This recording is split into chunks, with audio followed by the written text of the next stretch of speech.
I now like to call to order the October 4th meeting of the Assisted Housing Governing Board. Will the clerk please call the roll? Board Member DeCiccio. Board Member Gallego. Here. Board Member Nowakowski. Board Member Stark. Here. Board Member Valenzuela. Here. Board Member Waring. Board Member Wiesahan. Here. Board Member Williams. Here. Vice Chair Pastor. Here. Chairman Stanton. Here. Do we have a motion on the minutes from the July 6, 2017 meeting? Motion to approve. We have a motion and a second. Any comments or questions? All in favor say aye. Aye. Any opposed? That passes unanimously. Is there a motion on item number 4, resolution to adopt a significant amendment to the Housing Department's 2017-18 Annual Agency Plan to HUD? Is there a motion? Motion to approve the rules. Got a motion from Member Wiesahan, then a second by Councilwoman Gallego. Any questions or comments on that proposed resolution? All in favor say aye. Aye. Any opposed? That passes unanimously. Item number 5 is a proposed resolution approving the authorization of the city manager to issue an RFP to contract out management of the Section 8 voucher program to a private firm experienced in U.S. HUD regulations and program requirements. Is there a motion? I move to approve. Thank you. Second. There's a motion. There is a second. Are there any comments or questions? All in favor say aye. Aye. Any opposed? That passes unanimously.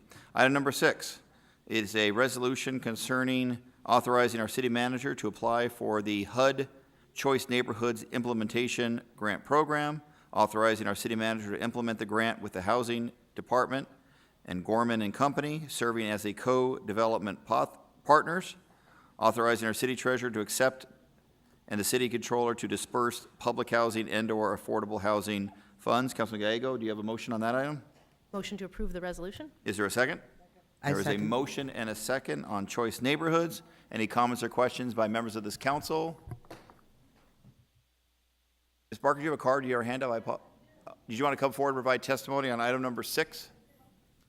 Please come forward. This is item number 6 on the Assisted Housing Governing Board agenda.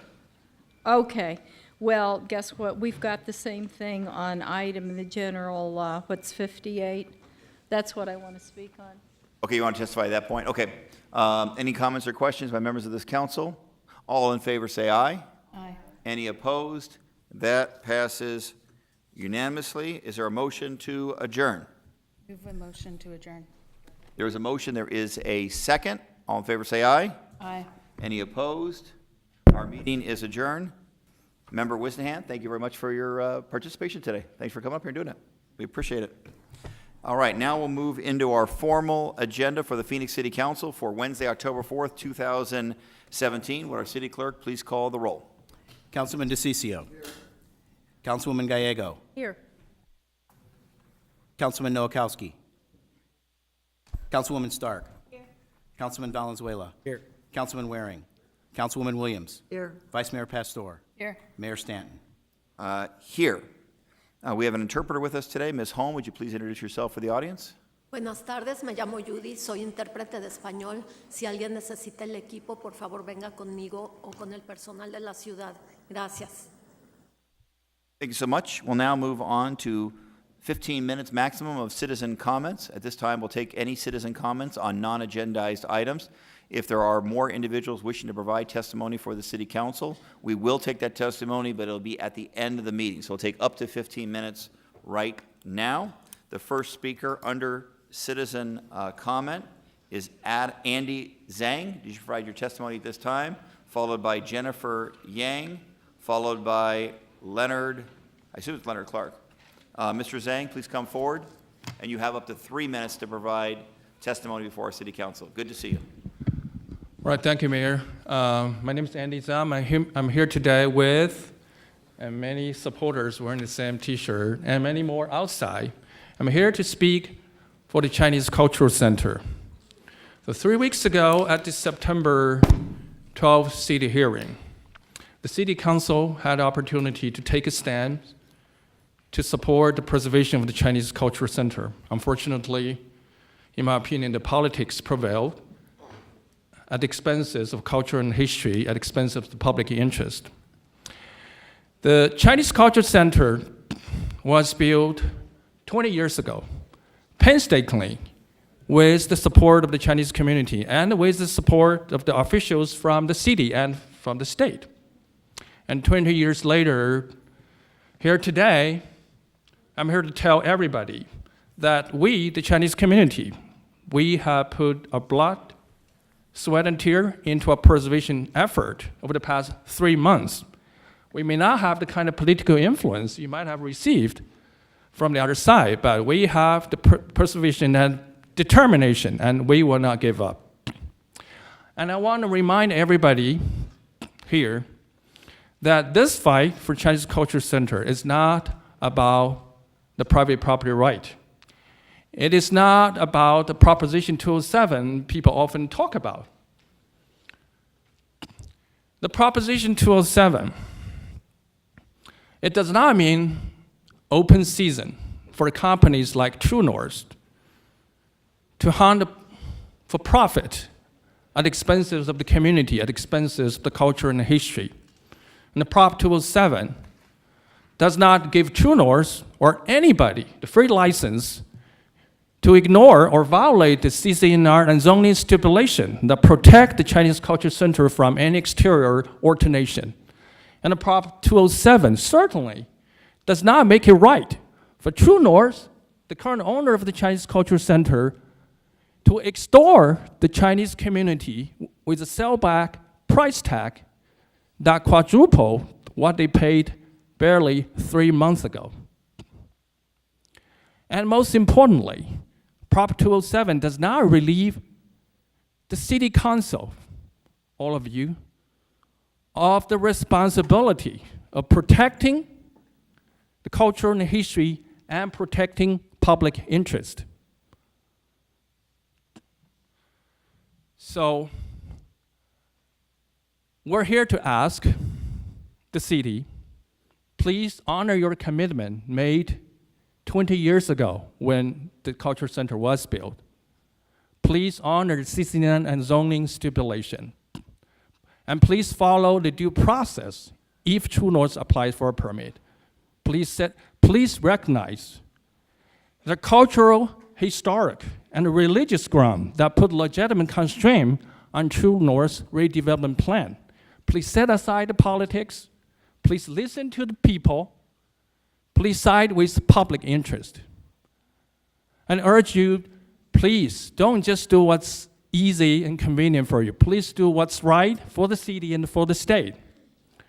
Please think about your decision, how your decision will affect the city and the state 10, 15, 20 years from now, how your decision will affect our children and theirs. I urge you to support our preservation effort. Thank you. All right, thank you very much for that testimony. I don't know if, the nature of the comments were some substantive, some a little bit of a nature of challenging us. So I'm kind of limited in what I may or may not say in response, other than to say that I've only met the owner once, and that was at the request of Chinese community leaders who asked me to go meet with him and try to mediate a settlement. Other than that, I've never had any contact with the owner of the site. I can't speak for any of the council members, but I feel like the nature of the statement was somehow that this has been politicized, and I just want to make sure I clear up, at least personally, I think probably, I'm guessing every single member of this council has never met the owner of True North. I've met him once, and it was only at the request of the Chinese community to try to negotiate a settlement. All right, Ms. Yang, please. Thank you. Dear Mayor and council members, my name is Jennifer Yang. Today, I took off a half day off from work so that I can make a citizen comment on saving the Chinese Cultural Center. 3 weeks ago, on September 12th, I was here, and we debated about a policy about saving Chinese Cultural Center. The next day, True North put up a metal fence around the Chinese Cultural Center. As you can see in this picture, it blocked most of the walkways and part of the parking lot. And they even put cones blocking the handicapped parking spots. And this picture shows clearly that True North's fence actually blocked part of the sidewalk. So I was walking here, I almost fell, because you can see that the fence went the majority part of the sidewalk. And True North did this without getting a permit from the city. We reported to the True North, we reported to the city, and the city sent out inspectors, and they told True North to apply for a permit. That afternoon, True North obtained a permit from the city, and they told the city that the reason they needed a fence is for internal renovation. Yet, they put up fence around the garden where there is already steel fence outside. You can see from this picture that they put another fence right outside. Actually, they were going to put it outside, but the city insists they have to put it inside so they don't block the sidewalks. So True North lied to the city when they told the city that they're going to do internal work, because we learned that on the 15th, that when we went to the city and we showed the picture to the planning department, the staff was surprised to see the picture that a fence is within a fence. They were puzzled too. And we asked for a copy of the stipulation and a copy of the permit. And then what we found out, actually they sent us a copy electronically. We later on found out that copy was actually for the lot next door for the East Hotel suite. So the Monday morning, we went to the city again. What we found out is that a lot of documentation related to stipulation and a site plan. The site plan is labeled as Chinese Culture Center. I still remember on September 12th, Alan Stevenson and one of the council members was trying to debate whether it's a garden or whether it's a Chinese garden. This site plan shows clearly, it says Kofco Chinese Culture Center. And it has pagodas, it has all of the things that labeled with those remarks, including the beautiful roof lines. And even the drains, it's clearly labeled. So the city did a good job. But guess what? True North lied to the city again when they told the city they're going to do the fence for the internal work, because then the few days after, they applied for a roof replacement permit, which means they will take out all of the glazed roof tile and replace it with steel. Now, I was told from the city, Mo Glancy, that they are under pressure that they have to complete the review in about 1 week.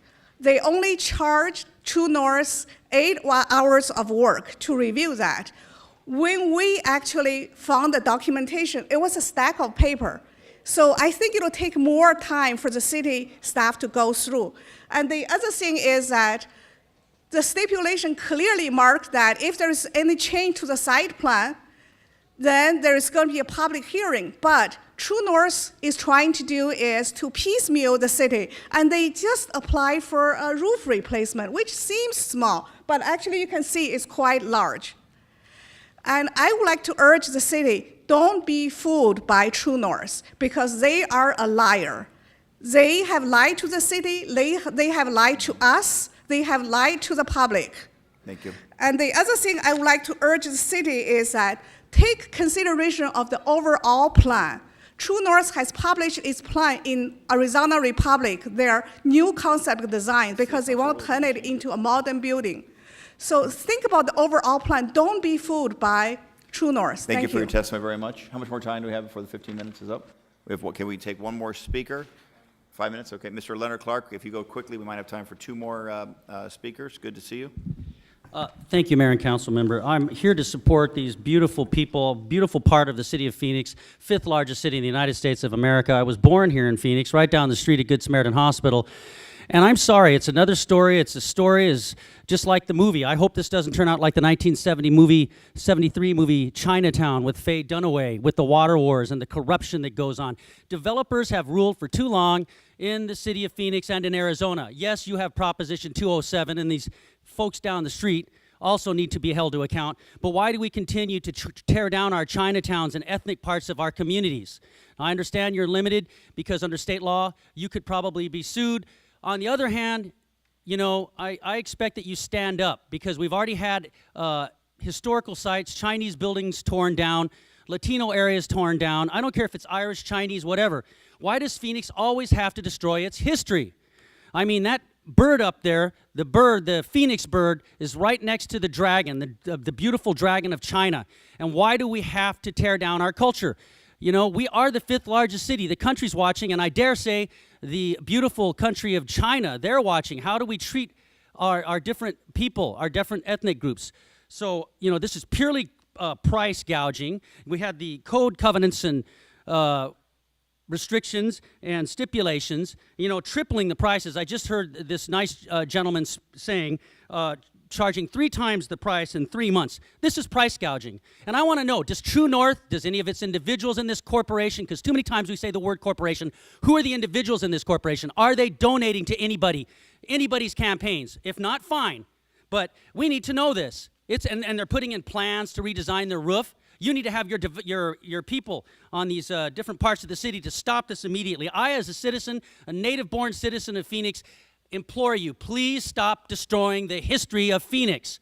I know you don't set out to do that, but I side with these beautiful people because it is a righteous thing they're doing. We need for our children to have a multicultural environment. Thank you very much. Thank you very much, Mr. Clark. How much time? Okay, so we take one more speaker, and then we'll move on with our agenda, and then any additional speakers that didn't get to speak now will have the opportunity to speak at the end of our meeting. The next speaker is Yibo Chen. Please. Thank you. Good to see you. Hello, everyone. My name is Yibo Chen, and I am proudly an American citizen born in Ann Arbor, Michigan. And today, I am here to talk to you about the Chinese Cultural Center. When I was younger, I learned about American culture and how it's the product of many cultures combined together. This is what many people refer to as the melting pot theory. This is when cultures contribute their own elements and define a new way of thinking, America's culture. The history of most nations is characterized by ethnic and racial uniformity, not diversity. America is the exception to this, and diversity is considered a good thing. It's a blessing. I believe it should stay that way. We should seek to preserve the ideals that made America successful by not cutting out any part of culture contribution. To deconstruct the garden, remove the handcrafted statues, and replace the roof, and change every part of the center that makes it stand out from a regular modern building would repeat history as cultural exclusion. Yes, I strongly do believe the Chinese have a part in America. My old social studies teachers say that history repeats itself, but I'm really certain this time that it doesn't have to repeat itself.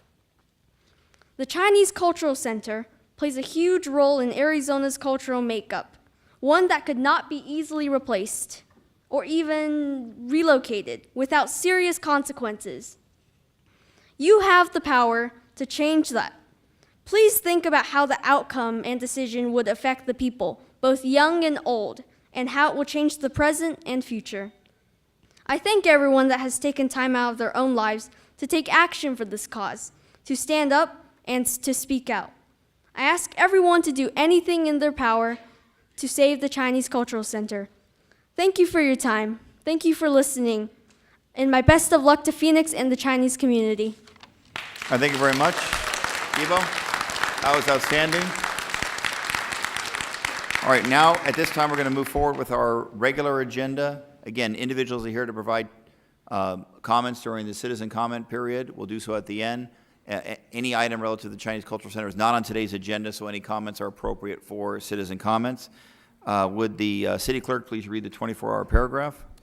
The titles of the following ordinance and resolution numbers on the agenda were available to the public at least 24 hours prior to this council meeting and therefore may be read by title or agenda item only. Ordinances number G 6365 through 6368, S 43868, and S 43932 through 43965, and resolutions number 21571 through 21579. Thank you very much. Let's see, we have two sets of meeting minutes. Councilman Nowakowski is not here. Is he on the phone? All right, so we'll hold his meeting minutes to review. Councilman DeCeased, did you have a chance to review the formal meeting minutes, May 31st? I'm sorry, yeah, I move their approval. You have a motion. We have a second. All in favor, say aye. Aye. Any opposed? That passes unanimously. Is there a motion concerning mayors, boards, and commission nominations? Motion to approve mayor's, boards, and commission nominations. There's a motion and a second. All in favor, say aye. Aye. Any opposed? Passes unanimously. City council, boards, and commission nominations as corrected. Motions to approve city council boards and commissions nominations as corrected. There's a motion and a second. All in favor, say aye. Aye. Any opposed? That passes unanimously. My understanding is there are numerous people here to be sworn in for their service, so I will come down to the floor and swear you in. Mayor, may I also give one, not that everyone doesn't deserve an acknowledgement, but there's one individual from my district. Her name's Tracy Church. Tracy, if you could raise your hand. She gives me a hard time all the time. But she's an amazing woman. You, Tracy. Good for you. She's leading the effort in my district, in the southern part of my district, when it comes to policing issues. She's been a strong supporter of the police department, but also a strong supporter of protecting neighborhoods. And she has been involved in everything out there. And I just want to give her a special thanks for all that she does, and I'm looking forward to serving with her. Thank you, Tracy.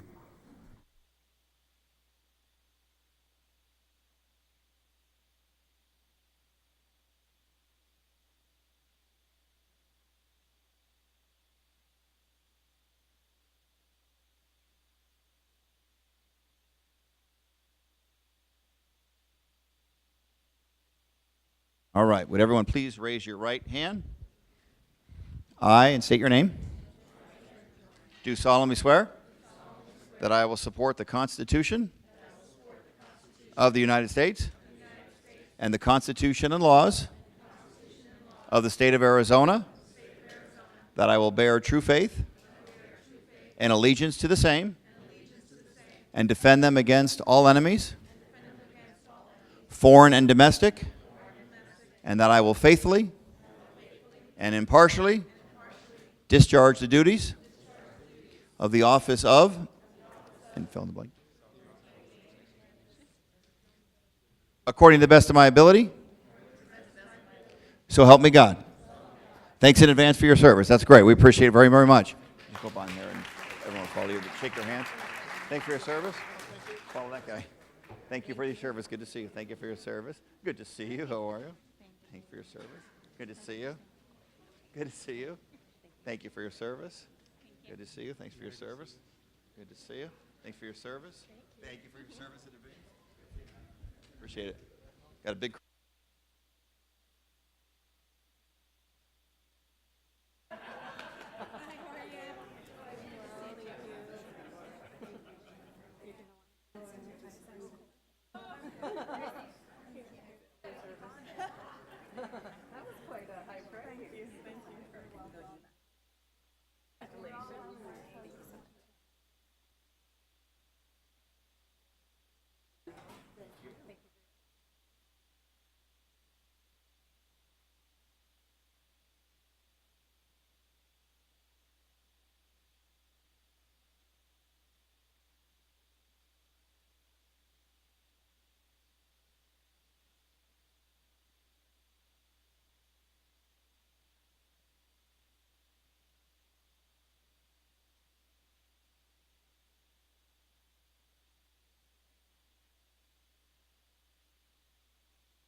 All right, now we'll move on our agenda. The next item will be liquor license applications. Vice Mayor, have you had a chance to review the liquor license applications? I have, and it's a motion to approve items 5 through 23, except item 23.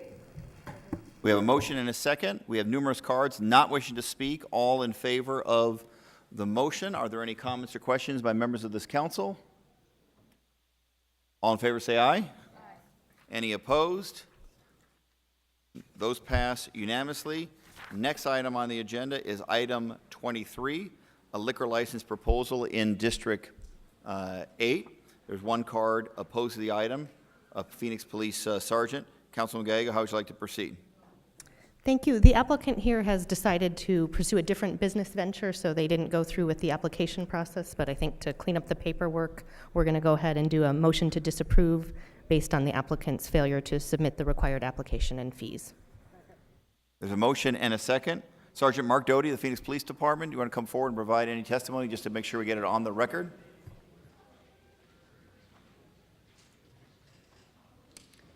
Mayor, Vice Mayor, council members. I'm Sergeant Mark Doty with the Phoenix Police Department, our Vice Enforcement Unit. The Police Department recommends disapproval for this liquor license application for the following reasons. The applicant, Ms. Miller, failed to submit the required city forms and information required for an informed recommendation. These are necessary to conduct a complete Police Department review of the application. Therefore, the Police Department is recommending disapproval for the liquor license application because she has not shown that she is capable, qualified, or responsible to hold a liquor license in the city of Phoenix. Thank you very much, Sergeant Doty. All right, so there's a motion in opposition. There is a second. Roll call. DeCiccio.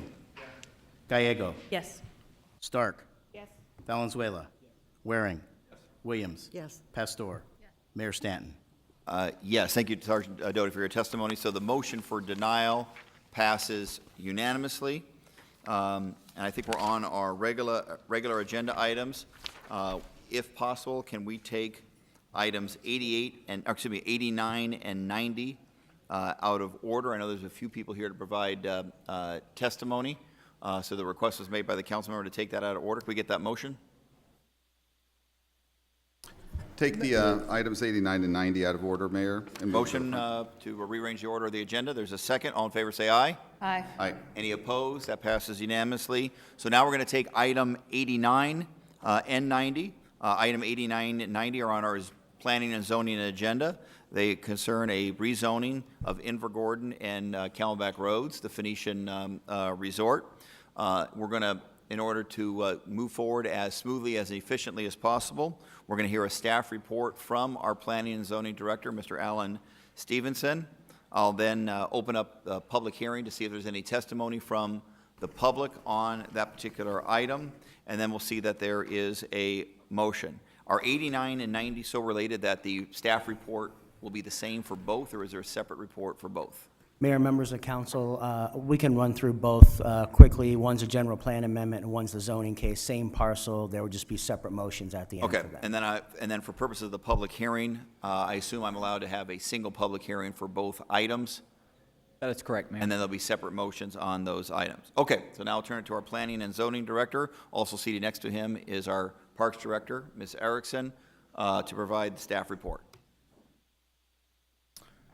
Mayor, members of council, the first item, 89, is a general plan amendment to change a parcel known as the Phoenician Resort, which is approximately 1,340 feet north of the northeast and northwest corners of Invergordon Road and Camelback Road. The general plan designation is various. On this, you see the subject site here in purple outlined, so it's a very irregular area. The general plan designation as it exists today is parks, open space, private, as well as red for commercial and some residential. The request is to go to a mix of residential and some mixed-use residential, 3.5 to 5, as well as 5 to 10 dwelling units per acre, as shown on this plan right over here. This general plan amendment was approved by the Village Planning Committee by a 15-0 vote, as well as a 6-0 vote by the Planning Commission. The related zoning case is a planned unit development to go from multiple zoning districts that happened over time as the Phoenician Resort grew. Staff does recommend approval per the memo that came out earlier today, which modifies some of the stipulations from the Planning Commission, as well as some additional agreements reached between the applicant and neighbors on various issues. Again, here's the same site. For the zoning case, this is what the zoning crosshatch would look like with the different areas. This map here shows the areas that are principally proposed to be changed. You see these are low-density residential designations over in this area here. This is a medium-density residential area here. This is higher-density residential, and this goes back to a medium-density residential here, and then low-density residential right here. There's 11 different development areas. The planned unit development has different standards for each of those areas. It does, in total, allow 46 additional units that otherwise would not have been built within this larger area where C and D is principally, because that is part of the golf course today. So it goes from a 27-hole golf course to an 18-hole golf course. They are reducing some of the amount of hotel units as part of this. They still are preserving 99 acres of open space as part of the golf course, which you see as this area A principally that goes around here.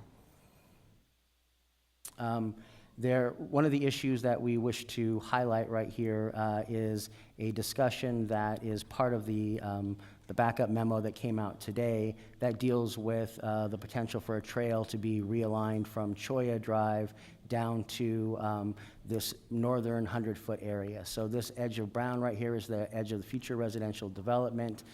This area to the property line here is 100 feet.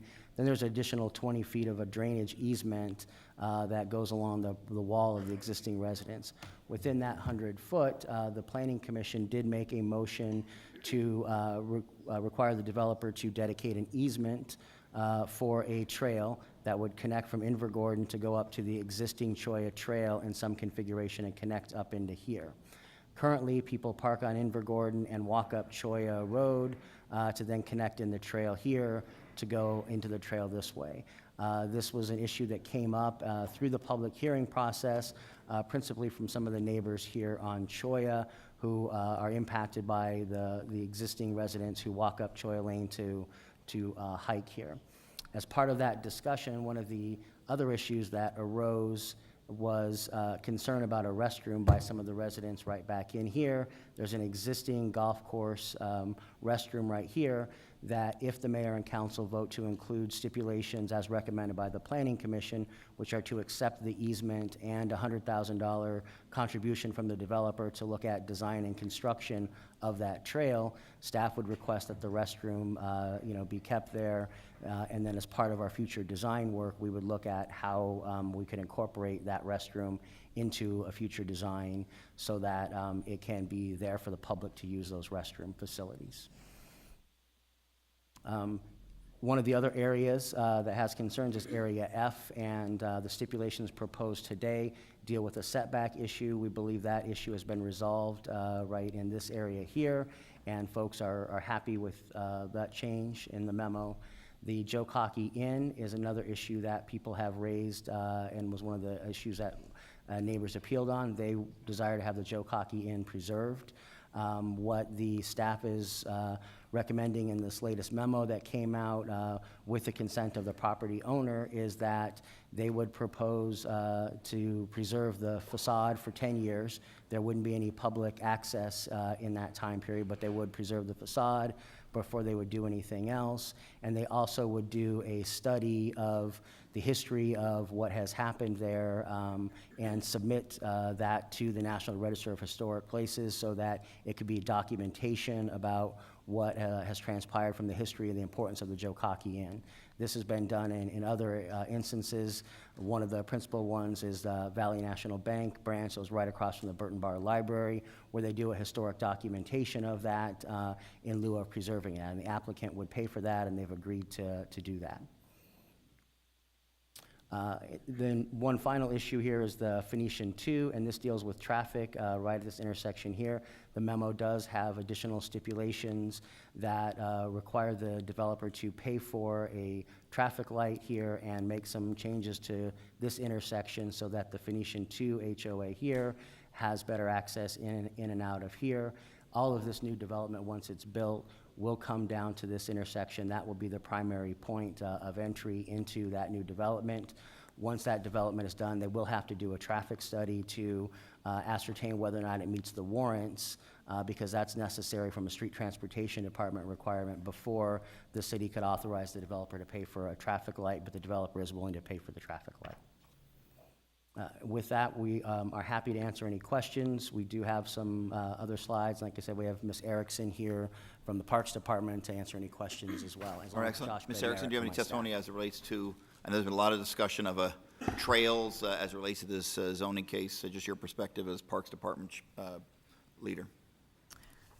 Mayor and members of the City Council, you know, the trail is a heavily used trail, and currently we have access, and so we would just, our hope is that we would continue to have access, and if we do move the trail, that we would have the availability to have a bathroom, because that is something that's lacking now.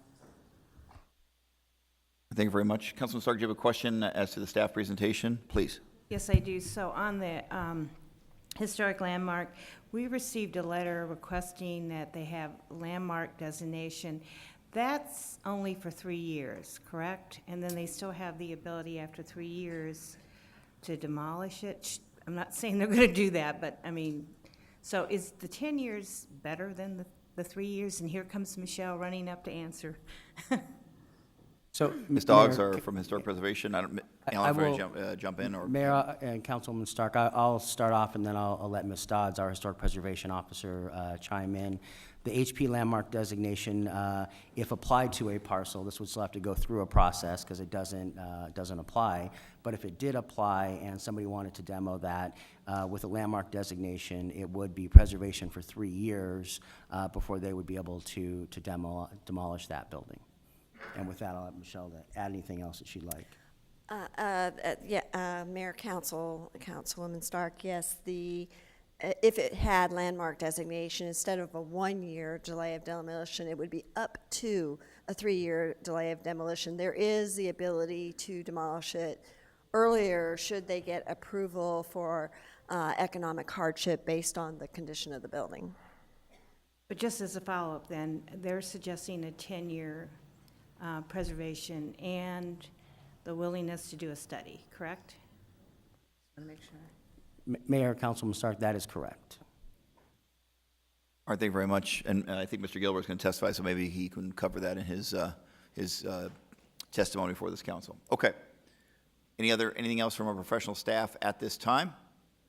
All right, we'll now move to open the public hearing on items 89 and 90, and we'll have time after public testimony for any questions or comments, obviously, that the council has, unless you had a comment or question about staff presentation. Mayor, should I put out a motion now so we know? No, we can't, only because we should do so after, under our rules, it would be staff report, public hearing, then I'll close the public hearing, then I'll turn it to, for a motion. Thanks. Okay, so now we'll open up the public hearing on items number 89 and 90. The public hearing is now open. I have numerous cards on. Mayor, may I raise the point of order? Excuse me, Paul Mr. Gilbert, what would you like to say? 701 North 44th Street. I'm a little confused with the procedure you outlined.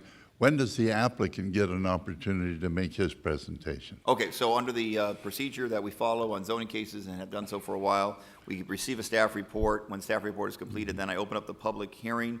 Applicant and members of the public can provide any testimony they want before this council at that time, which is now. Thank you. Kind of you. Thank you.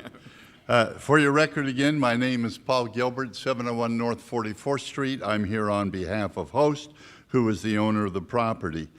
Time is very limited. I'm just going to cover some highlights. From a zoning standpoint, the Phoenician property in its current status is a morass of confusion. There are 70 separate parcels. There are 5 zoning cases, 21 use permits and variances. The PUD combines all of those, puts them under one umbrella, and provides for a harmonious whole. We're removing 9 holes of golf course, going from 27 to 18. Importantly, we're putting 338 residential units, no apartments. However, If you don't get anything else that I've said, I hope you'll focus on this fact. We're already approved for 312 units. So the 338 that we're proposing is only a slight increase of 26 units. 26 units over 319 acres is a very, very low density to be requesting. And we're not adding more units in the area of C and D that my famous Vanna White is pointing out over here. In that area is where we're putting most of the units, and that is where they've already been approved. We are not putting one single unit in this location over and above what is approved already. We have a traffic report that's been submitted and approved by your traffic department.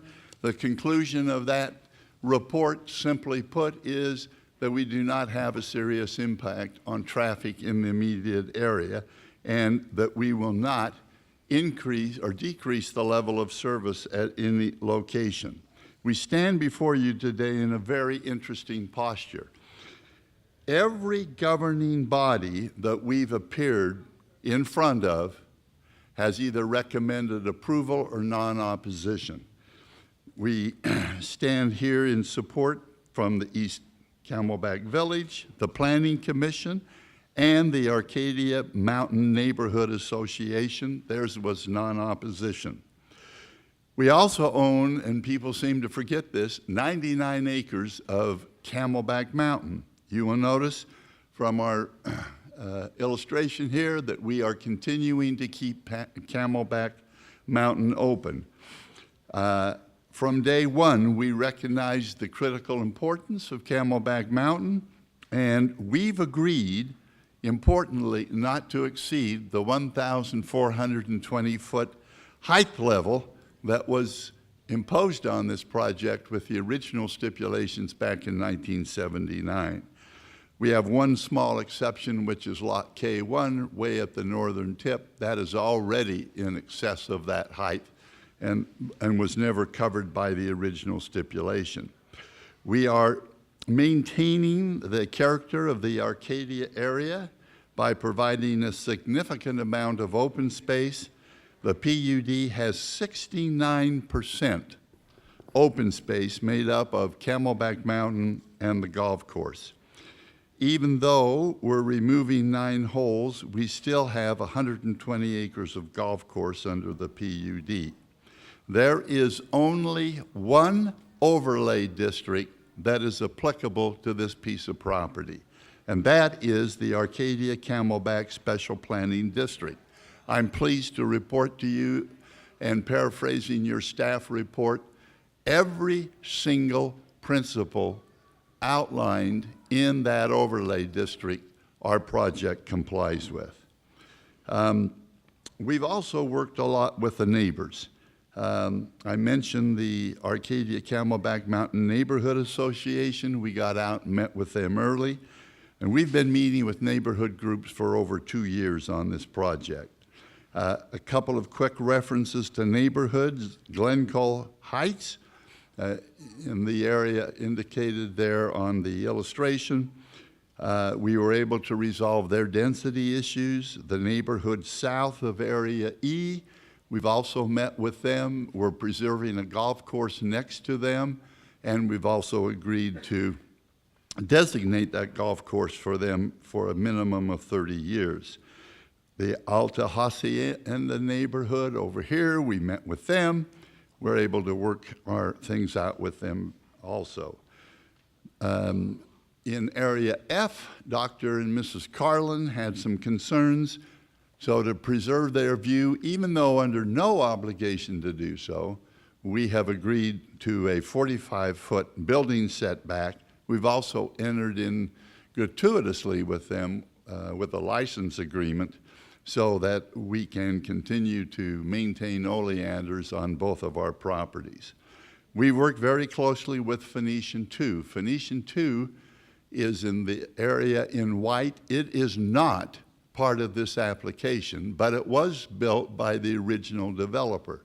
The golf course that surrounds Phoenician 2, however, and importantly, is part of our PUD application. There are three major issues that we have negotiated with this neighborhood. I believe we have resolved them or are very close to resolving them. They have their representative here. I may have to comment on that more, but basically they were concerned about traffic because we share a common access and entry point, and we agreed that we will pay for a traffic light that's embodied in the stipulations. They also asked us to restrict the golf course uses that surround that property. We have done so. And then they ask us, although not part of the stipulations, to preserve the golf course under certain conditions, which we have also done. Cholla Lane, let me quickly comment on that. We've agreed, and I want to focus on this because I suspect it's going to be an important part as we reason together focusing on this application. We've agreed to reserve an area 100 feet wide along our northern border. Sorry, a lot of pressure up here, Mayor. The applicant is under no legal obligation to do so, but we are willing to reserve this area should the city of Phoenix decide that and the Parks Department that they would like a trail there. We've also agreed to contribute $100,000 toward that trail. Importantly, though, and please focus, we've only agreed to make that available on terms and conditions that have been outlined in a memorandum to the Parks Department. We've had 4 meetings with them, and the terms and conditions are conceptually agreed to by both parties. So I just need to have you understand and put that on the record. I suspect you will also hear from Mr. Clark representing the Momans and the Weisses. Their property is in this area right here. There are 2 homes. They are not part of our PUD application. And they have some concerns on drainage. I'll reserve my comments on rebuttal, if I might, Mayor, to comment on that further, depending on what points they choose to make in this hearing. Let's talk briefly about the Jokaki Inn. Again, that Jokaki Inn has been there since 1929. It's there a long time. It was there when the original Phoenician was built. It has never been torn down. We have no intention to tear it down. It wasn't torn down by the previous 2 or 3 owners. We view it, frankly, as an asset for the development. But we are not willing, and we want to say this without equivocation so it's very clear, we are not willing to designate that with a historic preservation designation. We are willing, however, to do 2 things, and both of these are covered by stipulations that have been worked out with historic preservation.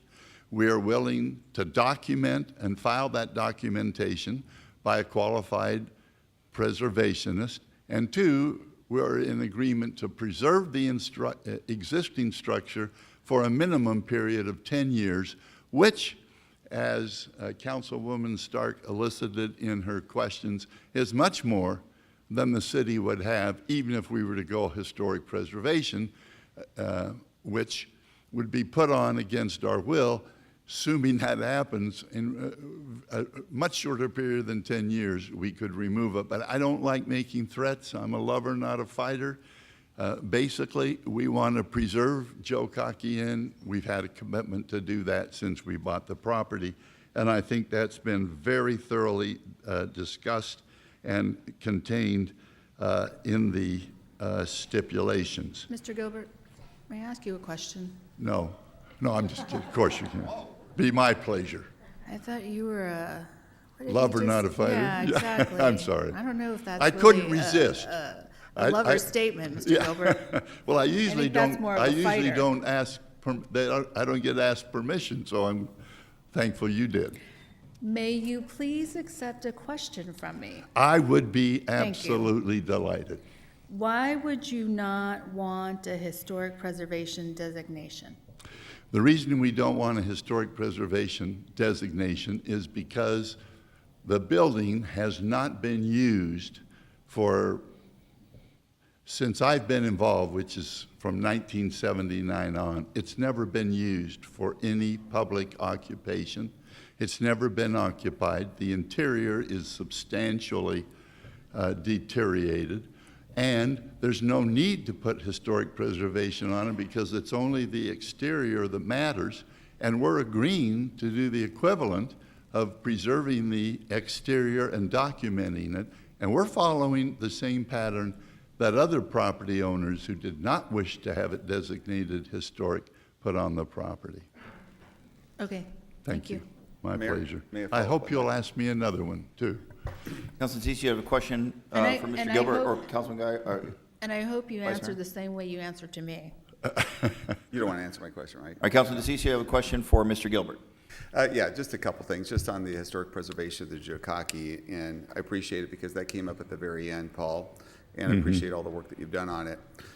And I just want to make sure the audience understands clearly of what the city can and cannot do. The city of Phoenix puts an overlay over the property, we will likely be sued and we will lose because it's illegal to do that with the historic preservation without the approval and the consent of the property owner. Same thing happened with Frank Lloyd Wright. That's what this whole discussion was there, and that never happened there either. So what they have agreed to do is, I think, much more significant because legally, with their consent, we can go 3 years. They've agreed to go 10 years where they would not destroy or demolish the building. I think that's pretty significant, and I think, Michelle, you find that fairly significant. I mean, you're the historic preservation person for the city. Ms. Dawes, why did you were the one who negotiated with the property owner on the 10-year easement? Yes, Mayor, Councilman DeCiccio, Council, I had a conversation with Paul Gilbert representing the property owner, and we talked about different options, and one of them was 10 years, as Councilwoman Stark was pointing out. 10 years is more than we currently have in place in our ordinance. As you know, it's only 1 year usually, or 3 years if it's a landmark, to delay demolition. And the documentation, to the Habs hair level, that's something that gets submitted to the National Park Service. And so there are a lot of photographs involved in that documentation. And then that whole document is then available to the public through the Library of Congress. So there is a significant cost to it, and Yes. they agreed to do that as well before I believe receiving any kind of permits to move forward. And Mayor, as a follow-up. Councilman DeCiccio, please. The other thing that the developer could have done, or the Phoenician could have done, they could have applied for a demolition today, and the only delay that the city of Phoenix could have done on something like that is 30 days. And at that point, they could have torn it down. That did not happen here. So you're looking at a preservation longer than what the ordinance already provides, and much longer, and no lawsuit against the city, which we would lose. I don't think Thank we you. were ever debating or asking for an overlay. The question was why? Yes. Because it was pretty clear, the applicant didn't want a historic preservation. My question was why, because I never heard the why, and so that was the question. So I just want to be clear that we never talked about putting an overlay or anything like that. That is true. So that the public can know what we're talking about. No, some members of the public have asked for that. That's where that came from. It's interesting, Mayor, it Gilbert. didn't come up. In the 2 years this application has been winding its way forward to you, it never came up until someone raised it, Mr. Pappas, at the Planning Commission. That's the first time we ever knew there was any interest in it. But let me put everyone hopefully at ease on this. We like it. We have no motivation to tear it down, and that's our commitment to you. So I think that's embodied in the stipulations. Mayor, I know I've gone a bit over time. May I wrap this up then? You may provide whatever final testimony you have, please. Okay. In conclusion, we're here in the posture of a staff report, a detailed, strong staff report recommending approval.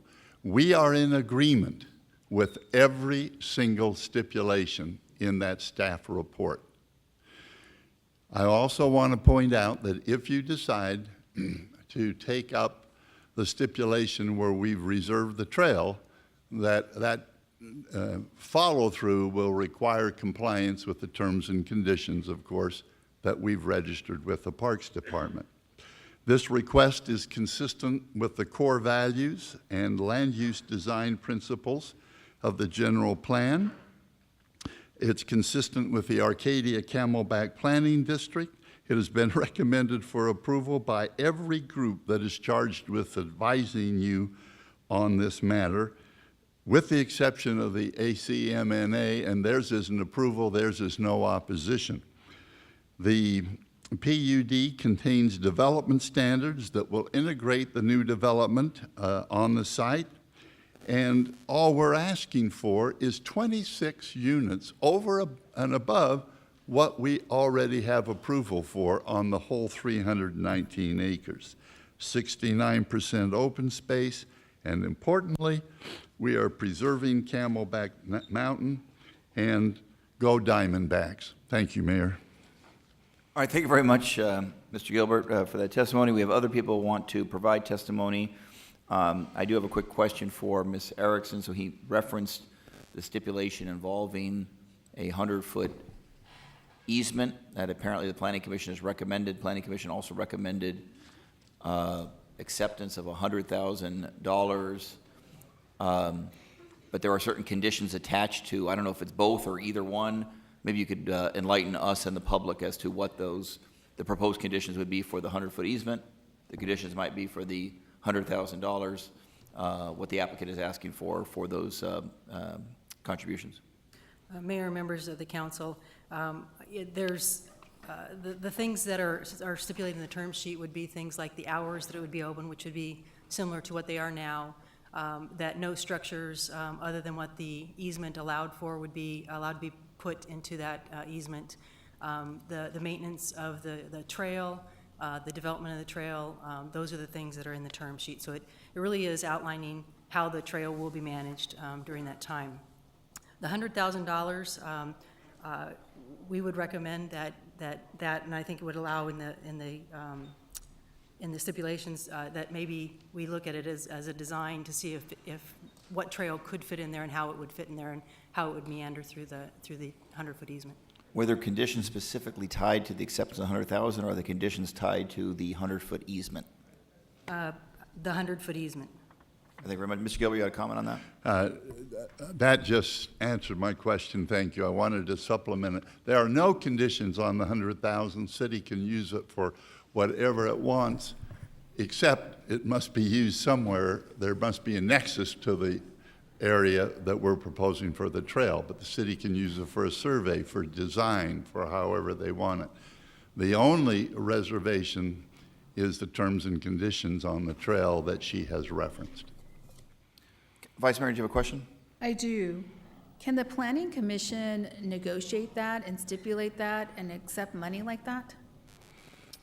Well, Mayor, Councilwoman Pastor, the Planning Commission makes a recommendation to the mayor and council. It's entirely up to the mayor and council what you wish to do with that recommendation. There are stipulations from time to time that come forward. Principally, they're more around traffic mitigation, where a developer will contribute funds that are used for traffic mitigation. In this particular instance, what was asked for by the Planning Commission and agreed to was money for this trail, but it is something that does happen from time to time. Okay, thank you. And in light of that, I also want to understand that the Planning Commission voted to preserve the bathroom, and then I received a letter, I believe September 8th. This is a letter, correct letter that I received. I received a letter then saying 3 members of the Planning Commission wrote a letter stating that then they would like the removal of the bathroom. What is the staff's recommendation on that? Mayor, Vice Mayor, Pastor, staff would recommend that if the trail is moved off of Choya Lane, that there would be a bathroom available, that bathroom, because many of the complaints we've received up and down Choi Lane is that people are using the lane as a restroom facility, and so we would want to resolve that issue. Also, we don't currently have a water fountain, and so this bathroom would have a water fountain, and that is important, as we all know, in Arizona for a hiking trail. Okay, thank All you. right. All right, thank you. I'm going to move on with the cards at this time. People here to provide testimony. Obviously, members of the council will have a chance, as individual members come to testify, to ask them questions, and then at the conclusion, if there is a motion, to provide ask any questions or comments relative to the motion. All right, let's see. I have the next card being Bill Holmeyer. I hope I pronounced that correctly. Mr. Holmeyer, you are in favor of it, but also indicated moving Cholla Trailhead, so I'll let you provide whatever testimony you have. And then the following speaker will be John Dupose, excuse me, I think is how to pronounce it. Thank you, Mayor. I'm Bill Holmeyer. I live at 6015 East Cholla Lane. I'm here with my wife Penny in favor of moving the trailhead. We've lived at that location since 1992. At that time, there was no foot traffic on Cholla Lane. The parking was up by the trailhead where the water tanks are. Trail was closed, as you may know, in the mid-90s, reopened in the late 90s with the agreement or understanding that there'd be 15 parking places in PV and 15 in Phoenix. As we all know, that is not what happened. There's been a tremendous amount of foot traffic up there, and from a safety standpoint, it'd be wonderful if we could move that trail. Thank you. I thank you very much for your testimony. I have a quick question about that because I'm obviously concerned about there being confusion. What's before us today is a zoning case as it relates to the Phoenician Resort. One stipulation recommended by the Planning Commission was to have a 100-foot easement for the possibility of a trail at some future date. But Ms. Erickson, maybe you can provide some clarity as to what are we actually doing today as it relates to a trail? Are we voting on a trail or not a trail, or assuming we were to adopt Planning Commission's recommendation, what does that mean in terms of obligating us to a future trail? Mayor and members of the council, this is not something that's gone to the Parks and Recreation Board. Obviously, any improvements to facilities need to go through that body as well. By my understanding, by accepting the easement, there's a possibility for a trail in the future, and that's my understanding. I think that's my understanding as well, but I want to make sure clarity that if that were to be adopted by this council, that would only leave open the possibility that there might be a trail at that location. Any expenditure of resources, and my understanding is this would be a significant expenditure of resources, $2 million or more. I don't want to put words in anyone's mouth. That's in briefings that I've had. Obviously, any expenditure of resources would have to go before the appropriate subcommittee of the City Council, and there is a long line of parks needs in the city of Phoenix. And so, I don't want to leave a false impression with anyone that today we're in any way voting on moving a trail and or commitment of resources for a future trail, because that would be a significant expenditure. Mayor, that is accurate. We are not voting on a trail today. Mayor? All right, first Vice Mayor and then Councilman DeCiccio. Yeah, I just want to be clear on that also. Because my understanding, in order to complete it, do it, this is for the future. And in order for that to go into play, it would be 2.1, 2.5 million for all of it to be completed.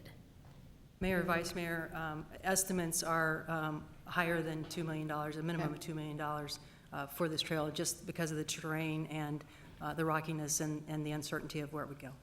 Thank you. Councilman DeCiccio, do you have a question? Yeah, just a couple things. One, when we did Echo Canyon, we repaved it, got more land, we did all that. That was about $4 million for the renovation. This is one of our most used trails, if not the most used park in the city of Phoenix. We have times where we get, I think, 11,000 a day, or is it a week we have up there?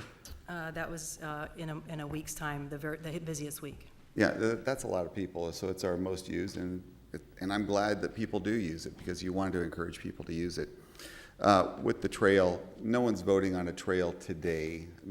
What we're voting on, and what will be part of my motion, is the acceptance of the easement. After that, we have to go do the feasibility study. It's still got to go to the Parks Board. There is a very long process of where this would need to go through. So that's where we're at with the trail. It's just basically an acceptance of an easement. All right, thank you very much. Let's see, I said the next speaker was going to be John Duppos. Is that the correct pronunciation? Is he here? D-U-P-P-O-S? Pappas? Pappas, I apologize. I'm doing the best with the handwriting. McDonald Drive. Mr. Yes, Pappas, that's good to me. see you. Thank you. I apologize. Hi, John Pappas, 6330 East McDonald Drive. Yeah, I became involved with Jokakian about 6 months ago. I had some relatives in town, and I wanted to show them a bit of Phoenix history, something been there for a long time. So I took them to Jokakian, I took them to the Phoenician, and as we walked around the building, we saw that it was falling apart. It hadn't been maintained, the paint was peeling, the wood was rotten, the shutters were falling off. So at that time, I started making some inquiries. I got in touch with the owners of the Phoenician.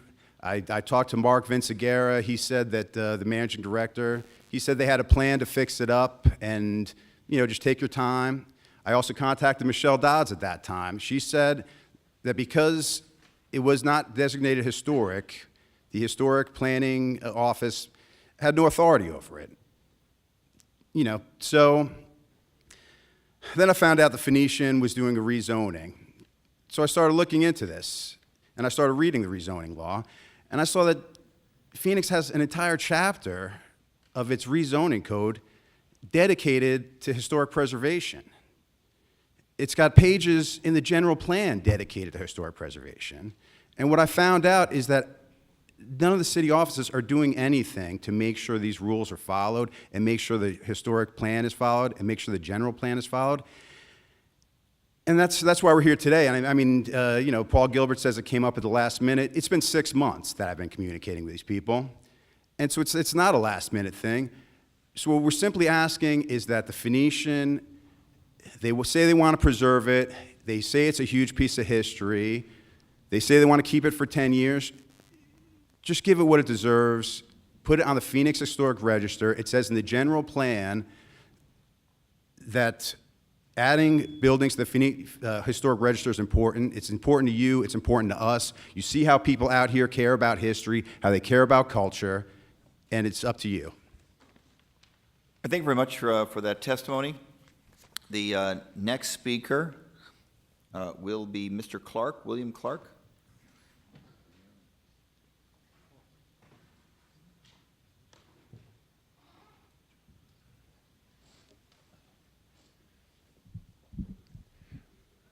My name is Bill Clark. Yeah. They're handing out. Thank you. Is it on? Okay. My name is Bill Clark. I'm here on behalf of the Momans and the Weisses who live on Choya Lane. And they have residences that are located at the north end of the Phoenician redevelopment area. The Momans and Weisses are supportive of the Phoenician redevelopment project. In particular, they're very supportive of the relocation of the Choya Trail. Accordingly, we applaud the efforts of Councilman DeCiccio and the city staff in their efforts to rectify the problems that have been going on along Choya Lane.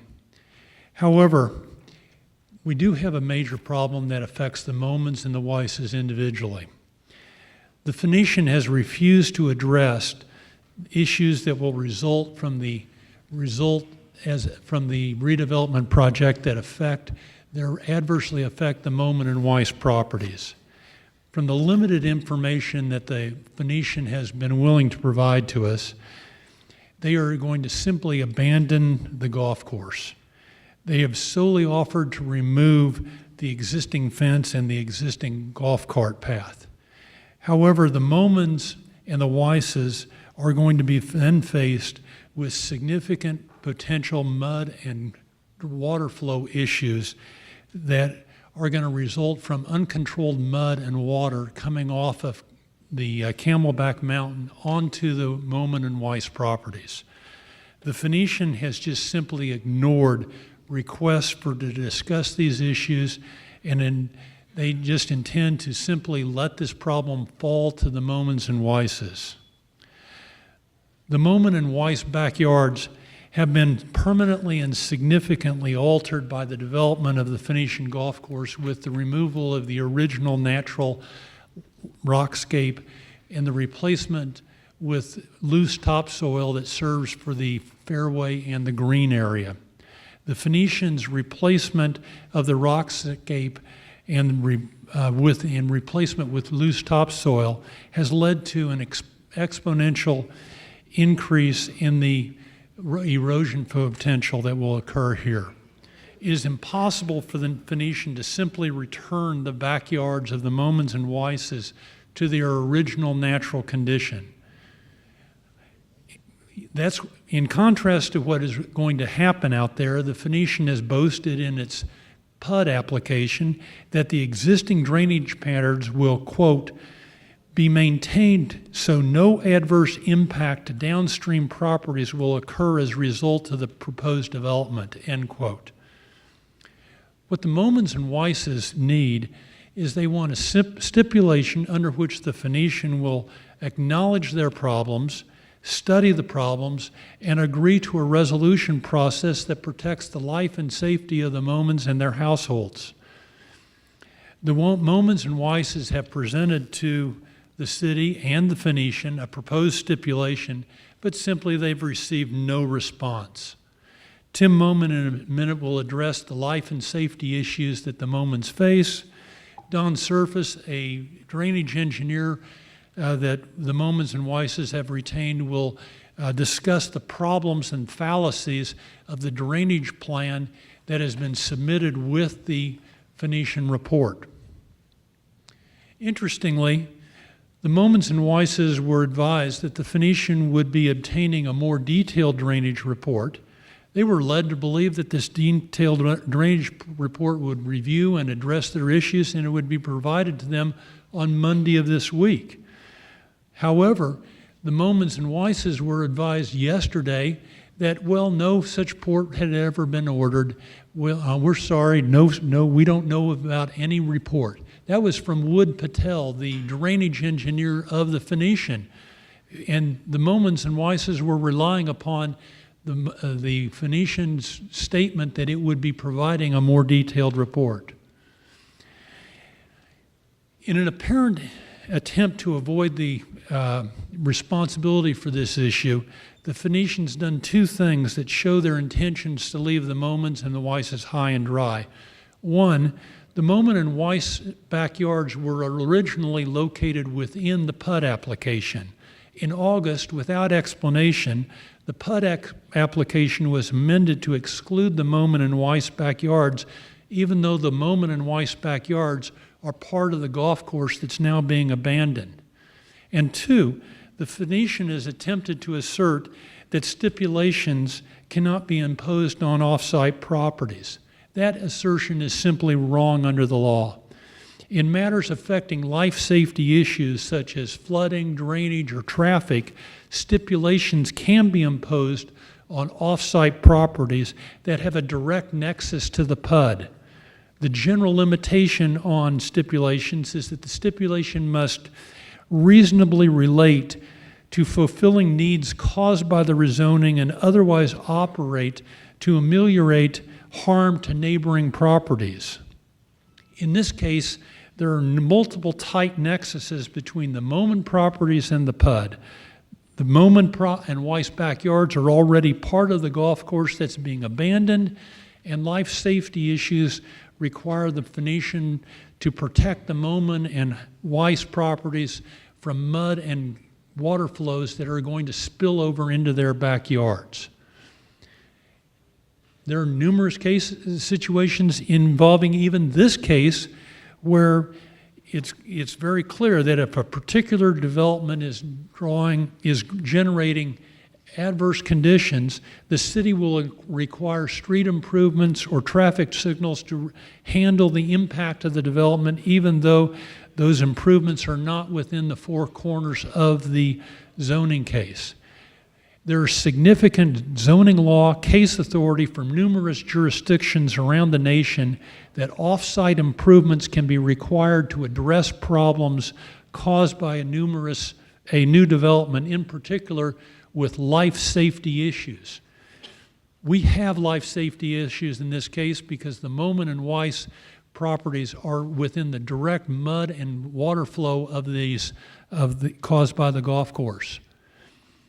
In fact, there's even an Arizona case, the Schwartz versus Glendale case, that held as a condition to rezoning a property owner had agreed to stipulations that dealt with adjacent properties that were not part of the rezoning project.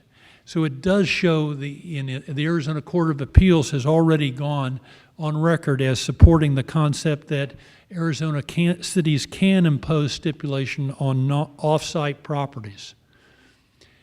And lastly, I think one thing that's really interesting here is this development of the Lot K, which is the farthernmost north west lot at the very peak of the Phoenician property. That lot is going to now be draining directly. Right now, that lot is what is the fifth green. And that fifth green drains down the fairway and drains down behind, across what is now the Momen and Weiss backyard, subject to a golf course easement with the Phoenician. And once that lot is developed, there's going to need to be significant proper drainage protection engineered for that lot and to protect that lot and to protect the Momen and Weiss backyards. If you go past the Momen house to the, you go from Lot K to the Weiss house to the Momen house, and just past the Momen house, there's already in existence a concrete drainage ditch that is really what is needed in this area. It already exists. It just doesn't extend up far enough to protect these other two houses. In conclusion, I'm going to turn it over to Tim Momen to discuss the history of the flooding and drainage problems at his house. All right, Mr. Momen will provide testimony. By the way, Ms. Momen as well as Mr. Weiss had given some time to Mr. Clark, so we'll now hear from Mr. Momen. I assume Mr. Gilbert will have rebuttal arguments he wants to make, and I'll certainly allow it after this testimony, so we kind of keep on the same subject at this time. Mr. Momen, good to see you. I'm shorter. Tim Momen, 6211 East Cholla Lane. One side of us is the Cholla Lane and the hiking trail, and I want to thank, Sal and the city people we worked with for all the things you did. For your information, we met in small groups, and we did this for several months, and the best solution we had was the one that's on the table, so we thank you for all your efforts. On the other side of the house, what we have there, we've been there 17 years, and in the last 3 or 4 years, what we've seen is it's flooding. I mean, it comes down, and I'm the guy that sent you all the pictures a couple days ago, and we have a presentation, but it would take 9 minutes, and we don't have 9 minutes, but those pictures depict a lot of the things that are going on. Up at K1, the water's coming down, it's going down the cart path. It comes over, spills in, and to the pool of our neighbors, the Wise. They've had significant damage. Ours has come over as well. And we have some history in our property where we've actually had 300 cubic yards of concrete just to protect our foundation. And if the water gets to that, we're going to have significant damage. And from living there 17 years, we've seen the sediment build up on the fairway, so it is not a natural channel any longer. Okay, we've seen the rock and the grass has just come up. The Phoenician has put up barriers. They've worked hard to keep it off of their green, and it's a problem from them as well. And our concern is that they're going to give us the easement back, leave, and we just inherited a big problem, and we don't have a front-end tractor. We don't want to get rid of sandbags, and it is going to become an issue. We have 40 or 50 pictures if you want to see them, but that's kind of our story. right, thank you very much for your testimony. Mayor? Councilman DeCiccio, do you have a question? One, I'm going to ask staff the question. Tim, I want to thank you. Tim has been gracious enough to open up his home, provided us water, things to eat. I mean, everything for these meetings. You and your wife did an exemplary job. Thank you for everything you've done. Yours was one area that we worked on.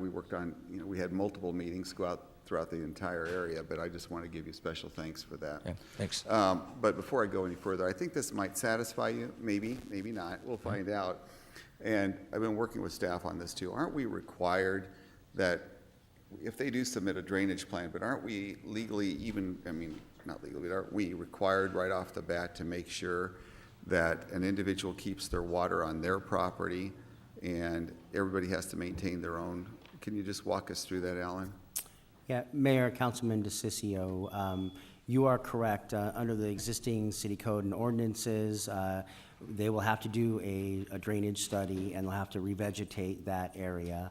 I do have Keith Kesty, who's a civil engineer in my department, familiar with this issue. If the council really wants to get down in the gutter, we can have him go into a lot of details. But I think for the big picture purposes, they're required under the law to address those range issues. They're just not to that point yet. When they do get to that point of developing that, we will require the grading and drainage study. It may include having to address some kind of channel. For the council and the public that's not as familiar with this site, the area that we're talking about is these two lots right up here. And this area in blue is the PUD boundary line, but you can clearly see by evidence of the grass that this is the backyards. And that is there because there's an easement to use those as part of the golf course. It's not part of the Phoenician property, was never part of their PUD. There was a GIS mapping error that showed it at first as part of it. It was never part of their PUD because they don't own the land. Separately, they're going to have to deal with this issue because there are private restrictions related to that easement that are private party matters the city's not a part of, so they'll have to deal with that. But we will ensure that everything that comes in here as they go through and redevelop that, because they're stipulated to put in natural desert landscaping and revegetate that, with or without the trail as that happens, they will have to do that. We will have a study to ensure that they aren't contributing any more flows off-site than exist there today. And with that, we're happy to answer any questions. Let me do some more follow-up if you don't mind, Tim. Okay. Just because I think this will help settle your mind. Again, I'm hoping it does, but if it doesn't, we'll work through it. So let's say the developer, the Phoenician, ends up submitting a plan, a grading and drainage plan, and regardless of what they submit in the future, it's not the ones today, it's the ones in the future, but as the project's going through, even if they submit something, doesn't mean that we will accept it, correct?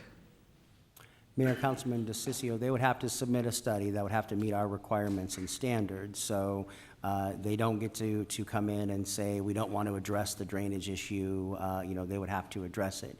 They may have some professional disagreements with my staff, and that's where they would have to, as civil engineers, look at what can handle, what the necessary improvements are to handle that drainage, but then they would have to meet those requirements before we would approve their plans. And additionally, can we add one more step in this process? We don't always do this way, but maybe we could do it this way, that the neighbors are allowed to also submit their thoughts on whatever plan that they submit, the Phoenician were to submit, so that they could challenge some of the thoughts too.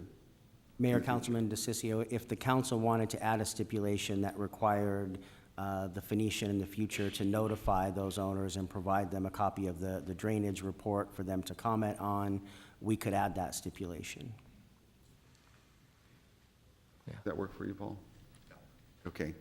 Does that work for you, Tim? My neighbor? Okay. You want All right. Good. Yeah. Mr. Clark, did you have the? Yeah. Mr. Clark, do you have any comments on Councilman DeCiccio's proposal? Well, we have submitted a proposed stipulation. I'm just not sure why we can't just move forward with that proposed stipulation. Okay. Councilman? Well, I think we addressed it to where, it comes down to a legality issue, whether or not we can impose that. I think this is, at the end of the day, they're going to be required, by our code to keep their water on their property, and anything else, any other debris, anything else has to be done because of the way our codes are set up. Two, with the stipulation that I can legally add in is that they notify you, and then you can come in and then challenge those. Why would that not work? I think I'm just curious. I don't know. I think the problem is, this is, a situation where we've been getting stonewalled for a long, long period of time. We've not understood why there was a refusal to talk to us about this problem.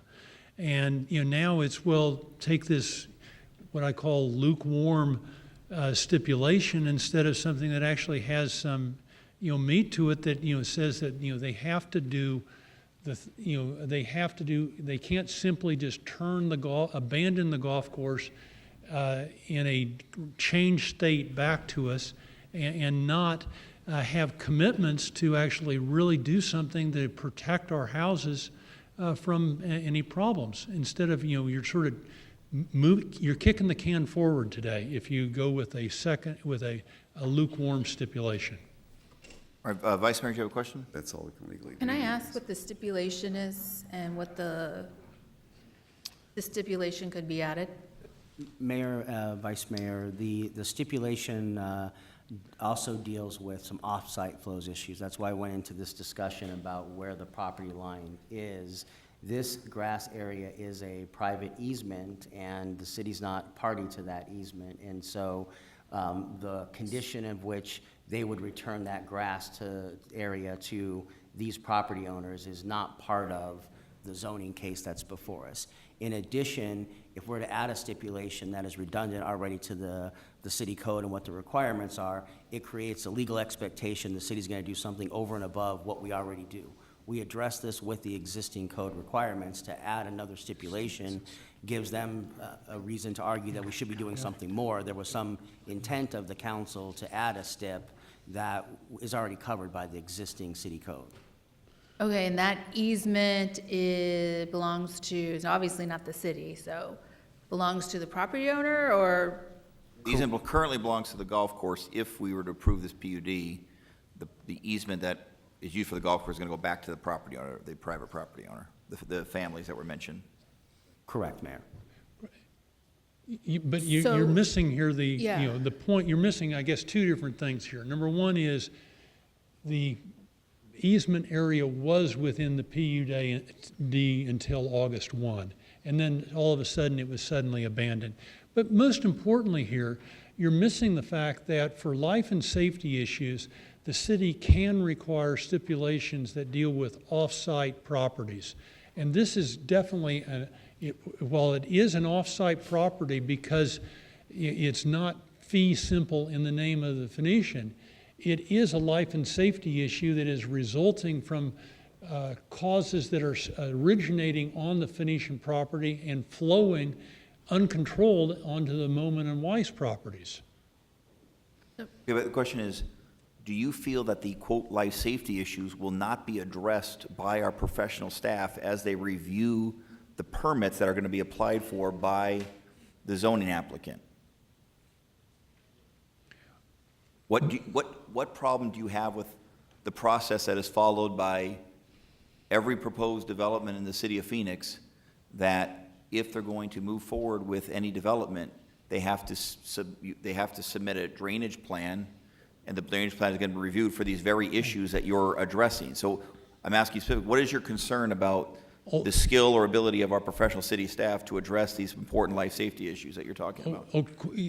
First of all, I think the drainage plan that was submitted, we do have our drainage expert here.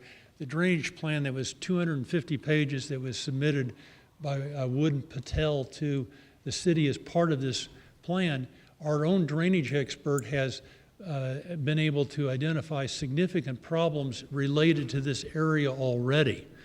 And so we are leery about the review that was given to this particular area. There's something like 89 different sub-basins that deal with the Phoenician property, and the two sub-basins over here have significant problems that are already existing. So we are concerned about what has already been quote, accepted by the city already. And secondly, it's been the lack of response from the Phoenician to us that has given us concern up to today. I appreciate it. It appears that there's a loss of trust between your clients and the applicant. My issue, though, is that, is there a loss of trust between your clients and our professional city staff who will be reviewing the drainage plan? And the answer is yes, because Fair enough. this Enough 250 pages that was submitted by Wood Patel has definite holes in it. Mr. Surface is here to testify on that topic. And Wood Patel is a good firm, they're used all the time, but they don't make the decisions for our professional staff. Our professional staff will make those recommendations and they'll review them independently. And it may be 250 pages, it may be really complicated, but our staff is really good. They do this all the time. The question really is, if you're suggesting our staff can't handle it, we'll take that testimony under consideration. I certainly will, but I'll respectfully disagree about our staff's professional ability to handle a 250-page report. Mayor? Councilman Cicero. Mayor, we've gone through everything, and this may be one area we don't completely agree on, Tim. You know what I mean? Because I do believe you're going to be protected through the process here. I mean, we've worked through, we've worked down to I think even to a centimeter. In this case here, I just want to give you at least a thought, by adding the extra step, and I don't mean to talk over you. I'm sorry, I'm talking directly to Tim too. Not trying to be disrespectful. But the fact of the matter is, these get submitted, you're going to be notified, you're able to challenge it there and make your presentation. Dealing with your specific property itself outside of the easement, I feel very comfortable, but I don't live there, you do, and I accept that. But the fact of the matter is, given the fact that I believe that the city staff is going to look that over regardless of what they're going to be submitting for their plans, you're going to have a chance to challenge that, which we don't do on all cases. Just literally, that's just generally how it works through. I'm willing to add that in there. I just don't know if we can legally add in the additional that you want. I just don't see that's going to happen today. All right, thank you very much for your testimony. Sir, did you have one additional thing? If you have a short comment, please. I guess in hearing this, if I understand this right, when development starts, that's when we'd have a chance to look at it. Well, no, development wouldn't start without a permit being issued, and they're saying the permit would only be issued upon our staff's review of the drainage plan. I think what the councilman is trying to do is add a little extra layer where you would guarantee that you would have a chance to review that and provide input. Bottom line is, though, the staff would make this decision. Yeah. Bottom line is, the neighbors representing you wouldn't have the ability to say yay or nay. It would still be the professional job of our staff to ultimately say yay or nay with your input. I think that's what's being proposed here today. I'm concerned about a precedent of outsourcing yay or nay on drainage approvals from our professional city staff to neighbors. I understand the concern because of the lack of trust, but I'd be personally very concerned about the precedent of doing that when we have outstanding staff that do this and do it well. Vice Mayor.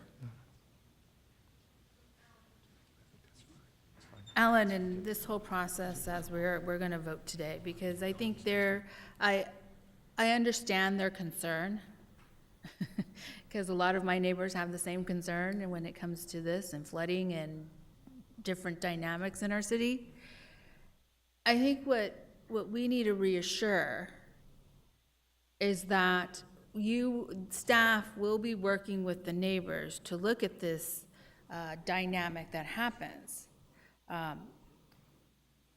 Because my understanding, if I understand it correctly, is that once we do take this vote, that easement that belongs to the golf course will now go back to the owners, or belongs to explain that to me.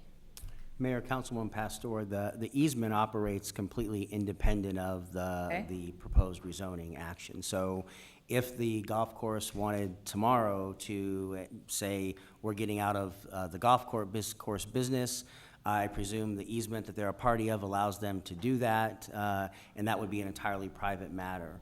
We know that because of what they're proposing with the PUD, And what they have told those parties is their intent is to vacate that.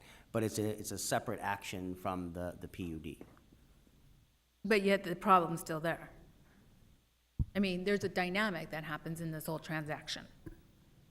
Mayor and Vice Mayor, there is a transaction that will happen, but when they come in as part of the development process, we will review for those items at that time. We don't do that as part of a conceptual zoning review where Okay. there's a public hearing. You don't go through typically and Okay. spend that Right. amount of money and time until you're ready to construct something. So And- it's a matter that will be addressed, it's just not at this time. It's not going to be addressed at this time. Right. The second question is, what is recourse if they do not agree with the planner or the city? Mayor, Vice Mayor, in that particular case, we could listen to what their concerns are. If they disagreed with it as part of the proposed stipulation would be to require notice to them, give them a copy of the report. We could have a meeting with them, listen to whatever comments they would say. Then my professional staff as engineers would review that. They would make a decision. If the neighbors disagreed with that, I could certainly have a meeting and listen to both sides. But at the end of the day, it's the city's professional staff that is going to be the ones that have to make a decision on that particular request. So what I'm hearing is, yes, there's a process, or if there's a disagreement on the analysis, there is a process where there is some recourse for the neighbors to sit down with staff and continue the dialogue. Mayor and Vice Mayor, yes, I would be happy to make sure that that happens in this Yes, particular please. instance. All right. Thank you. Mayor? In worst case, we hope it doesn't happen, but it could be a private right of action, and that's a whole separate story. We can't govern for that in today's meeting. Councilman? I believe the neighbors are fine with the stipulation that I outlined. So I think we're good now. All right, thank you very much. All right. Well, now, there are other people who wish to provide testimony on this important item. How about Sean Kottenberger? Did you provide testimony on this item? Followed by Donald Surface. If your testimony that you wanted to give has already been given, you don't have to repeat it. You can just indicate that which side of the argument you're on. Mr. Kottenberger, good to see you. How's it going? Members of the City Council, I am speaking to you today as a concerned member of the community regarding the historic preservation of the Jokaki Inn, which resides adjacent to the Phoenician's new planned development. I'm a native Arizonan. My family moved here from Chicago in the 1930s. My father is also an Arizona native who grew up in the Arcadia district of Scottsdale. Uniquely enough, my father took swimming lessons at the Jokaki Inn during the early 60s. Anyone around in the 60s would be aware that there weren't many pools available in Phoenix, one at Elks Club at 44th Street in Thomas and Perry Pool at 32nd Street in Thomas. But much more than just a place to swim, the Jokaki Inn stands out as not only the first resort on Camelback Mountain, but an integral part of where Phoenix has been.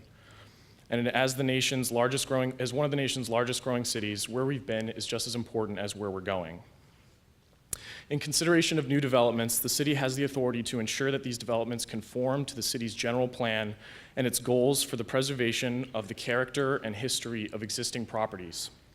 Phoenix's general plan is also required under state law. Within the city's general plan, the city elucidates specific goals as well as land use and design principles. One of those stated goals is to preserve and protect historic neighborhoods, buildings, structures, sites, and cultural resources in Phoenix.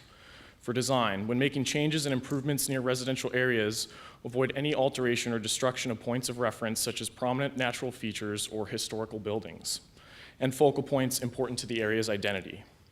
The Jokaki Inn is precisely that. The Jokaki was founded in 1926 by Robert Thomas Evans, a man considered to be a significant Arizona architect who mastered the art of Adobe Revival architecture. Several buildings associated with Evans have been listed on the National Register of Historic Places. These include La Casa Vieja in Tempe, the Eisendrath House in Tempe, the Neil Gates House in Phoenix, portions of the Arizona Biltmore Hotel, and 14 adobe houses in the Phoenix Homestead Historic District. While the Phoenician does not intend to demolish the Jokaki Inn, it is slowly slipping into disrepair, and the Phoenician's PUD application fails to provide a substantive strategy for the inn's preservation amidst its sprawling new development plan. To ensure that the Jokaki is not relegated to a historical footnote, This council should urge the Phoenician to lay out a comprehensive historical preservation plan that is representative of the Jokaki's character and historical significance. Thank you very much. Thank you very much for your testimony. The next speaker will be Donald Surface, followed by Ms. Jordan Rose.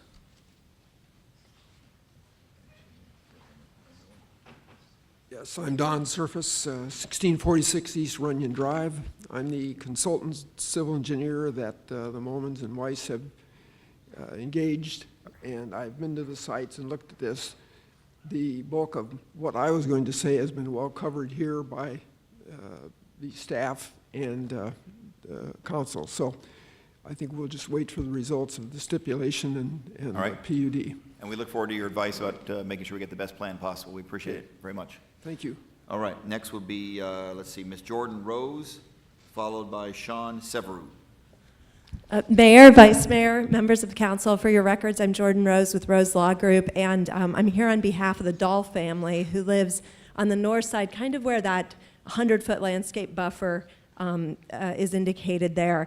We just have one issue, and in the 20-plus years I've been doing this, I've never really been in front of a public body to talk about a public bathroom, but I love that. So hopefully we can solve this problem today. So the Dahl family, over a decade ago, bought their home right on the Phoenician golf course. They paid a premium for the lot. And when the Phoenician came to say that they would be redeveloping, they didn't oppose that. They're looking at a golf course now. They'll be looking at townhomes, but they worked well with the Phoenician, and we appreciated that work. Then we came to understand that the city might consider moving the public trail that has existed on Cholla to their backyard, so there would be the 11,000 people a week marching through that area. And again, the Dahl family didn't necessarily take a position on that. That said, the problem that they do have, and what we would really ask you to help us with today, is that they currently have a very small bathroom that serves the golf course in their backyard adjacent to their home.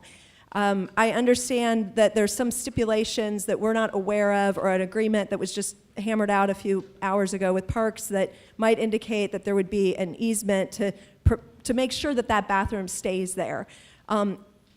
Given that the city and the Parks Department, I think, testified that they need to go through trail processes and process and public hearings to accept that trail and decide to spend the $2.1 million or divert that money to move the trail here, it seems questionable to me that the city council would make a decision tonight that we may or may not move the trail, but absolutely, if we move the trail, this is going to be where the bathroom is going to sit without any public input. While I represent the Dahls, there's another 5 families or 7 families who are going to wake up tomorrow morning and have no notice of a public bathroom being located through a resort case. It's just kind of mind-blowing how that could potentially happen. So we would ask that you tonight just consider adding a stipulation that the bathroom in this particular instance be removed. You don't need to remove the stub outs if in the future, after you go through Parks hearings, you determine that that's the right place for a bathroom. I would imagine that the bathroom that's currently there that exists for a small golf course use is not the bathroom you would cite there anyhow. You'd probably demolish that and consider a larger facility for 11,000 people. So we would ask that you affirmatively stipulate to take away this particular structure, and especially in light of the fact that it's going to take a few years, it sounds like, to go through these Parks Board meetings and potentially decide if you're going to divert money to the trail here at the Phoenician area. To have a public bathroom there in the backyard for that long is just a diminishment of property values, and I don't know that it's very fair to the property owner who has worked well with the city and the Phoenician up to now. Thank you very much. Councilman Cicio. To that point, I mean, I want everyone to understand how big of a project this is and what we've worked it down to. And we're talking about a $300 million investment in the city of Phoenix, $300 million. In order to have done that, now I think some people may think that this is not that as a big a deal or that important, but you're talking about literally negotiating with every individual neighborhood that we've had out there. Every one of those that you see up there, we have held months of negotiations with the Momans. Is Tim there? I can't even see. Is Tim here somewhere? What, either, there he is. All right. I mean, however meetings we've had in your home, Tim, We've had that throughout. 6, 7, 8. At least. And we've had that throughout with each individual neighborhood. So the importance of this is critical for this neighborhood that's there. And so what I'd like to do is I would like to see what your thoughts are on this, because you had a door that's open there, Jordan, is that in the feasibility study, when we make the determination on the trail, we include the bathroom in that as well, to see about the feasibility of the bathroom and if that should be located there or not, and include language in there that it comes out, but we also look at this through the feasibility study. Chair and Councilman, or Mayor and Councilman, we would be fine with that so long as there's no ability for the Phoenician to have to keep the bathroom that's Right. currently there. And that you go through a public process. But I want the public to understand how complicated this got down to. But when you're negotiating, things are not always pretty. And these are critical for these neighbors that are there because they felt left out and they want to be part of a public process in the future. I think that's a very fair request. Mayor and Councilman, I'm not certain I understand exactly what you're saying, but if what you're saying is that this trail will be decided at a different point in time through hearings and they'll consider a bathroom at that point, then we're fine with that. That's all we can ask. And we appreciate that that's how you cite other trails in the city. There you go. Thank you. Thank you. All right, thank you very much. I just want to make sure it's clear also, in terms of any agreement on the bathroom, I think all staff is recommending is exactly what they recommended at the Planning Commission and what the Planning Commission recommended to us, which is ask for a 100-foot easement, and there was no recommendation to affirmatively tear down the existing restroom that's there. Mayor and Vice Mayor, if I might just comment Please, of on course. that. We approached the Planning Commission after the vote, and they actually were going to, the three that wrote you were going to ask for a motion to reconsider just to include this remove the bathroom stipulation.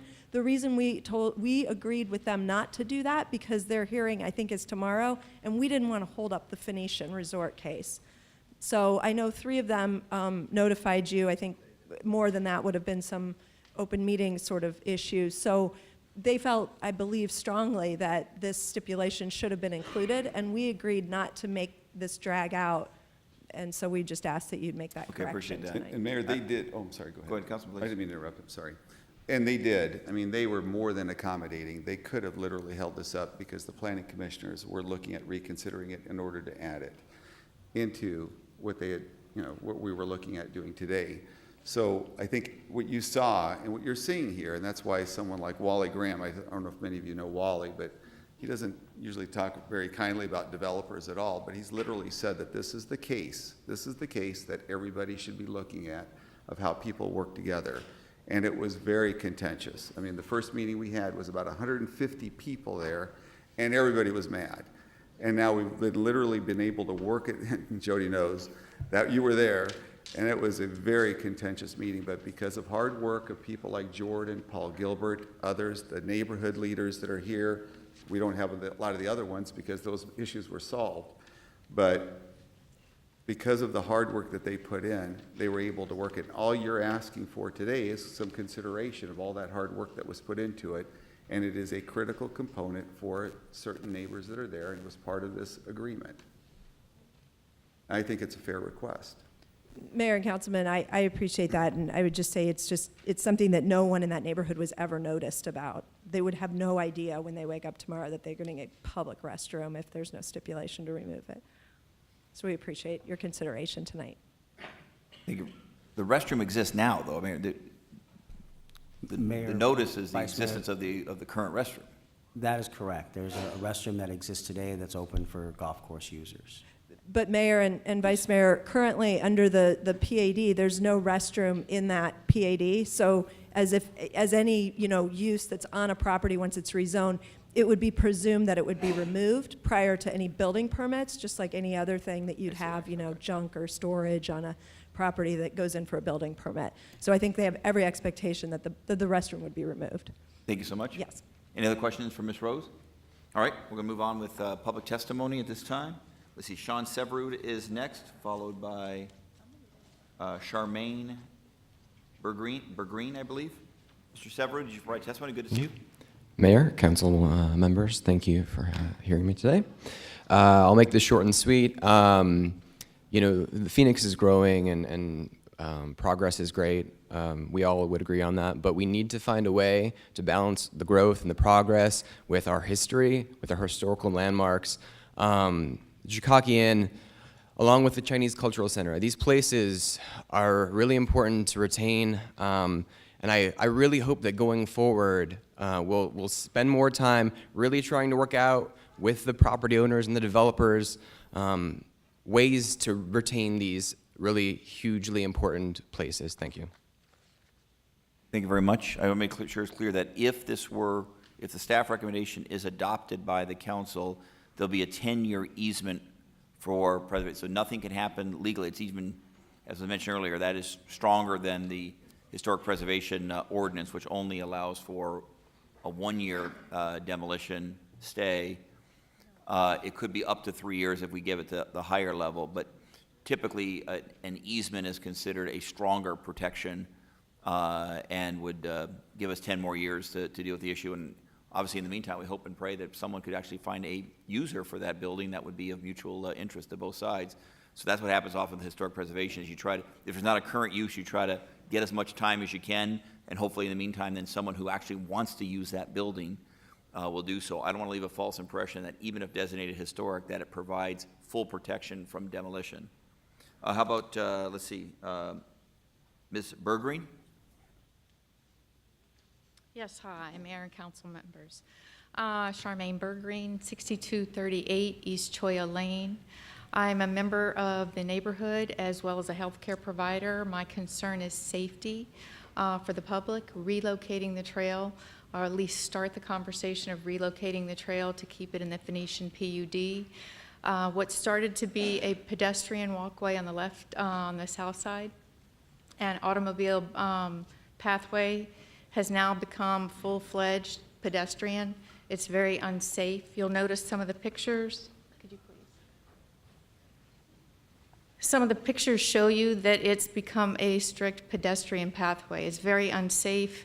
Drivers are navigating an obstacle course, and it's an accident waiting to happen. We'd be remiss to wait for this accident to happen, so we should take action and start moving forward to try to make it safe for all parties involved. Thank you. Mayor? Councilman Ziz, you have a question? Yeah, just one of the issues, and if you could outline too. I don't think people really understand the gravity until they're there, seeing how many people are walking by, and we've all experienced situations where you're coming out of a driveway and you may look left or right, you may not see that person coming by, and how many near misses you've had between pedestrians and homeowners pulling backwards out of their garage, because their garage is no different than anyone else's, where they pull backwards and they pull out of it. And the near misses, I'm just surprised there hasn't been a critical situation by the trail being on that road. Matter of fact, it's to the point now too where the city staff has individuals there on a weekly basis preventing people from driving through there. But the amount of pedestrian traffic that comes through on Choya, and you can imagine 11,000 people. 11,000, you know, it's on both sides of the trail, but even if it's 3,000 or 4,000 people and mixing with somebody who may be in a hurry, may not be thinking, may be thinking about getting their kids to school at the same time, and a pedestrian who's not paying attention, who has earphones on, walking by, not seeing the car, and I'm just surprised up to now that there hasn't been anything very critical that's occurred there. Well, there's definitely constant U-turns in the middle of the road.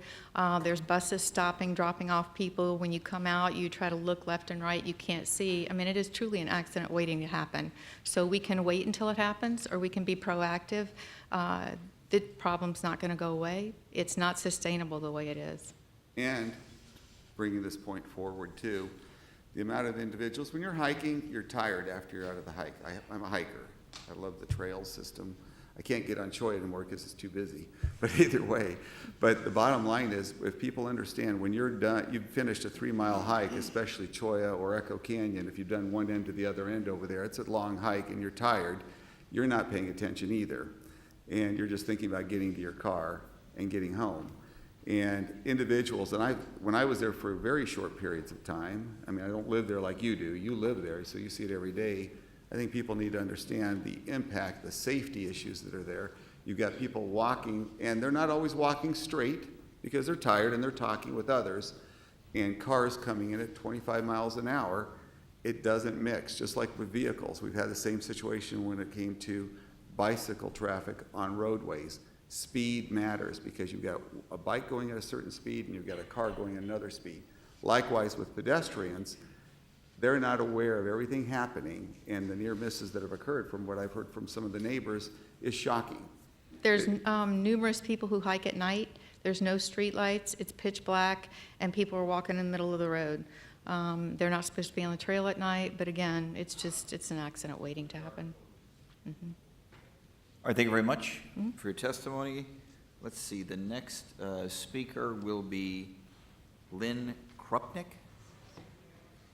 followed by Rebecca Hawkins.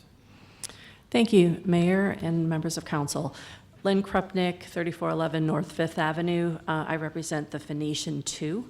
And I appreciate the effort that Mr. Gilbert and his staff have put in to address our association's concerns. The only reason that I'm here and opposing is I'm just requesting that a language be added in the stipulation that was taken out by the Transportation Department. I know she is there. Basically, where we're at, there's been discussion that there is a stipulation number 8, which is regarding putting in a street light upon warrants, and it's going to be evaluated at the 75% build-out level. The Planning Commission had recommended that a bond or guarantee be put in place, and we had actually come to an agreement with the owner about posting a bond or guarantee to ensure that the streetlights and related improvements would be put in place when needed. However, the Street Transportation Department removed the proposed language, and it would seem to be in the best interest of the city and clearly my client that there is a bond or guarantee there to make sure that those costs are covered down the road when and if it is necessary. Our intersection, that is our only intersection to our community. We have 93 homes in that area. So we're directly impacted, and there definitely could be necessary modifications to our entrance at the time. We are a private gated community. So this is the language that we had worked out with the owner of the property, but it was pulled out by the Street Transportation Department, and I'm just requesting that it be put back in. Okay, thank you very much for that testimony. Any questions for Ms. Krupnick in light of that? I guess I would be interested in hearing from the Streets Department. All right, our professional staff, what's going on with this stipulation? Mayor, members of council, this stipulation, as written, requires the developer to construct the traffic light, and once it meets the warrants and the study's done, it's all at their cost. They've agreed to do that.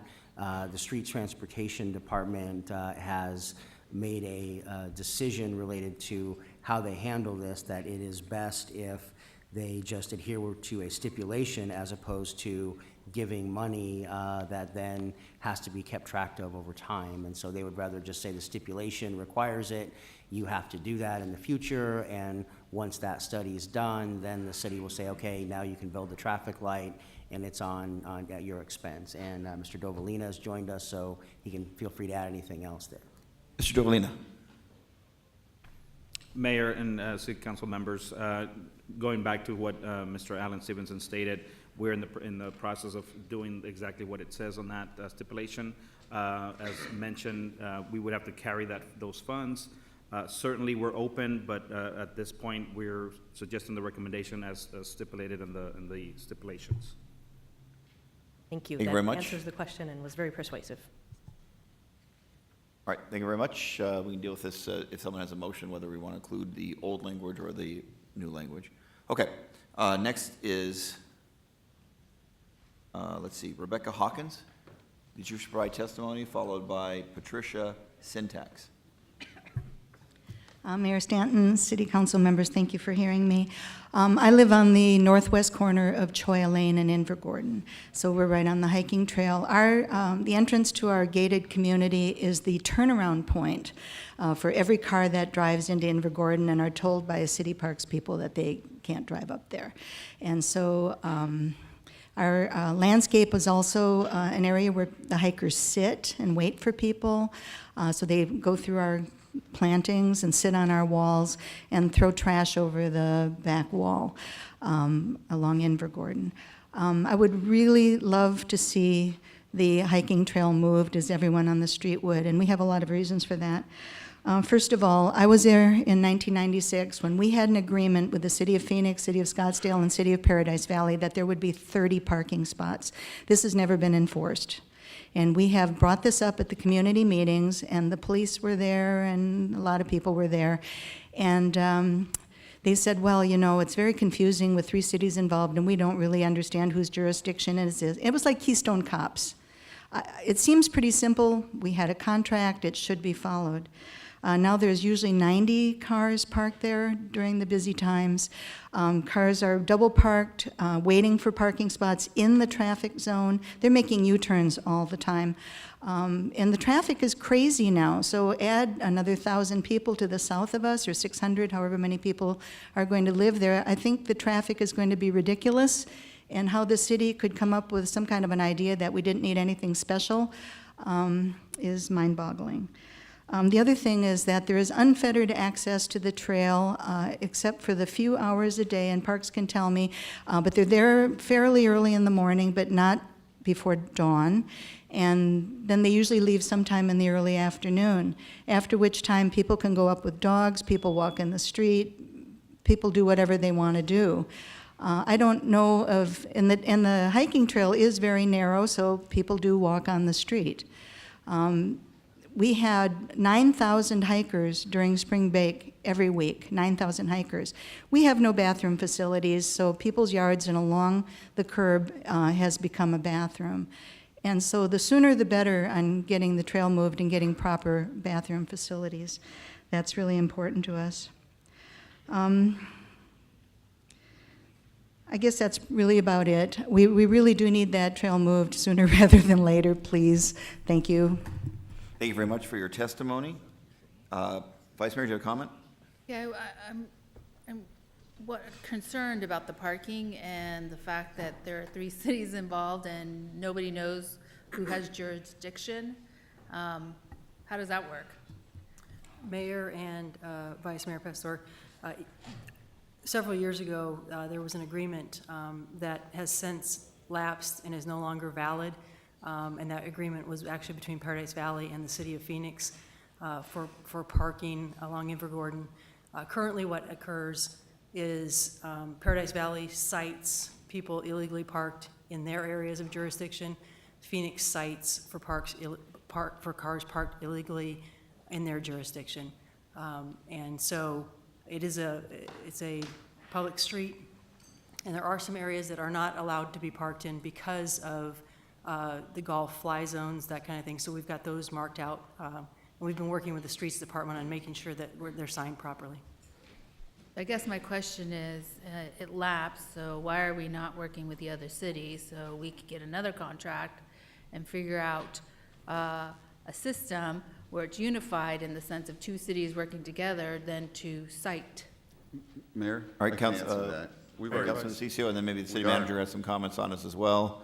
Yeah, I don't know if it's really the issue of the ability of 2 cities to work together. I think it's a little more complicated. No, actually, we're doing a great job of working together. We started off meeting with the mayor of Paradise Valley, who's been working with us on this, and they've got a major infrastructure plan moving forward. Streets Transportation's been communicating with them. They've been meeting with the city of Scottsdale.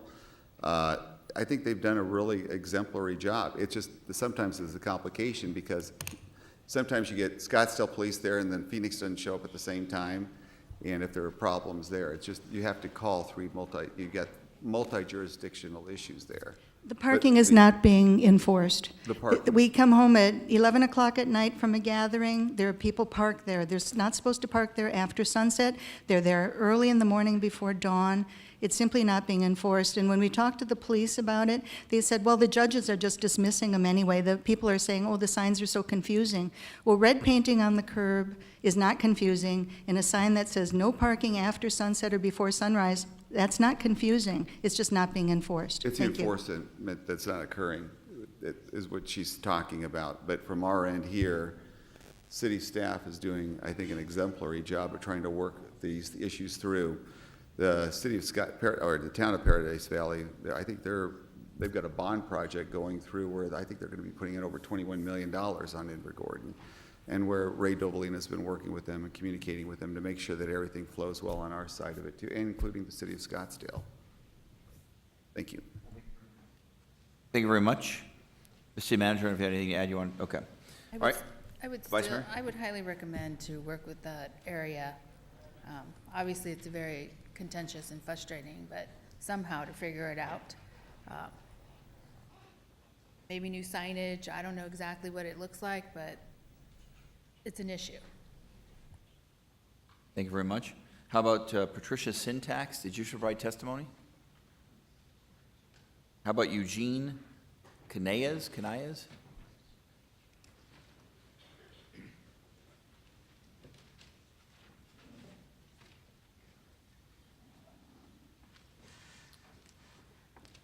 Mr. Mayor, members of the City Council, I'd like to thank you, first of all, for having the discussion about the Jockockie Inn today. It's an important building, it's a beautiful building, and it was really saved 30 years ago by a public outcry when the Phoenician was developed, so I think it warrants some discussion. I haven't seen the new memo with these stipulations. I defer to Mr. Kotzenberger's excellent statements about the city's abilities, what it can do in terms of preserving the structure. I was heartened to hear Mr. Gilbert say that they like the Jockockie, but buildings are a lot like kids. You can tell if people value and think something is important, and just given the current state of the structure, it would lead me to question that. I hope, in fact, of course, it's true. The more important point, another citizen touched on this, is really this whole issue that this discussion is really happening at the 11th hour, and it's really something that should have. This is a major PUD. I worked on the Mountain Shadows SUP. I know that these are very important and complicated issues, but the Jockockie is not a small structure, and somebody should have realized far in advance of tonight or even last week that this was a building worth discussing. If more time would have been allotted to find a solution, then whatever resolution happens this evening or whenever would have been, I think, far better given a little bit more time. And I think that's a really serious failing, for everyone involved.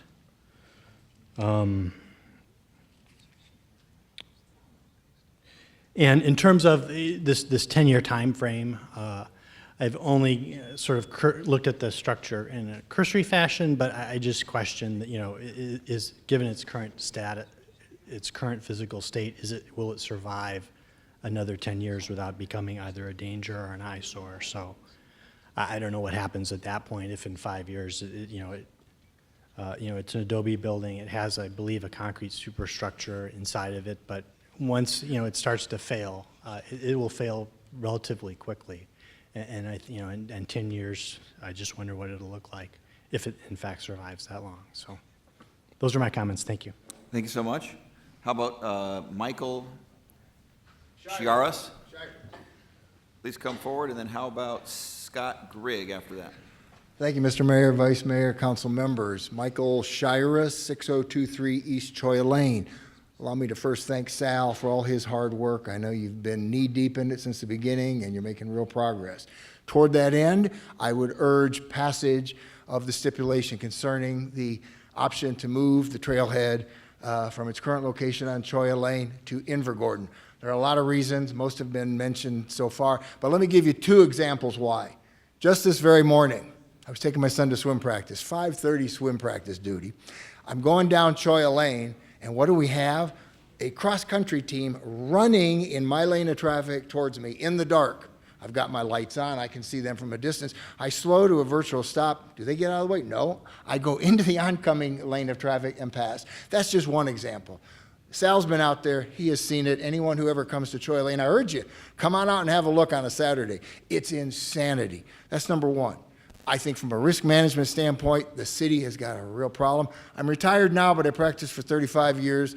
representing cities and towns from San Luis to Kingman to Springerville, Safford, all the way back to Green Valley and home. And I can tell you that if I were writing a risk management assessment, there's a real problem with traffic and pedestrians mixing on Cholla Lane. That's number one. Number two, and it was touched upon by a couple of the neighbors, 11,000, maybe 9,000 to 11,000 hikers a week. Let's assume only 1% of those have to take care of business, whether it's number one or number two. Where are they going? Where are they relieving themselves? I'll tell you, in Timmy Bowman's front yard, along Mike Zipprich's wall, in the trench that goes along a little bit to the west and north of Cholla Lane, and along the wall on Los Palacios. One last little example. Again, early swim duty one morning, but it was summer, so it was light. Going down the hill, I stop at Invergordon, and I look, and a woman pulls her pants off, leans against the wall on Los Palacios, squats down, and takes care of business. My son, being the droll person, looks, says to me, "Dad, that's not something you see every day." I said, "No, son, except on Cholla Lane." So please, pass that stipulation, spend the money to move that trail sooner rather than later. And again, I'm not practicing law anymore, but if I were advising the city, I'd say, you got an accident waiting to happen. Thanks so All much right, for your time. Thank you very much for your testimony. How about Mr. Scott Grigg?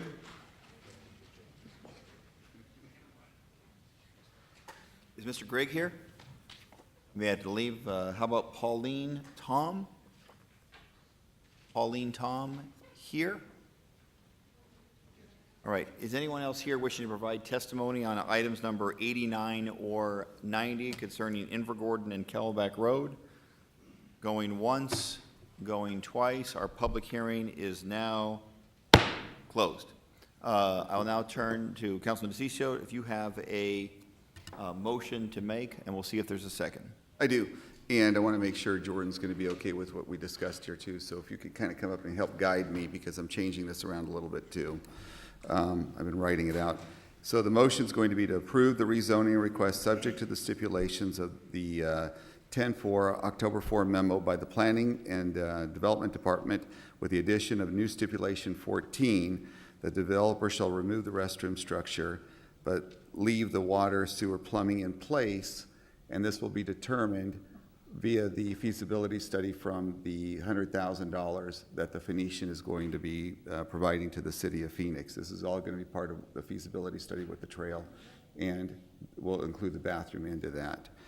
And then I also want to add in a stipulation for the Moments, where are they at, over here somewhere, that notice be provided to the immediate homeowners, and primarily along Cholla Trail, and I cannot remember the name of the other street where you live, ma'am, the street in Vista, and they're, pardon me? Vista Drive, which is right, and along Vista Drive, when the planning, when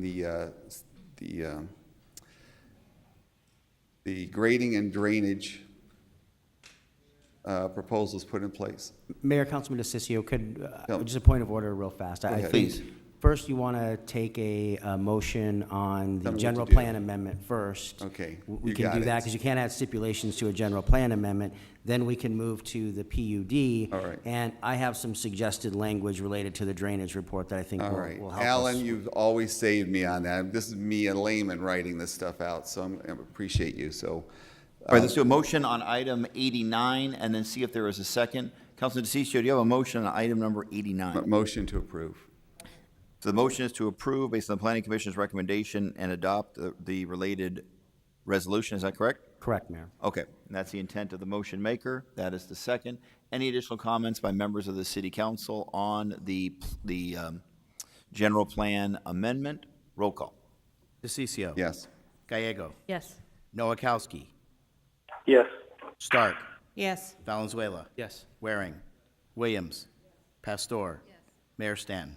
Yes. Okay, so now is the PUD matter. This is a zoning case. And so now, see, Councilman DeCiccio, do you have a motion on that item? And there may be some questions as relates to what the implications of that motion. Councilman. Yeah, thank you, Mayor. So if people can see, this is all the chicken scratching writing here to make sure that I do the motion correctly. Alan, do you want to help me with the language? What I was going to put out is just motion to approve this rezoning request subject to the stipulations of the October 4 memo by the Planning and Development Department with the addition of stipulation 14 dealing with the bathroom. The developer shall remove the restroom structure but leave the water and sewer plumbing in place, and this will be determined through the feasibility study. I have to add that in there. Provided by the $100,000 provided by the Phoenician. Then I was going to put language in there for the drainage that basically says that notice must be provided to the adjacent homeowners, better than using streets. At the time the drainage, the grading and drainage studies are presented to the city of Phoenix. At the same time that they present them, they have to notify the adjacent property owners. Does that work? Mayor, Councilman DeCiccio, what I would recommend would be new stipulation number 15. Okay. And that stipulation would read as follows. The applicant shall provide a copy of the grading and drainage report 15 days prior to submittal of the report to the Planning and Development Department. The copy shall be mailed certified mail to the Momans and Weiss at the following address. They shall be allowed to review and comment on the drainage study so that staff can consider the information prior to approval of the drainage report. Underneath that, subset A would be Sharon Weiss, 6205 East Choya Lane, Paradise Valley, Arizona, 85253. And then Timothy and Judy Moman at 6211 East Choya Lane, Paradise Valley, Arizona, 85253. Even better. That's my motion, and that's why you don't have laymen like me writing these motions. Thank you. All right, that was the motion of the council member. I think there's a many questions as it relates of all these issues. The bathroom, what would that issue do? That's different than what the Planning Commission recommended as it relates to the restroom, as I understand it. But I guess there's maybe confusion by myself and other members of the council. Mayor and council, I would just like to add and adopt the related ordinance to that part of the memo to clarify that. And then moving on to the restroom part, what Councilman DeCiccio is trying to get at would be have the developer remove the restroom structure but leave the water and sewer plumbing intact, so that could be capped off. And then as part of the future drainage study that I believe if the council accepts the Planning Commission recommendation about accepting the $100,000, that money could be used for a study to look at the trail, but also the restroom with the ability to reconstruct a new restroom in place using that plumbing or extend that plumbing as part of that study for another restroom. For another location. And because you'd go through a public process at that point. Okay, well, first I should ask on the underlying motion before we get into discussion of bathroom or no bathroom, is there a second to the underlying motion? All right, there's a second to the underlying motion. Any questions for our professional staff on this issue? Councilman Williams, please. For parks, if that was not removed, would you be required to maintain it and monitor it? I mean, my concern is having a restroom, a building there, and no upkeep, no one supervising it. That could be very detrimental to everybody around there. And Mayor Stanton and Councilwoman Williams, do you mean during the interim before we build the trail, if the trail is put there? Right. We I would mean, that not. could be 3 years plus. I mean, that's a long time for a building just to sit there without anybody maintaining it and paying for it. I don't believe it would be our expectation to maintain that building. I could be wrong.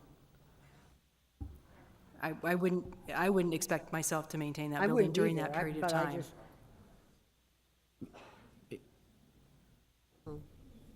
Mayor and council, it would be the property owner. It's still their property. They would have to maintain that.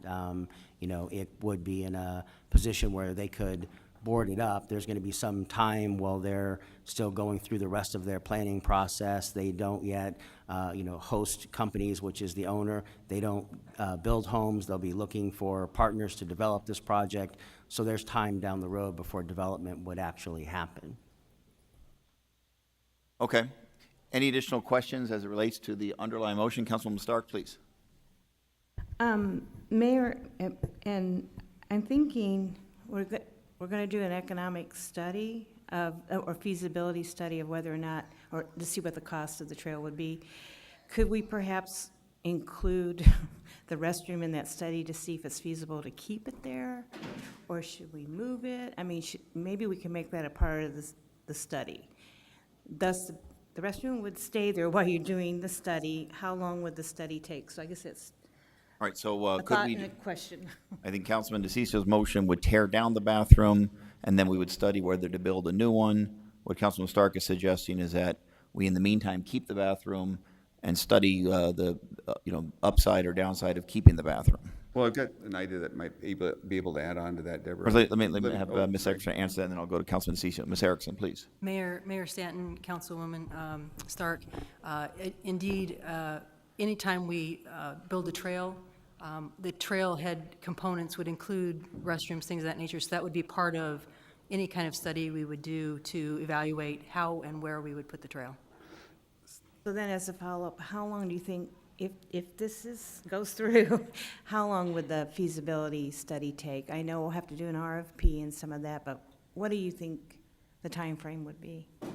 I would imagine probably 6 to 9 months. And I could even add more time. Councilman, onto do you have that. a Oh, sorry, Mayor. Go ahead, please. You have a question or What comment? if we were just to put language in here that nothing happens to the bathroom until development starts occurring on the site? So that gives time to do the feasibility study, gives the council the opportunity to have the open, those meetings out there in the neighborhood. And it gives the opportunity to see if there's some other things that are occurring on. So nothing happens to the bathroom until the development occurs on the golf course. Does that work? Yeah, that's a year and a half or longer. Is that okay, Jordan? I know you're not happy, are you? Well, the bathroom still comes down, but we still have to do the feasibility study. It's my motion.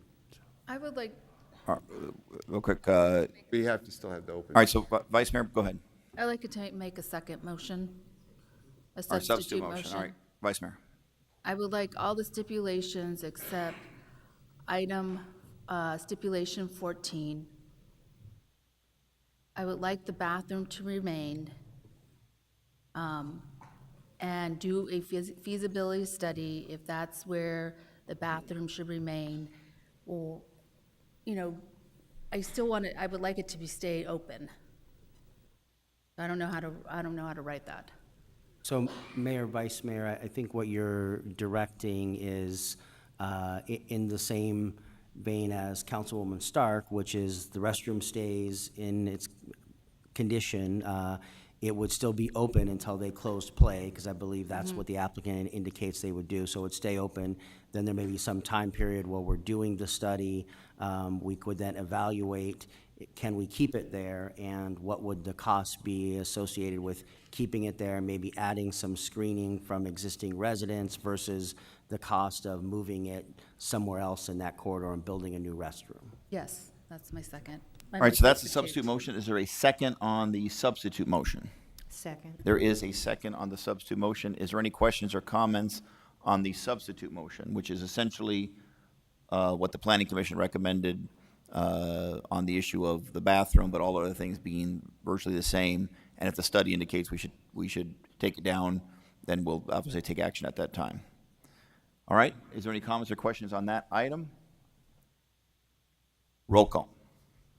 DeCicco. No. Gallego. Yes. Nowakowski. No. Stark. Yes. Valenzuela.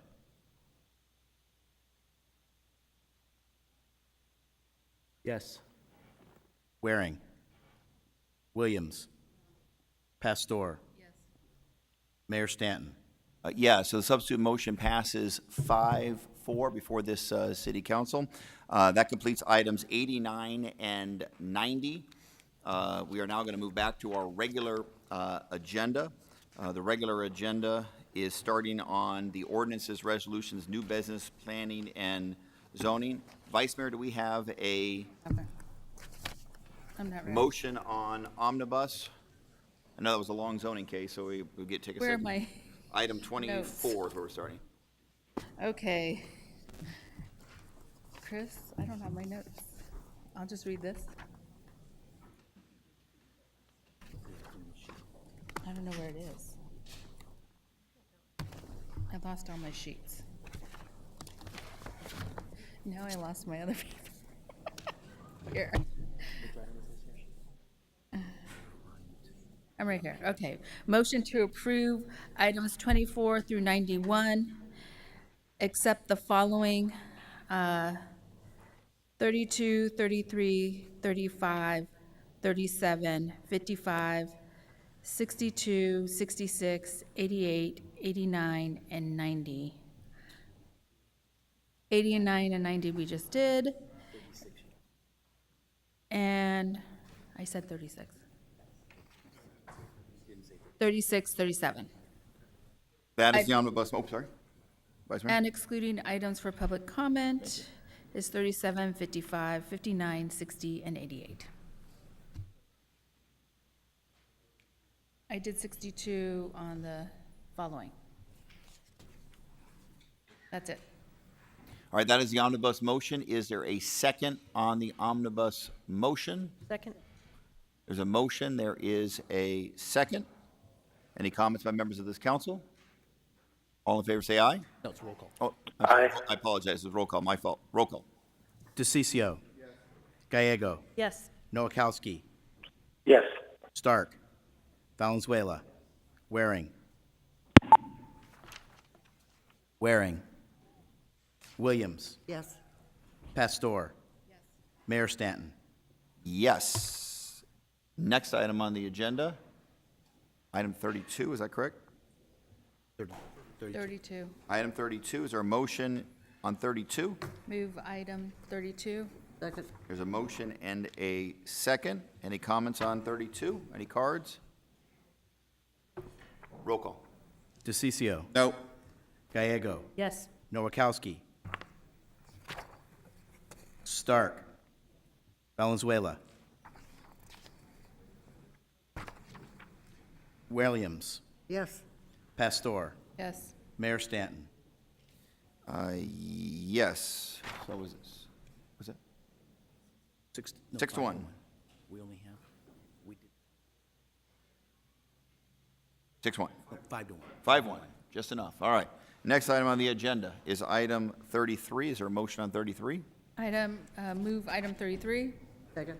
We have a motion and a second. Any comments by members of this council? Roll call. DeCiccio. No. Gallego. Yes. Noakowski. Stark. Valenzuela. Waring. Williams. Yes. Pastor. Yes. Mayor Stanton. Yes. Thank you. 5-2, that one passes. Okay. Next item on the agenda is item number 35. 35. Is there a motion on 35, Revenue Generating Water and Sewer Line Protection Program? Move to approve item 35.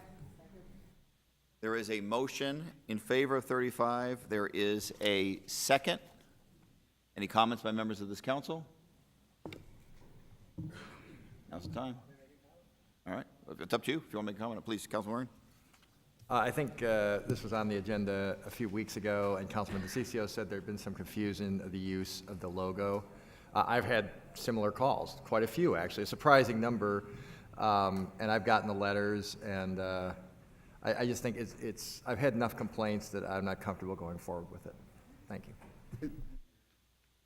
Councilman DeCiccio, please. That, I think they addressed at least some of the concerns I had on it, so I'm going to be okay with it. Okay. Fair enough, Councilman I'll just say I had told constituents I would not support this going forward, so I feel like I made a pledge. All right. Mr. Manager, what is 35? Mayor, we are in an agreement with Service Line Warranties of America, which is a program actually established through the National League of Cities. Over 400 communities in the United States do this program, whereby the Service Line Warranty Company offers a warranty to residents for a specific part of their water service that the city does not cover. And if it's an insurance program, if they have an issue in that, then the insurance company covers the cost. In partnership with us, they are allowed to use the City of Phoenix name and logo with our endorsement. and we share in revenues. Last year, we got about $250,000 of general fund revenue from this. Mr. DeCiccio and others had raised questions about it, so we would clarify in the letter that goes that that the company is not the City of Phoenix, and we would also make clear where people could call in the City of Phoenix if they had questions. All right, thank you very much, and I just want to make sure it's clear for everyone. I plan to vote against it. I think that it does, the use of the Phoenix bird on this insurance program does leave confusion in the marketplace. I know Councilman DeCiccio had some concerns, but he feels like the new language that will be sent out to residents will be clear enough. Obviously, everyone can agree or disagree in terms of whether it goes far enough. I personally feel that in light of our current financial situation at the city, that the use of the bird as a way to raise revenue we don't need to do it, and I'm not comfortable with it. So I personally would vote against it. Councilman Williams, please. Thank you, Mayor. I have had many residents subscribe to this, and I do myself. And I know that it has saved them tens of thousands of dollars because the connection into the house was a long ways, and it would have been the homeowner's responsibility.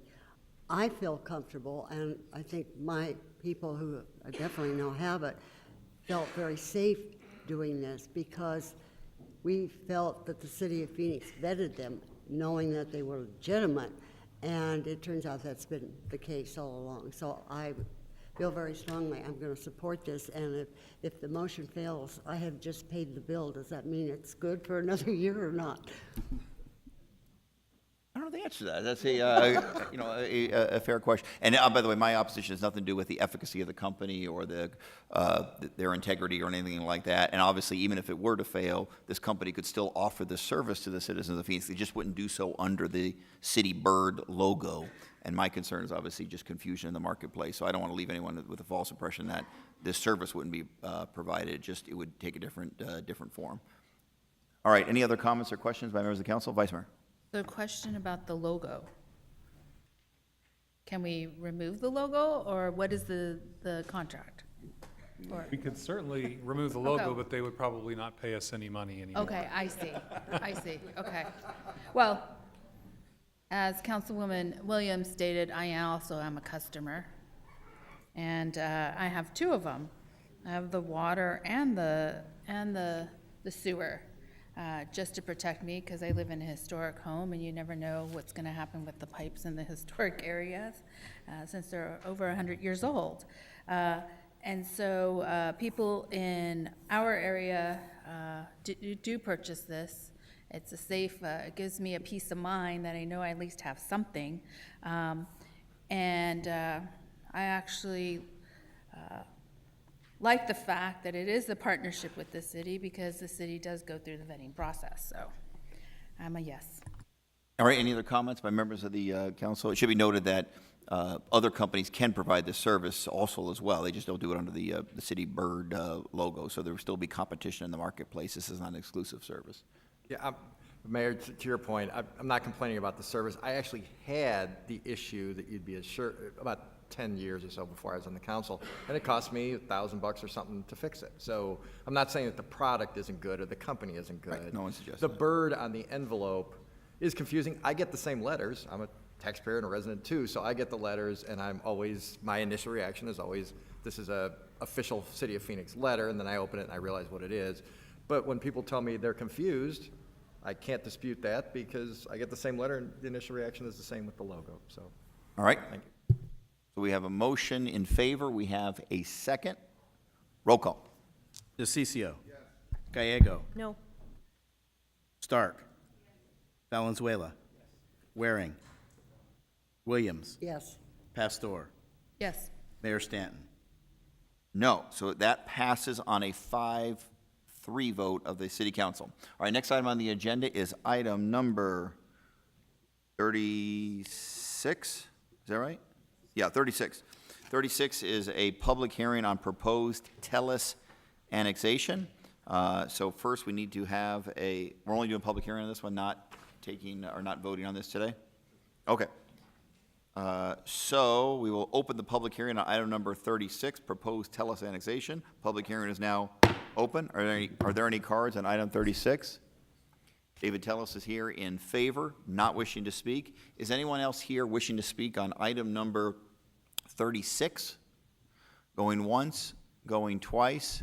The public hearing is now closed. We're now on to the next item on today's agenda. The next item on today's agenda is item 37. Item 37 is the proposed sale of the Sheraton Grand Phoenix Hotel. And I think we're going to have a staff presentation that will include our city manager. Staff is recommending the sale of the Sheraton Grand Phoenix Hotel. So I'll now turn it to our city manager and ask that he begin the professional staff presentation on the proposed sale of the hotel. Thank you, Mayor, members of the council. Item 37 is to authorize the sale of the Sheraton Grand Phoenix Hotel, a lease agreement and additional agreements to facilitate the lease and the hotel sale. At the table, we have Milton Mahoney, Assistant City Manager, who's been overseeing this, along with Jeremy Legg, our manager of the project, Denise Olson, Chief Financial Officer, who will make part of the presentation. Also here today is the person who proposes to purchase the property through his company, Lee Pillsbury. To the first slide. We want to take just a few minutes to go over the context and the terms of this. So briefly, the reasons to sell the hotel now. We signed over 17 non-disclosure agreements, and after due diligence, this is by far the best offer the city has received at $255 million, which we believe is above the hotel's current market value. Selling the hotel eliminates the city's ownership risks, the broader economy risk, the travel industry risk, and any local building ownership risks. The building currently pays no property or lease taxes to schools or other taxing jurisdictions because it's owned by the city. It's tax exempt. With this sale and the lease proposed, it would start generating tax revenue for schools with the sale. And finally, the city would avoid spending money on hotel renovations, which we estimate could be upwards of $20 million in order to keep the hotel viable. Just in terms of the context of why the city is in a hotel business, why we built a hotel.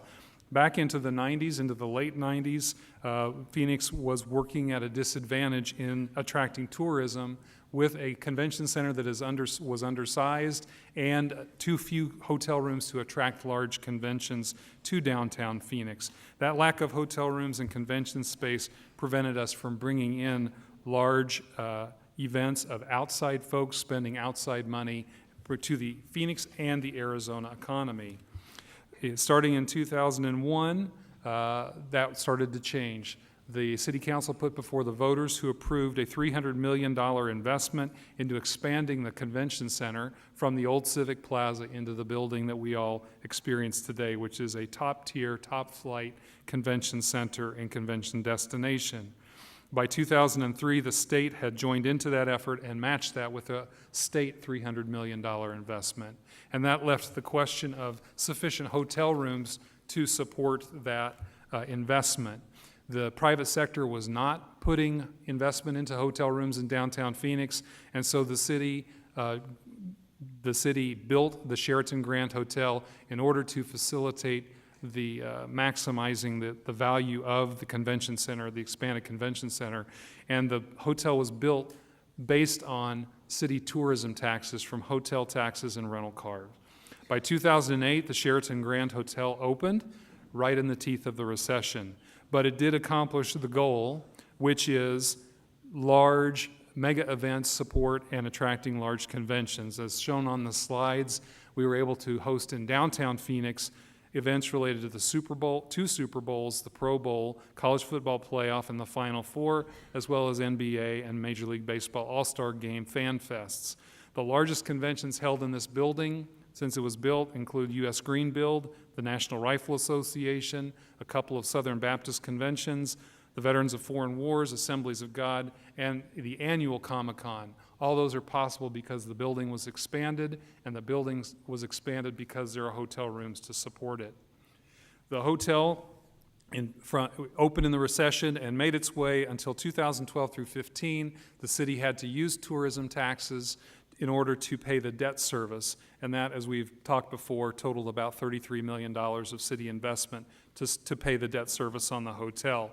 In 2015, the City Council directed staff to refinance the debt on the hotel, and since that time, under Ms. Olson's leadership there, we have had no further city expenditures, but that's because the debt was refinanced with interest only, and Denise will explain that. The convention center has been shown by the State Auditor General to have a significant impact on the state and the city, and it's met its obligations for the state investment. With that, I'll ask our Chief Financial Officer, Denise Olson, to just walk us through the numbers, and then I will conclude. Thank you, Mayor, members of the council. So the city has invested in the hotel over the period of time. First, we had $3.6 million to buy land. Then we invested $10.3 million to fund a reserve fund to backstop the original bonds. As the city manager mentioned, we also spent $33.4 million from the Sports Facilities Fund for debt service payments. So the total historical cash investment from the city has been $47.3 million. So now I'd like to talk about the financial forecast over the next 10 years if we continue to own the hotel. As Ed mentioned, we do have a bank loan for 10 years. The first 5 years of that bank loan is interest-only payments. So over the last couple of years, you can see with the green bar that represents the hotel revenues available for debt service is sufficient to pay the interest-only payment, which is represented in the red bar. You can see the difference between the green bar and the red bar has allowed us to save money into a reserve fund, and we have accumulated $16 million that can be applied to the $306 million of debt outstanding. As we move into the next couple of years, starting in 2018, again, you can see the revenue available for debt service, which is represented by the green bar, is sufficient to pay the interest only, which is the red bar. But on top of that, we also have to make significant capital investment in the hotel to make sure that it continues to be competitive with other convention center hotels. If we do not make this investment, we foresee that the revenue would decrease. Starting in 2021, the bank loan now requires us to pay both principal and interest. You can see the difference between the revenues available for debt service and the red bar. There's only about a $2 million difference there.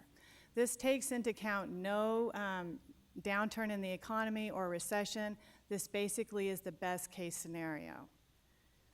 In 2026, the 10-year bank loan ends, and so we will have to take out the debt on the hotel for the long term. We're estimating that the debt service would be about $23 million at that time, and you can see with the green bar representing the revenue from hotel operations, we will not have enough money to cover the debt service. And in that case scenario, we're going to have to find another revenue source. So because of that, I recommend we need to sell the hotel to mitigate financial risk going into the future. So now let's talk about the offer. The proposed buyer is TLG. They will honor all existing convention contracts and labor agreements. The ownership change is anticipated to be in January of 2018. TLG is a well-known investor in the hotel industry, and they have decades of experience owning and operating numerous hotel properties. If we look at the numbers, as I mentioned, the current debt outstanding is $306 million. TLG has offered us $255 million, which includes GPLET, and $13 million is in a capital fund that's only for the purpose of renovations at the hotel. There's an additional $5 million of transaction cost, but as I mentioned, we have been able to accumulate $16 million that we can apply towards this transaction. That leaves the total cost to the city for this transaction of $40 million. So, Mayor, members of the council, that investment by the city has accomplished its goal. We have a new convention center, top tier in the United States.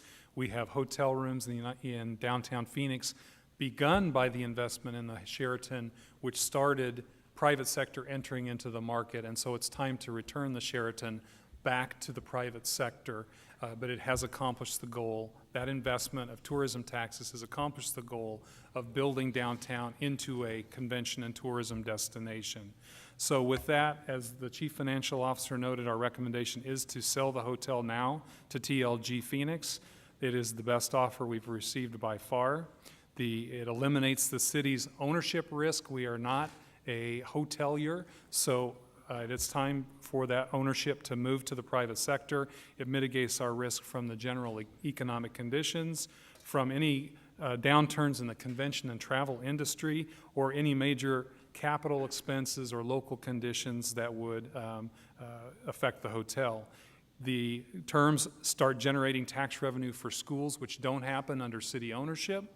And finally, it would the city would avoid having to spend capital money on the hotel renovations, which need to start as soon as next year in order to keep the Sheraton Grand position as a 4-star flagship convention hotel.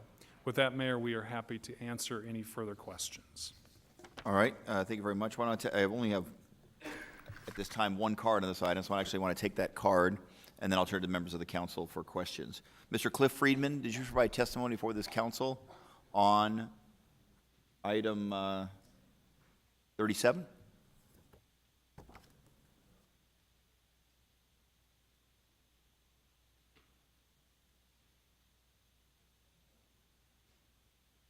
Good to see you. Mayor Stanton, City Council members, my name is Cliff Friedman, and I live at 1812 West Brambleberry Lane, Phoenix. I'm here today to speak directly to the issue related to the sale of the Phoenix Sheraton Hotel. For years, much has been publicized about the hotel, government direct investment in private business, and the operating losses, Phoenix's long-term financial commitment, and the direct effect this will have on taxpayers of Phoenix. As a resident of District 2 and proudly represented by City Council member Jim Waring, who since his representation of our district has been a vocal opponent of tax increases and wasteful government spending, today the decision before you is important for many reasons. One, this is clearly a violation of the gift clause. Two, the hotel is now profitable and the value or appraisal of the hotel should be reconsidered. Three, the precedent of disposing of a city asset without regard for the burden it imposes on taxpayers. Four, this sale is a regressive tax on the poor who struggle and are now burdened with the poor decisions of the mayor and city council. Five, finally, the sale of this now profitable hotel is just another excuse for you to make yet another poor financial decision, as the sale of this hotel is your way of taking this taxpayer money to build a sports arena. I ask you, City Council members and Mayor, to vote no on the sale of the hotel, re-examine the value, and issue a nationwide RFP that will attract other potential buyers instead of treating this as a sole source sale. Taxpayers and those who elect you are watching the outcome of this decision and will not forget how our elected officials manage our city assets that people far and wide have entrusted you to do with responsibly. Thank you. Thank you very much for that testimony, Mr. Friedman. There may be questions about the issues about the RFP or how that whole came about, the potential buyer. In favor, not wishing to speak, although available if requested, Mr. David Kreider from Downtown Phoenix, Inc. Diane Barker, is she still here? Ms. Barker? She had to leave. She says close deal and move on. So she's in favor of the proposal. Jeff Malosnik is in favor as well, not wishing to speak. Okay, so you've heard the staff recommendation. You've heard the public testimony cards that are here. Motion. All right, well, now we'll turn it over to a member of the council, see if anyone would like to make a motion on item number 37. Take it, yeah, please, somebody. Yes. And in the comments, the gentleman mentioned that he thought this was about what will happen with the money. For me, it is not. For me, it's about, is this the right time to sell the hotel? We had extensive briefings on what's happening in the market and the significant investments the city would need to be making if we were not. So several of us were not here when the original decision was made, and the decision for us today is one about whether we want to keep the asset as a government asset or whether we want it to go into the private sector, where the private sector can take the risk and operate the hotel. So I think that is the appropriate decision to make. I move approval. Mayor, I will second that. For me, it's time to stop the bleeding. Find someone who has a professional history of managing a hotel and move on. All right, so there is a motion. There is a second. Now I'll turn to members of the councils for any comments that they may have. Councilman DeCiccio, please. I think I've been pretty clear about what's been going on with this hotel, so I'm not going to belabor it, and I know it's a late day, but I do want to walk through some numbers. I want to make sure these numbers are right. So the total purchase price or the total build out of the hotel was $350 million plus. What was the total build out? The cost, including land, then the one-time $10 million, all that. So, Mayor, members of the council, Councilman DeCiccio, we issued $350 million of debt originally, and then we also paid $3.6 million for land, the $10.3 for the reserve fund. Okay. And so what is that total amount?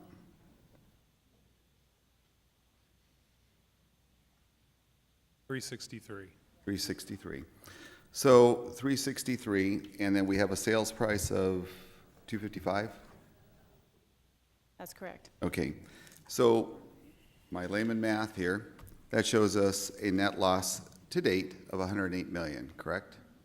We need to correct, I understand how you get from 363 to 255, but understand that when we refinanced the bonds, there were $350 million of bonds. There was cash inside the hotel from the original bonds that was unleashed or freed that paid down the principal to $306 million. So that wasn't a loss from 350 to 306 because the money was in there. So it's the difference between 306 and 255. Well, you paid $363 million to build it, correct? All in, 363 was the debt plus the other investment. Okay, so you had $363 million minus $255 million, still comes out to $108 million. But there was cash inside the refinancing. Okay. Denise.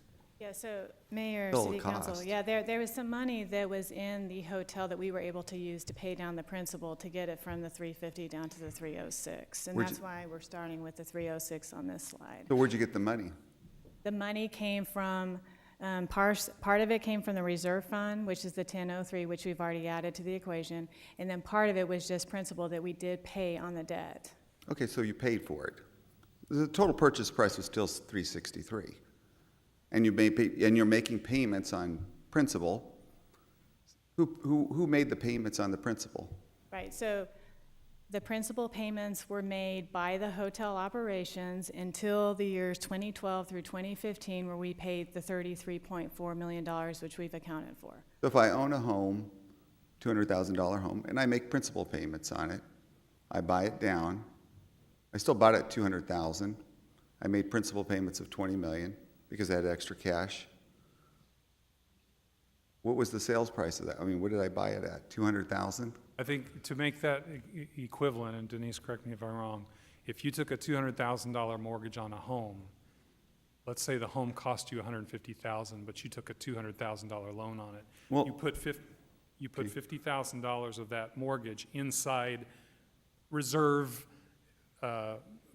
inside your home. Yeah. And then when you refinanced, you took that $50,000 and applied it to the principal. That's what happened here, was there was money inside the hotel, both from reserves that started at the beginning that were tied up in all the bond covenants, and some of the operations paid the principal. So the better number to look at in terms of the city's expense, not the hotel's expense, the city's expense is starting at the 306. It's 363 million. I'm just telling, we're just going to have to disagree on this. It's We'll disagree. 363 million. The other then is the 13 million that from the reserve fund that's already in there, it's given to the current buyer. Why is that not off the 40 million? Why is that not a cost? I mean, we're giving him a gift of $13 million. So Mayor, City Council, the $13 million is from hotel operations, and it was placed into the capital fund for hotel renovations, and it really can only be used for that purpose. So if we continue to own that hotel, we would have to use that money for capital renovations. I'm not asking that question, but you can answer it that way. But I'm asking, who owns the 13 million today? The hotel, it's an asset of the hotel. Who's the hotel? The hotel corporation, basically the city. Okay, so the city of Phoenix owns the 13 million that it's transferring to the individual. We've had this conversation. Yes. All I asked was that it be done right. That's all I've asked for. Just present the numbers correctly. And so we're the presenting public them sees it. correctly as we believe they're correctly, and again, we disagree on that. The 13 million is within the hotel. It's an asset of the hotel. It's like a piece of furniture in the hotel. When we sell the hotel, we can keep that piece of furniture, or we can keep that capital reserve fund, but the price of the hotel is going to go down by that amount because that's an expectation of a piece of the hotel. Well, that So would, we showed the 13 million up here. We had that conversation. We showed that, but it doesn't figure into that chart as we show it. that's why I'm going to tell you, and I could be a lot more firm right now on this, and I don't want to be, Ed, because I'm telling you, I think, well, I am going to be. Why shouldn't I be? I do that anyways. These are all lies. This No, is they're not a lies. one big lie. No, sir, It they is are a not huge lies, Sal. lie. They are not lies. Let And what it Councilman Tizio and then I don't think it's is a not lie. presenting I the think numbers. it's No, the it's way not it's presented. true. It's just, you can't do math like this. Math doesn't work like that. 5 minus 13. Yeah, Then from there, with the giblet, it's clear up there, but I think what you asked for, if I'm correct, is that you asked for do it line by line by line. yeah, it'd be a lot more honest. Yes, and I understand. We've had this Because we both conversation. had the conversation. And actually, we agree on this. Yes. But the bottom line is you can't, I mean, I understand why the city wants to present this in the best light. I get it. It was a horrible mistake when it was done, and it's a horrible mistake now. It's the same old buy high, sell low theory. I get it. But the bottom line is all I've asked is present the numbers, and we're just not doing it. That is a problem for me, and I'm literally trying to bite my tongue. I really am, but you're not presenting it factually. And where's the 37 million in operations that's already lost? All right, so real quick, I did want to give the city manager. What's the total loss of this hotel? That's a fair question, and also, obviously, with the personal accusation in terms of lying, I wanted to give the city manager an opportunity to appropriately respond to a statement that he or professional city staff, quote, lied. Thank you, Mayor. Councilman DeCiccio. I think it's a disagreement on how we present it. We've had that conversation. I understand where you're coming from, and we've stated that. We show the 13 million up there. We're showing the numbers as we believe they're best represented. The 37 million is actually on a previous slide. We talked about that. I think maybe two slides prior to this one, there's a slide that talks about it's actually a total of 47 million investment by the city, tourism taxes into this. In addition to this 40 million difference between the sales price and everything netting out, that's where we come up with 87 million. investment. 87 million. Yes, sir. Loss. Yes. Loss. It's really, my numbers are 121, 87 million. I mean, what's it matter when you're talking a couple $1 million? But that's just on direct losses. And how much is the GIPLET, the tax giveaway associated with this? All right, so obviously the Well, how much is the- proposed how sale much is the involves a tax GIPLET, so giveaway? question is, I guess we estimated the value of that. I just want to get the numbers on the record. That's all I want to do. There was a required study done on the GPLET, and I believe Jeremy Legg can walk through those numbers.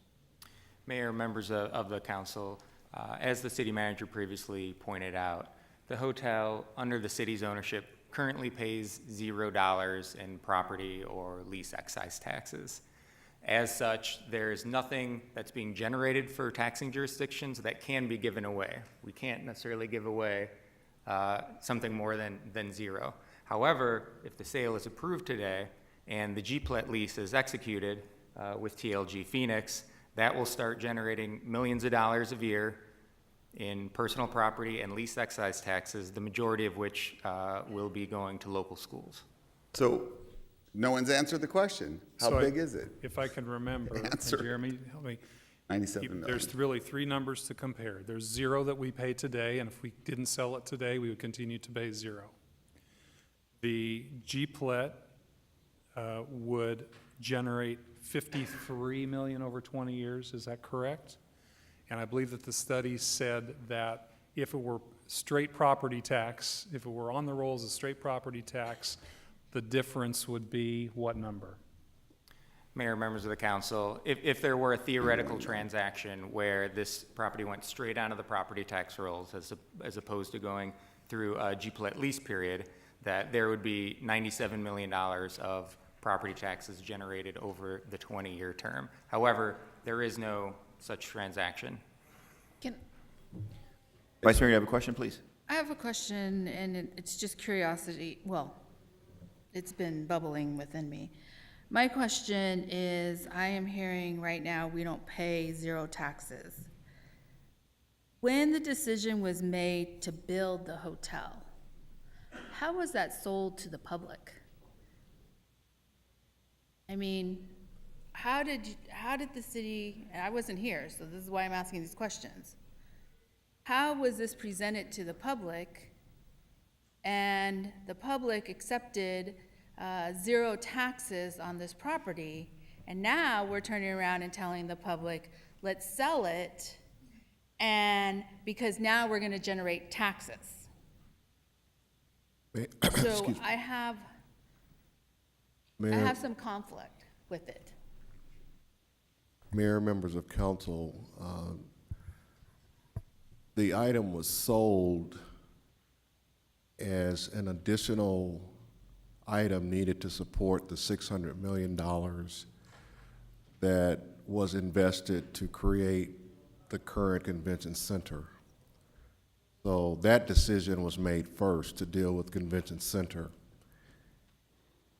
While that was a plus, the industry was still saying to the city, we can't properly leverage what the convention center can provide unless there is a companion convention hotel property to go with it. And so there's headlines from back at that time. There were studies done, and so that was the basis upon which the city decided to go forward with constructing a hotel. And to add to that, I don't believe there was really much, again, I was not involved in this. I don't believe there was much about property taxes because it was known as a city-owned facility, just like the building we're sitting in, or City Hall, or the convention center itself. It's not subject to property tax. And so that facility was not subject to property tax from the very beginning of its building. Mayor? If that answers your question, Councilwoman. Just a moment. Vice Mayor, do you have any additional questions? Councilman DeCiccio, please. I just want to ask one more question. And now, people think that we're losing money, and I get the whole, interest-only loan thing. How much is the hotel making per year, and how much has it made over the last 2 years? Councilman DeCiccio, Mayor, members of the council, The gross revenues of the hotel over the last couple of years have been about $61 million. And as Ms. Olson's slides in the presentation earlier indicated, there's about $15 million available for debt service.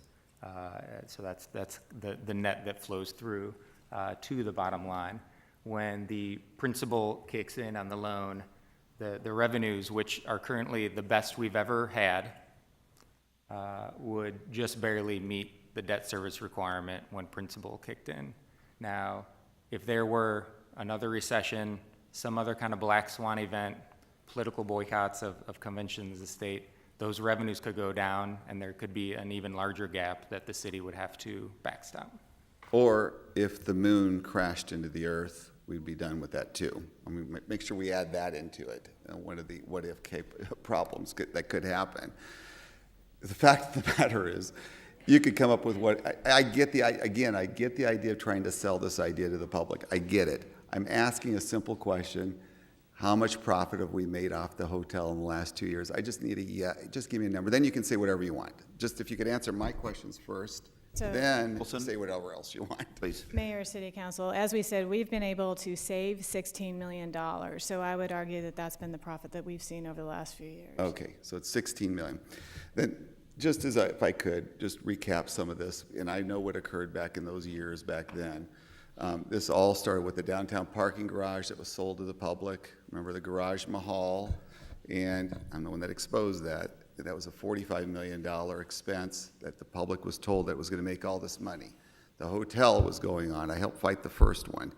So I'm telling you, it was all a bad idea at the time. I get it. But the problem is that you're taking a bad idea and making it worse by selling it today when we're in a growing economy, a growing market. A one-year wait would not have hurt this thing. So that's all I'm going to say about this. But the bottom line is the numbers are more dramatic than that. And the fact of the matter is now that the hotel's making a profit, now you want to sell it. The logic here is so illogical, I can't even describe it. I get the what ifs, but again, I'm still waiting for the moon to hit the earth because that would really cause a catastrophe and really cause our financial investments to go downhill because those are some of the what ifs I see right now. It's not happening. The feds, if they're doing anything, they're raising the rates. That tells you that they're trying to lower inflation, which also tells you that the economy is growing. It's not shrinking. Thank you, Mayor. All right, thank you very much. Any other comments by members of the city council or questions? Vice Mayor, please. Can you please explain, I don't think you have a slide on it, for the last 3 years, what events had happened, that reason why we saw growth? All right, additional explanations for why the hotel has done better in the last few years. Mr. City Manager? So it's actually a convention center. It's a result of convention business, and Mr. Mahoney's been monitoring that. So, Mayor, members of council, within the last 3 years, we've seen not only continued growth in the annual Comic-Con event that's happened, but we had the opportunity to host what we refer to as a trifecta: the Super Bowl, the College Champ Game, and the Final Four. Those are cyclical kinds of events. They're not items that we would have every year. We were fortunate enough to host them. You may recall that in the prior Super Bowl, the concentration of events on the social side did not take place in downtown Phoenix. It took place in Glendale. But as the growth and excitement and vibrancy has evolved in downtown Phoenix, there was a decision made to place all of those in our downtown. That helped contribute to the record revenue that Mr. Legg has referred to. Our point simply is we can't count on those to occur with regularity. With regards to the overall situation, we have $13 million that's in a hotel account that's earmarked for renovation. In order for the property to remain at 4-star status, it will require a level of renovation that exceeds the $13 million. So if we retain ownership, which we have the right to do, we will have to find a way to come up with the additional money necessary to keep it as a competitive property. That factors into our request to encourage sale of the asset and sell now.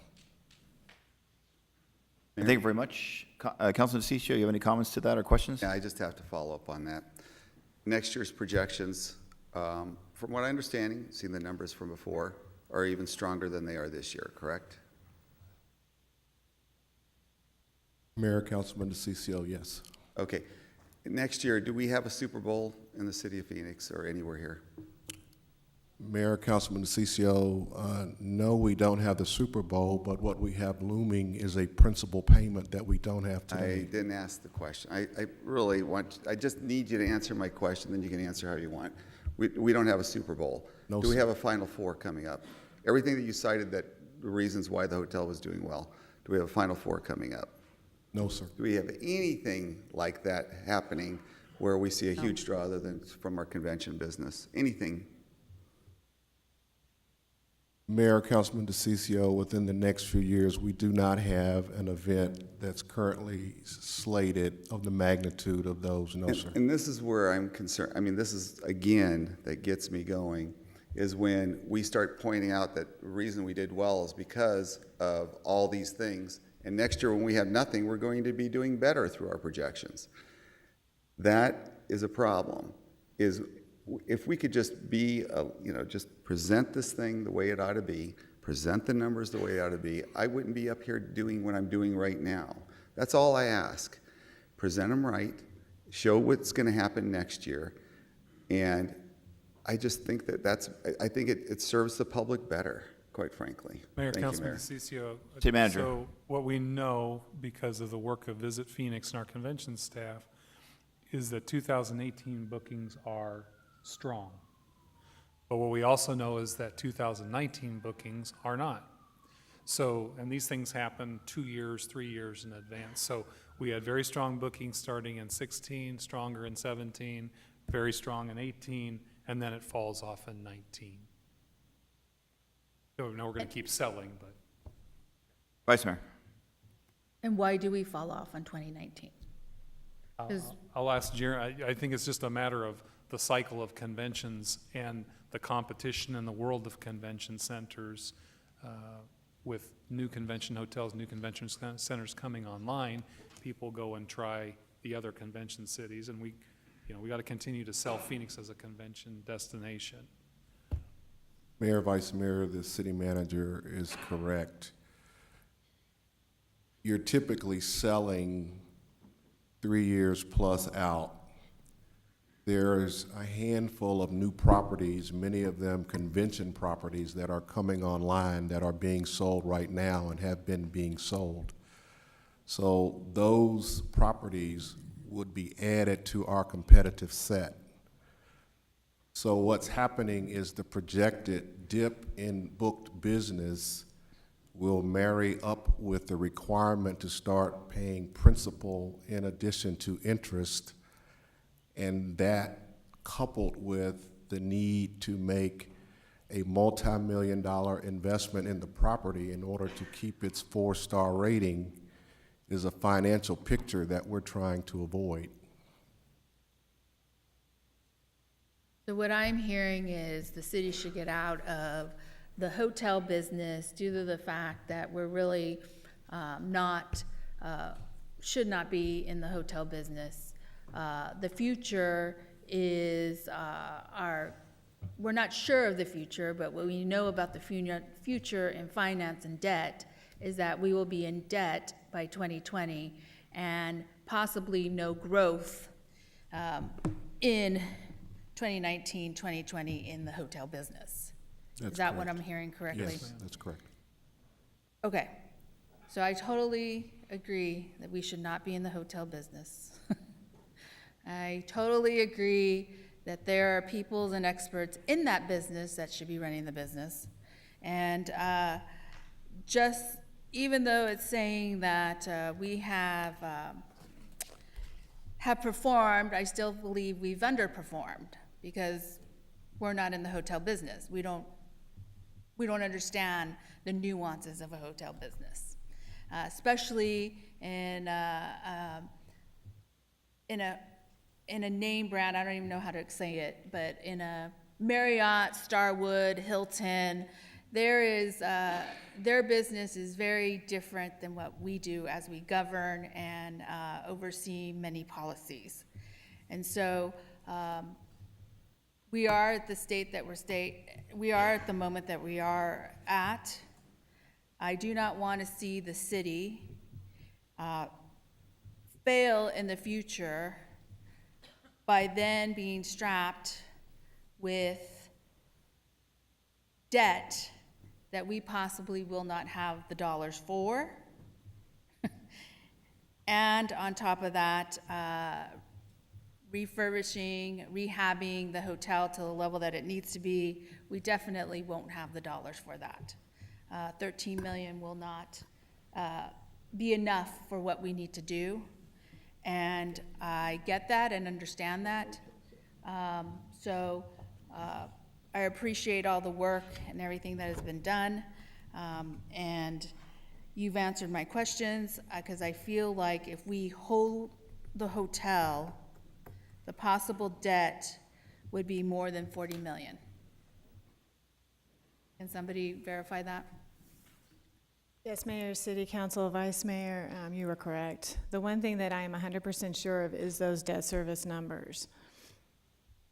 All right, thank you very much for those comments, Vice Mayor. Any other questions or comments by members of the City Council? Councilman Waring, please.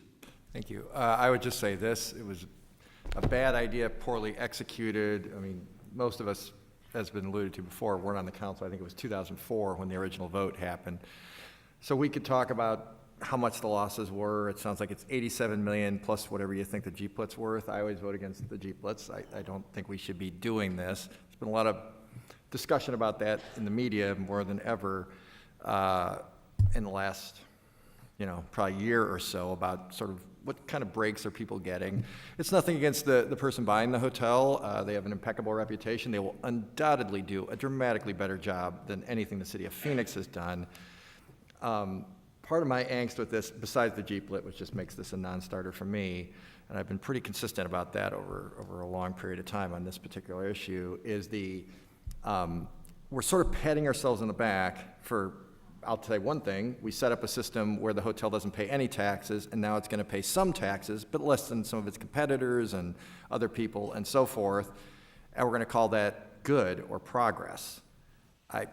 I guess I disagree with that. It might have been nice to find somebody at a nice prime downtown plot who was willing to pay the full freight, but that's apparently not what's going to happen.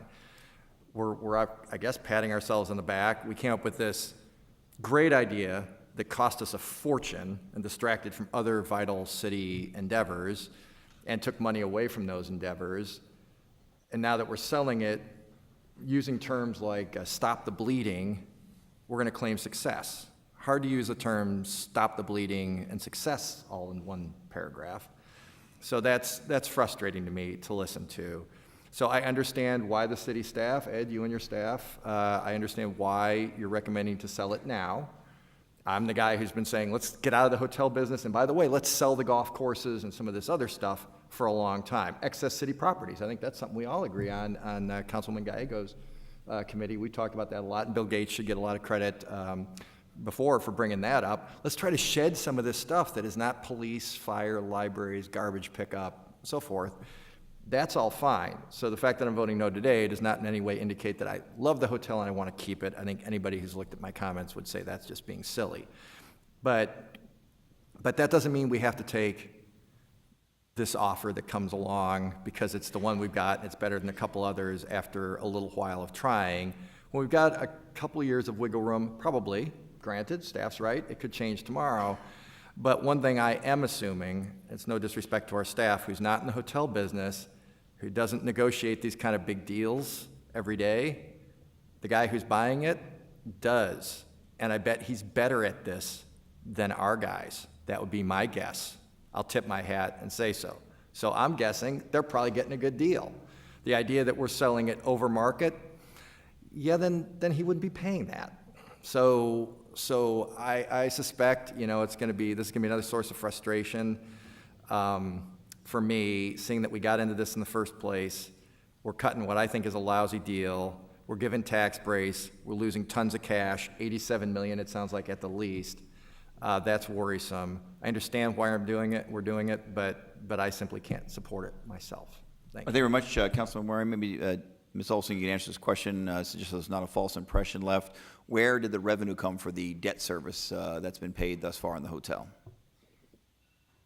So Mayor, City Council, the revenue that's come for the debt service that we have had to pay, the $33.4 million, has come from the Sports Facilities Fund. But in addition with revenues from the hotel itself?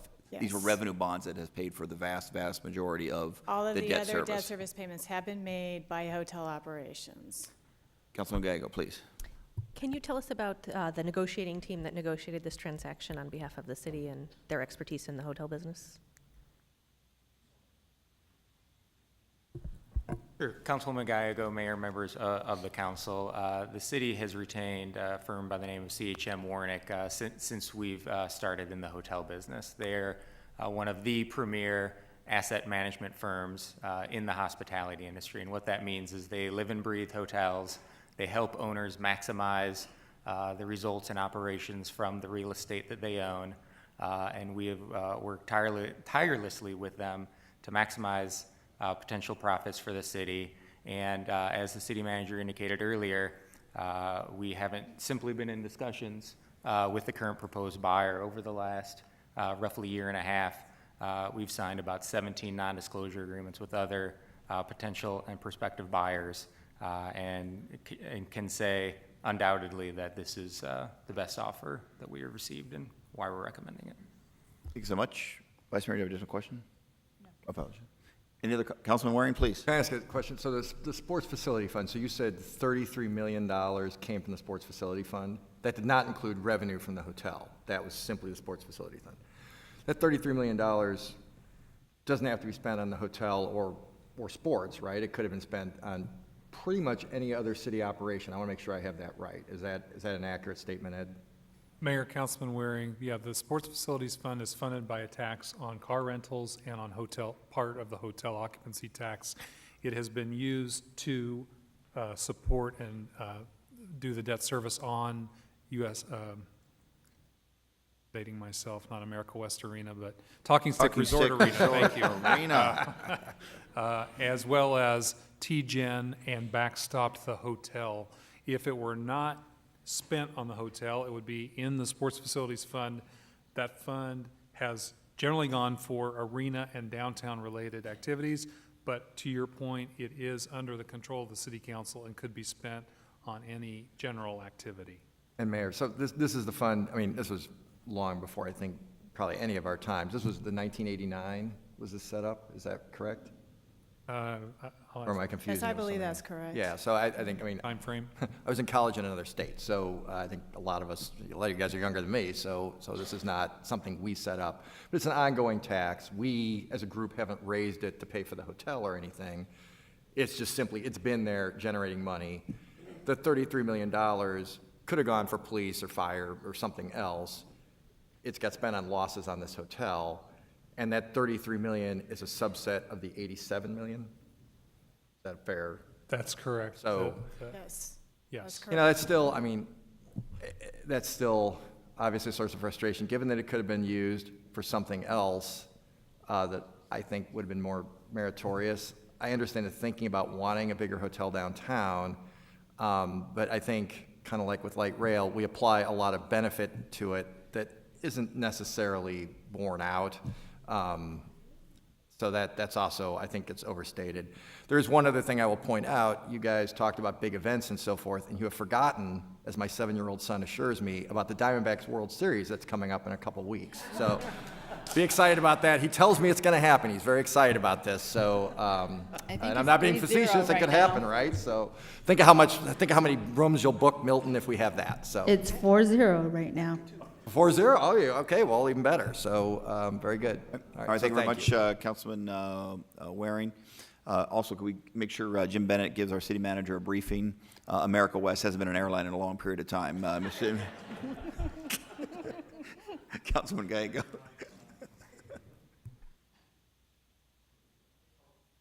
Any additional comments or questions? Councilman Valenzuela, please. Yeah, thanks, Mayor. It's a tough situation to be in, and, it certainly is not fun. I was not on the Phoenix City Council in 2004. I'm a lifelong constituent. I remember reading about this in the paper. Whether I agree with the city getting into the hotel business or not, some will say that the city never should have been in the hotel business. Others will say that it was important to help move downtown forward. I think our downtown today is thriving, and I think we're all fortunate for that.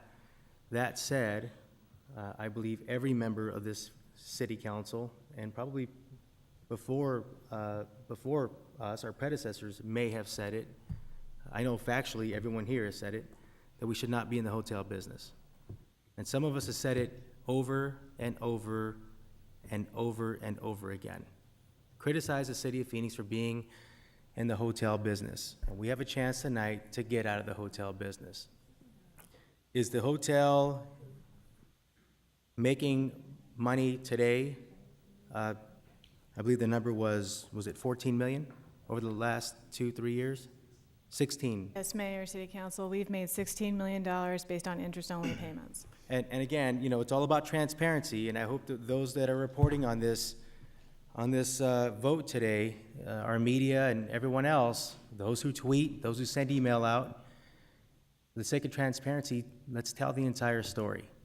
So $16 million over the last, 3 years, we are banking on the economy, which, I think we've done a lot to diversify our economy here in Phoenix, and I think a lot of people have in our country. Our GDP here in Phoenix is doing better than a lot of others.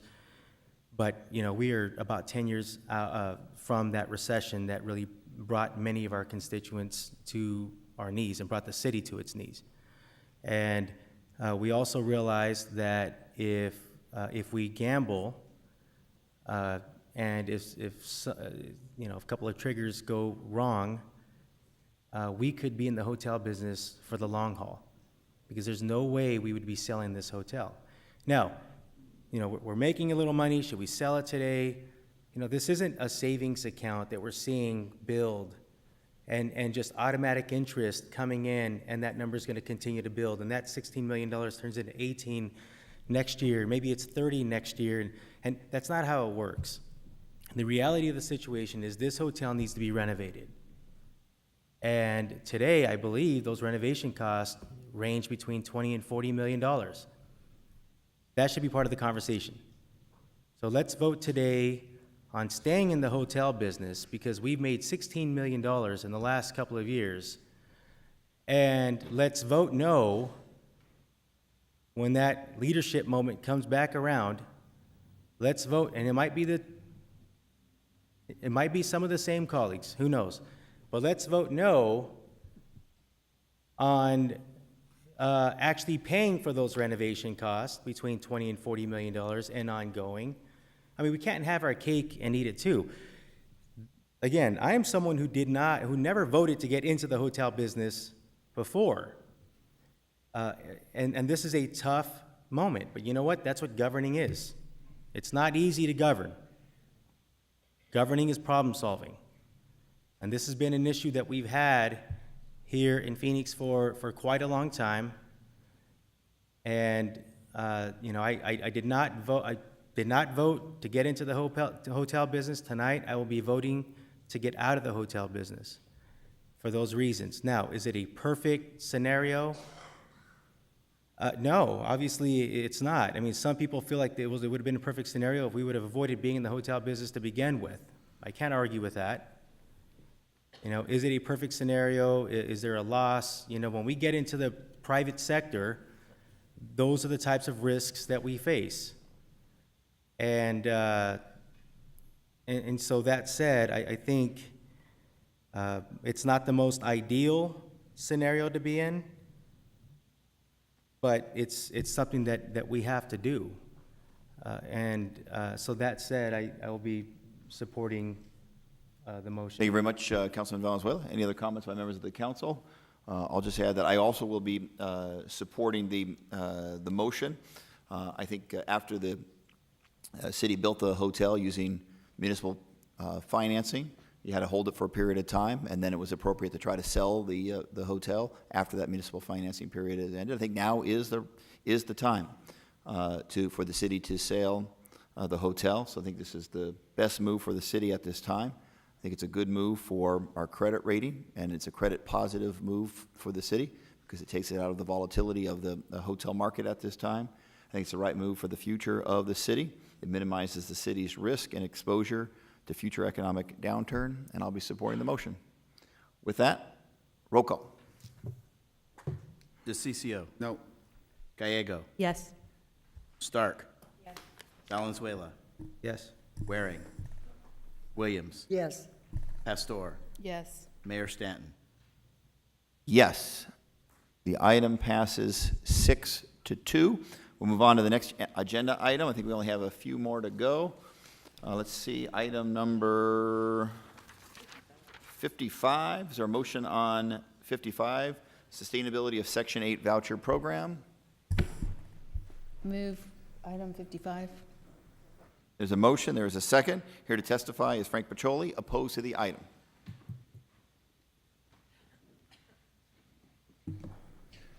Good afternoon, Mayor. Good evening, Mayor. Good evening, Council. Sorry about that. My name's Frank Pacholi. I am president of ASME Local 2960. I'm here today not only as union president, but as an individual. Before you today is a decision on whether to privatize Section 8 housing in the city of Phoenix. I hope you look at the consequences of such action. It's of vital importance to the poor, our veterans, and those deserving of such assistance be kept within city control. A private company, as you talked about with a hotel, is not in the business of serving the public. They're looking to make money. They don't serve the best interests of our community, and they're not dedicating themselves to our citizens. They're simply there to make a profit. The cost to keep this in the city of Phoenix is $1 million, about the same price this council has voted on art projects done in the past. This is no art project. This is a basic need of human beings. Public housing has done much to raise the standards of people's living conditions throughout this nation. I myself, as a result of public housing, I was born, now you'll all know my age, in 1969, proudly in Ravenswood Projects, Queens, New York. I would not be where I'm in today if it wasn't for public housing and the city that ran it. Public housing helped me become a middle-class citizen. When you start giving away such control from public servants to a private corporation, you change that basic goal. The goal becomes profit and not service. A private company will not have the heart and soul necessary to help people in need. This city should be leading the nation in how we treat the less fortunate and our veterans and not lag behind. I know this isn't a popular idea. I know it's not popular to keep this under city control. And I know many city council members don't even want Section 8 housing in their districts. I assure you, I would have been a good neighbor to each of you. I assure you, there's many Section 8 people that would make good neighbors. Reconsider this decision to keep public housing Section 8 under city control and city staff. Not only by getting rid of it are you doing a disservice to the citizens and the people who need it, there are 30 city employees who will be displaced by these jobs when you send this to the private sector. Thank you very much. Thank you very much, Ms. Pacholi. Any questions for Frank? Okay, is there a motion on item 55? Oh, there already was one. We have our professional city staff. If there was any questions for our professional city staff on this item, Councilman Waring, please. This is a federal program that we administer, and we're basically outsourcing the administration. Is that a fair analysis? Correct.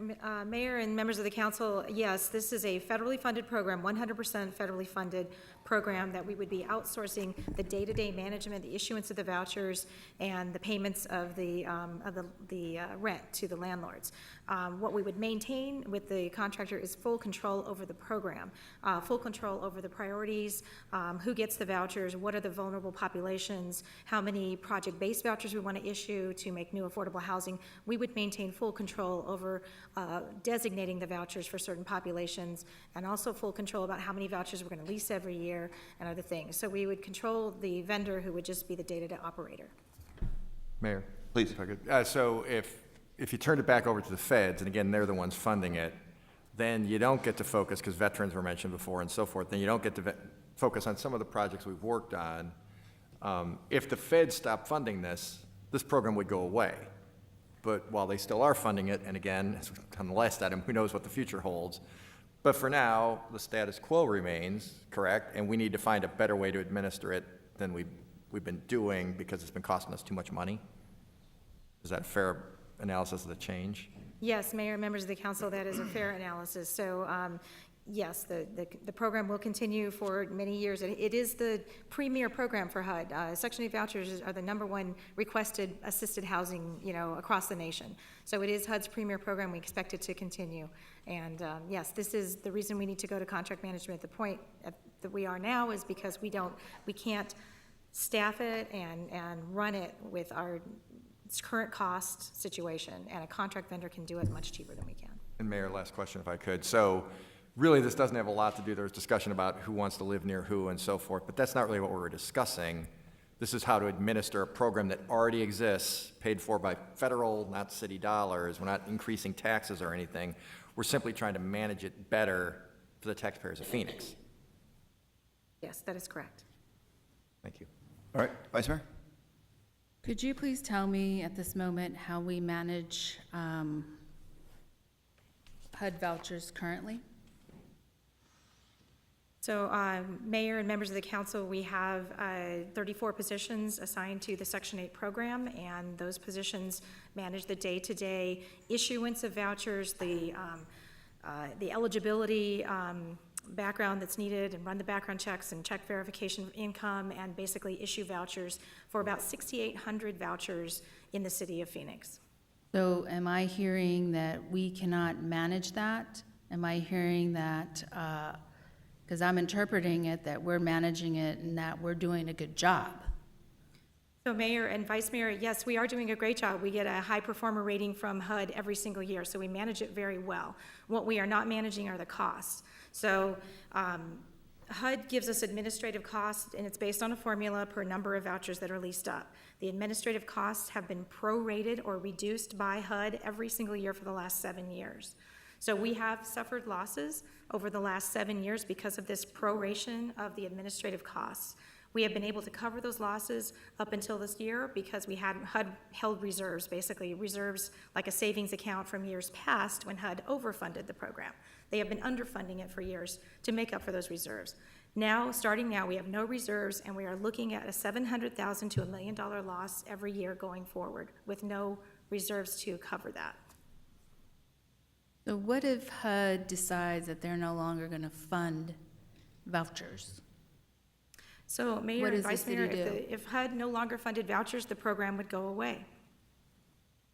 So you're suggesting, since it's underfunded currently, you're suggesting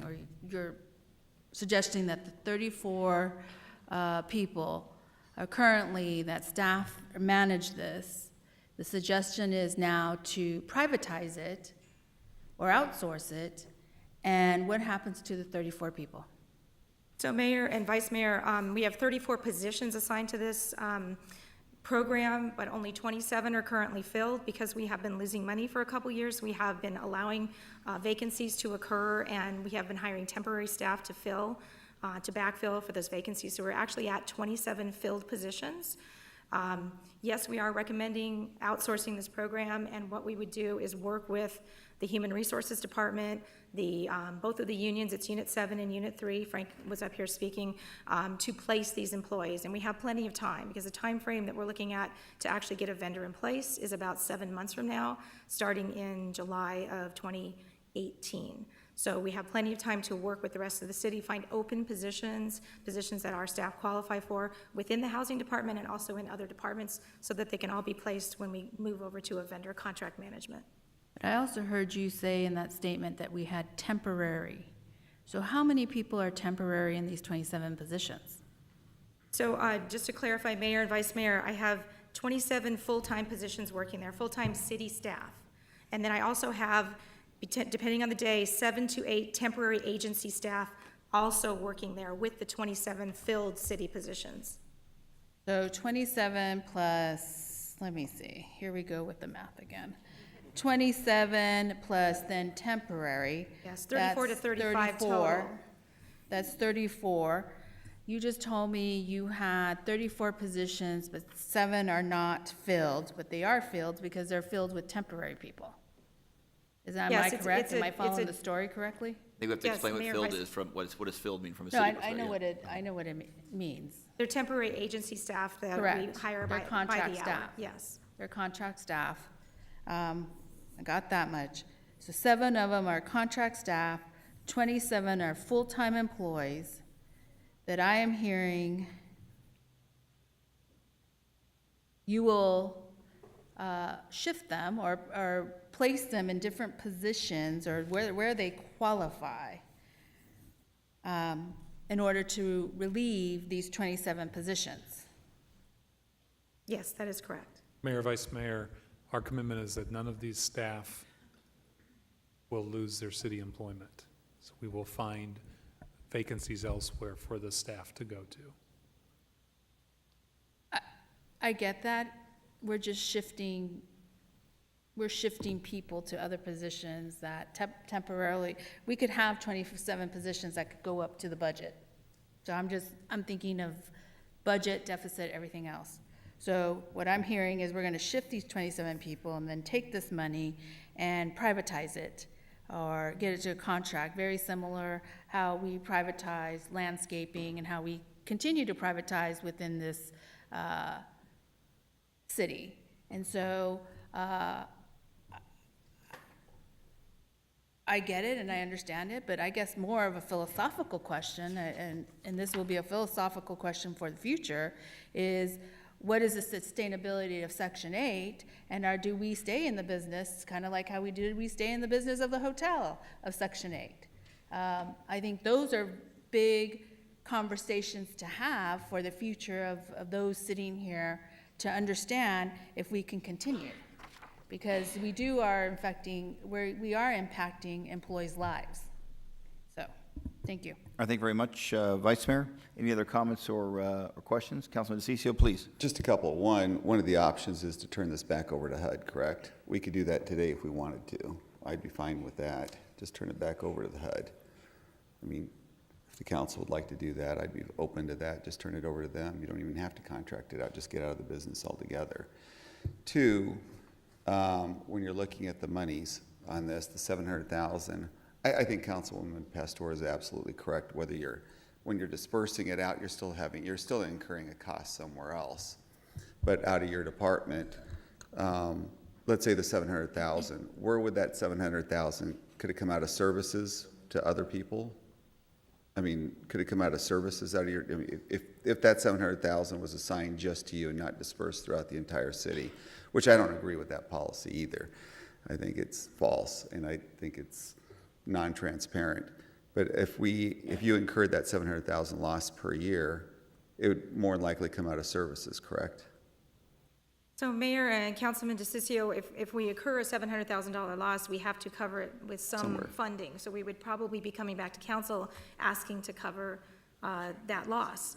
Because our public housing funds are only for public housing. We can't cross over from public housing to Section 8. So my federal funds are designated for individual programs. So we don't have any extra funding that would cover that loss. So you would have to cover it somewhere, or you would have to ask for $700,000 more from the general fund, one way or Yes, the or other. cut staff. We could cut staff down to reduce our loss, and then we would be a non-high-performing program because we would have too many cases.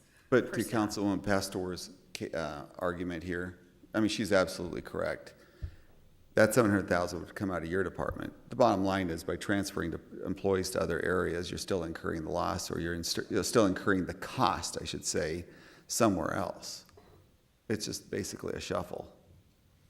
So Mayor and Councilman DeCiccio. I'm fine with what you're doing, but I'm just, Positions in a reduction in force such as this, the positions usually go into a vacant position that's already budgeted and allocated in a different department. And equally, in the public housing section of the housing department, I have several positions that some of these Section 8 positions could qualify for, so I could move them over to the public housing section. So we would try to place these positions in already budgeted vacant positions in the city. And then as we talk about Section 8 housing too, I had a conversation, I went and met with the governor's office on an idea too. I said, look, one of the things that we should be doing in government is also allowing these individuals the opportunity to buy in and purchase property so that they can create an asset and wealth. That's where a lot of these programs relegate individuals to poverty forever because they're never able to accumulate wealth. They're never able to accumulate an asset. So if there was some way, and this is what I'm working with the governor's office on right now, just to lay it out there too, is allow individuals the opportunity to buy into whatever, it doesn't necessarily have to be a Section 8 because those are privately owned, but we've got properties here, something that you might want to think about. Allow individuals to purchase in so that they have an asset later in life. And that's just how people accumulate wealth. They have to be able to do that. If you become a renter your entire life, you're not going to be accumulating that wealth, at least that we've done it for years here in this country. It's just an idea to think about on the properties that we do own. All right, thank you very much, Mr. City Manager. I don't know if you want to address some of the personnel issues. Mayor, I believe Ms. Dollar hit it on the head. So the first thing we would do would be to look for other positions that are vacant within the housing department, and then broader into the city for positions that are vacant but are already budgeted and funded. And that is our commitment for all those staff to remain City of Phoenix employees. All right, thank you very much. Any additional comments or questions by members of the council on this item? Councilwoman Gallego, please. And we actually have a great program that does help scattered site housing become home ownership for the people who need affordable housing. So we have been working on that for a while and really appreciate Cindy Stotler's leadership on that. We have gotten rid of several properties and created homeowners that way. So it's been a success from my perspective. Any other comments by members of the council? Mayor, Councilman Valenzuela, please. I had an opportunity to hear this item and to talk about it in subcommittee. And, again, another tough one. I think this is the right thing to do, and it's, again, not ideal. I don't think the right thing to do would be to turn it over to the federal government because, frankly, the priorities of Phoenix are a little bit different, or they could be a little bit different than lots of other cities and communities. And I don't think it's a one-stop type of deal. And so that said, I would like to see some control here and some direction here at a local level. It's a local control thing, and I appreciate that. The reality is we don't have the funds to supplement this. We just don't have it. So unfortunately, we have to get creative here, and not unfortunately necessarily, but the changes and these employees that now we have to, hopefully absorb within the organization. And for some who may be watching this and listening, okay, now we have the City of Phoenix, there's 15,000 employees, and they just take care of all their employees. I gotta tell you, there are a lot of very talented people, and we would be wise as an organization and responsible as an organization to keep these highly qualified people if they choose to stay with the City of Phoenix. And because we do have a very large city, we probably have opportunities for these employees. So I did bring up, that it would be a good idea to work with the representation and the employee groups, and I appreciate you doing that. I want to ask that you continue to do that. At the end of the day, these are public servants. They decided to do this job and to serve our community, and You know, they all have families, I'm sure, and, you know, we should do right by them. So we have to make this change. I think it is the right thing to do, given the circumstances. But, you know, there's a right way to do the right thing, and I think we're on track for that. Thank you. Thank you so much. Support it. Vice Mayor. I have two other questions. One question is regarding the 27 positions. Those 27 positions, once those positions are available,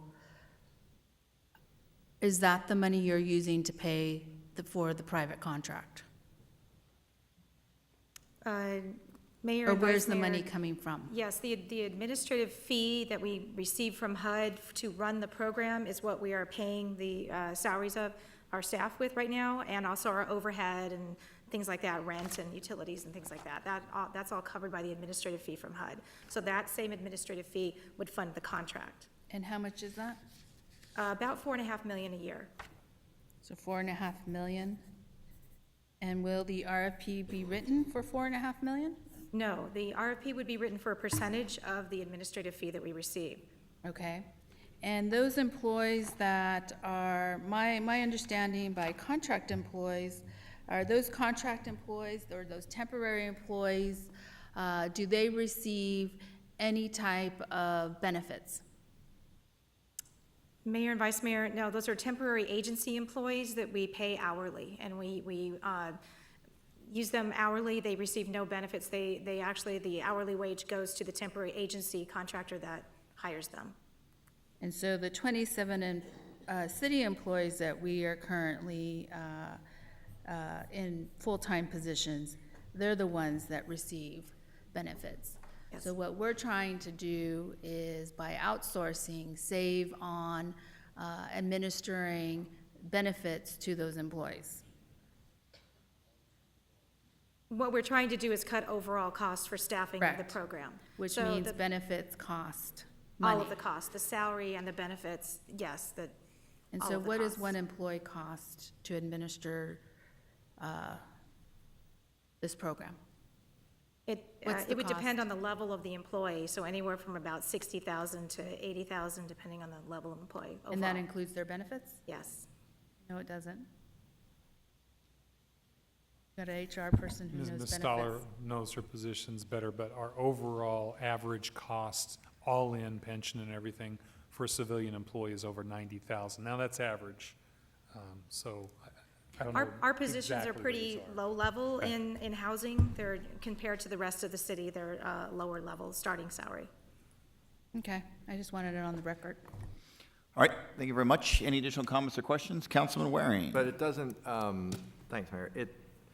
It's not costing us any extra taxpayers in Phoenix to administer and keep the local control and doing it the way you're talking about. Now, moving the, correct, right?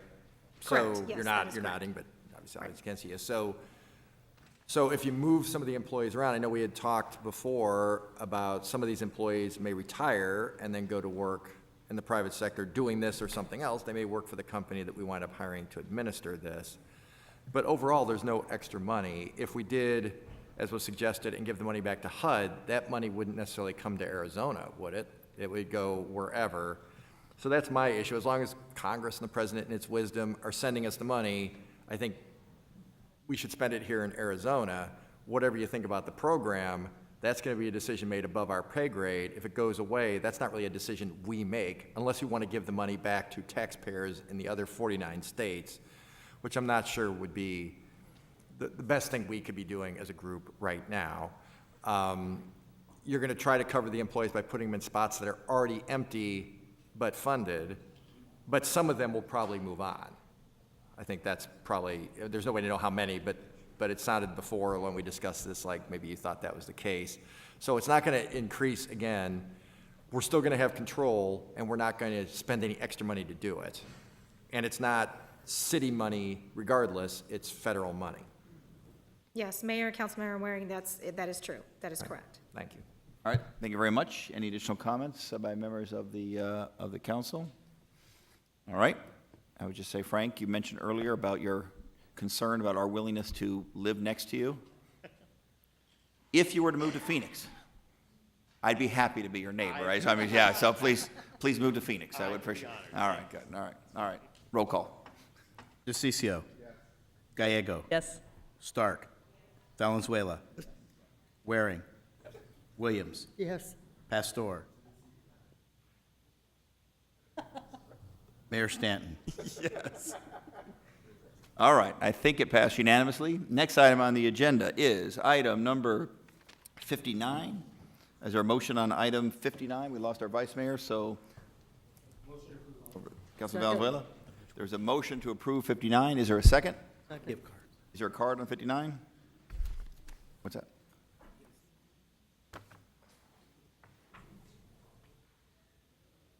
Okay, so 59 and 60 are companion items.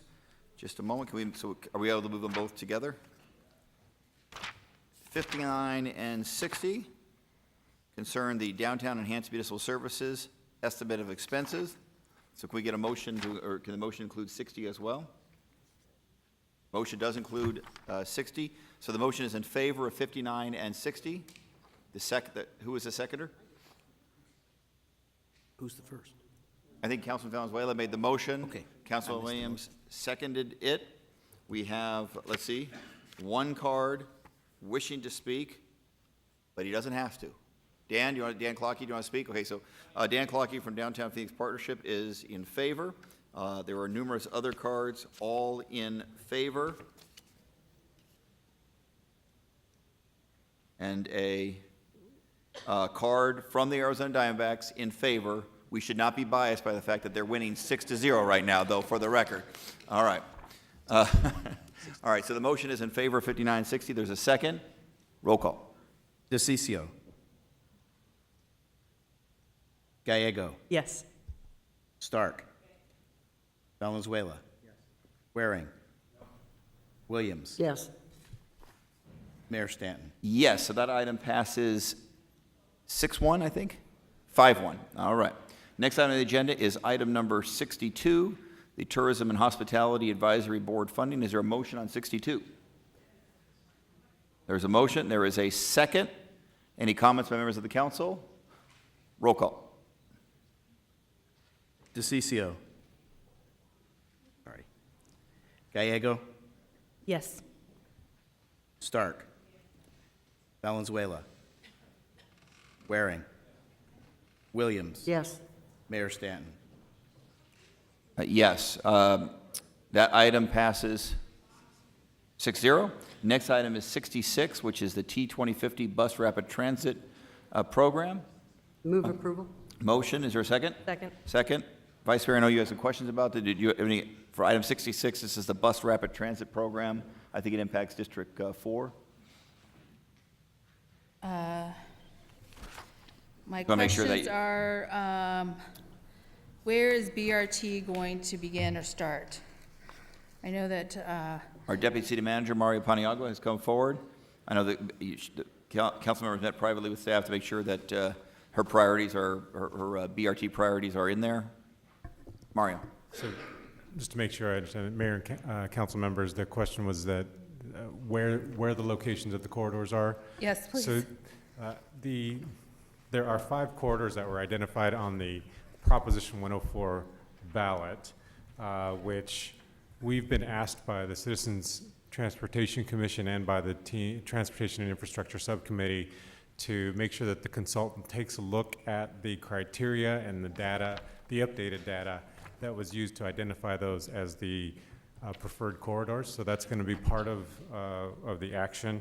But the corridors that were identified are Baseline Road between 59th Avenue and I-10, 19th Avenue or 35th Avenue between Baseline Road and Happy Valley Road, 24th Street between Baseline Road and Biltmore Fashion Park, Bell Road between 51st Avenue and Scottsdale Road, and Thomas Road between 91st Avenue and 44th Street. And so those were the ones that were identified, but as I said, we'll need to validate with the updated data along with the criteria to make sure those would still be the preferred corridors today. So that's what I wanted to make sure, that that was included, that there will be another assessment, making sure that the BRT corridors are still what previous assessments have have done. That's correct. That's correct. Thank you. All right, there's a motion in favor of 66. There's a second. Any additional comments or questions? Roll call. Gallego. Yes. Stark. Valenzuela. Waring. Williams. Yes. Pastor. Mayor Stanton. Yes, item passes 6-1. Next item is item 88, I-17 and Circle Mountain Road. Let's see, we have one card opposed. Okay, so we're going to have a short staff report on item 88, which is a zoning case concerning I-17 Circle Mountain Road in District 1. Mr. Stevenson?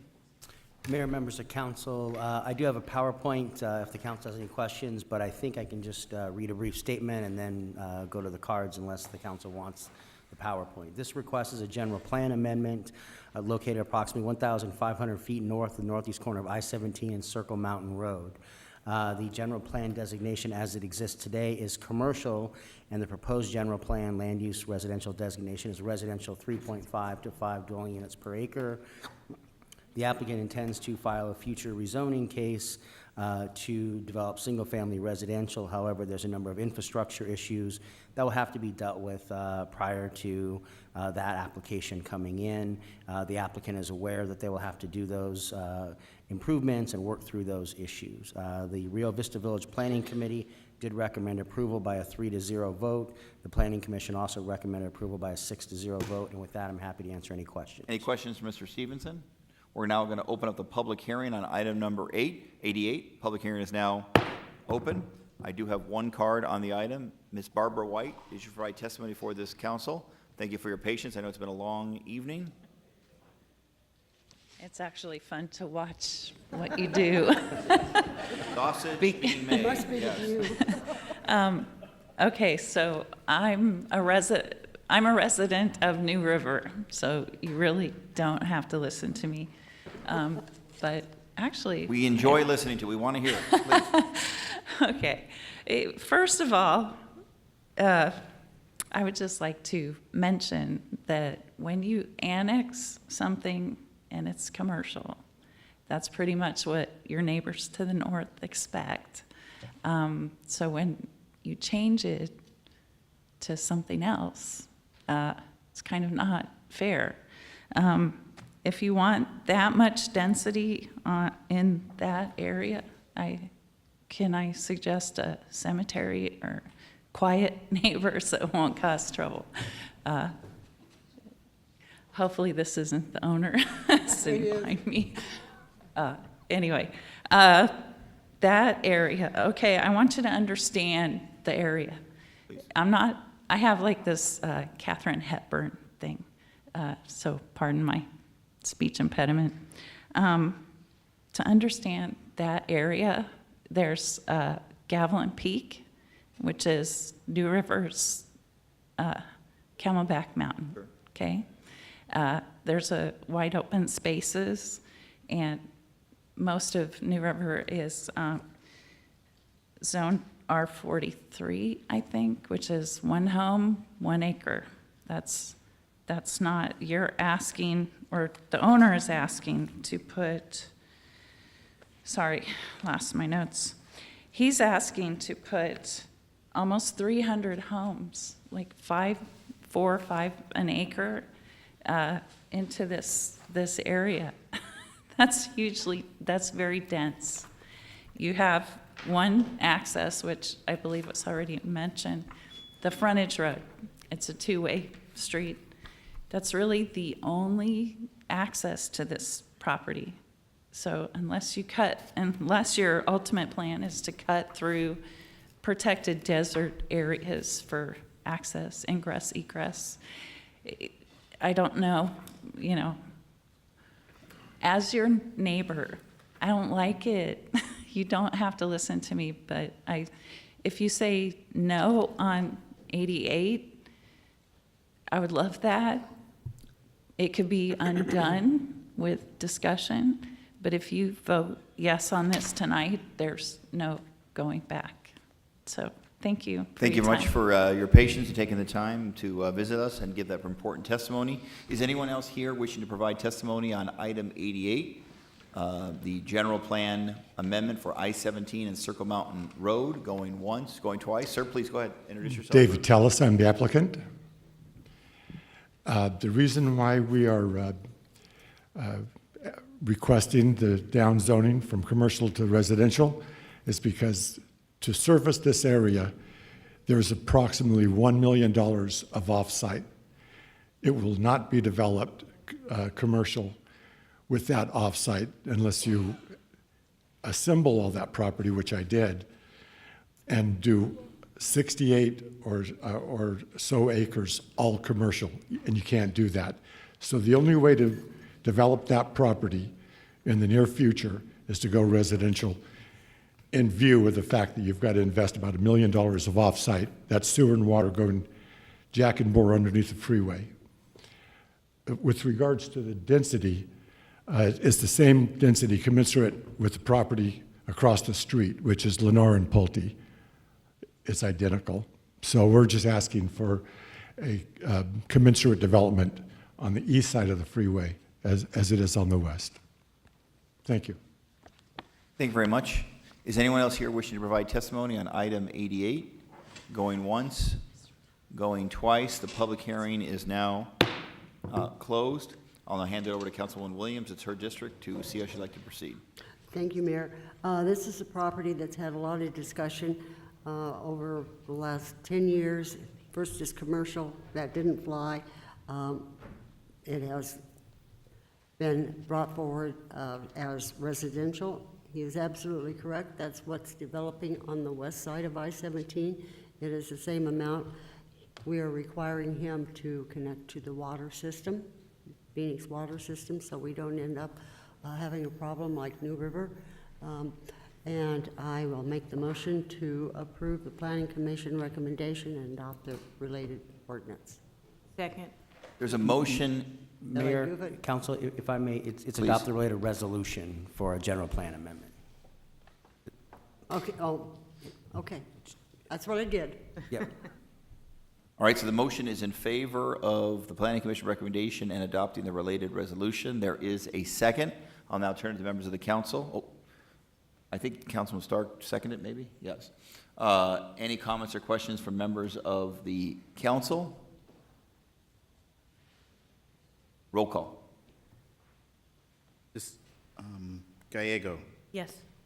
Stark, Valenzuela, Waring, Williams, Yes. Pastor, Mayor Stanton. Yes, so the item passes on a 7-0 vote. We are now completed with our regular business for the City Council. I still have numerous cards for people wishing to provide citizen comment. Obviously, many have left because of the late hour. Is anyone else here wishing to provide testimony to City Council on public comment? Sir, do you want to provide? Please come forward.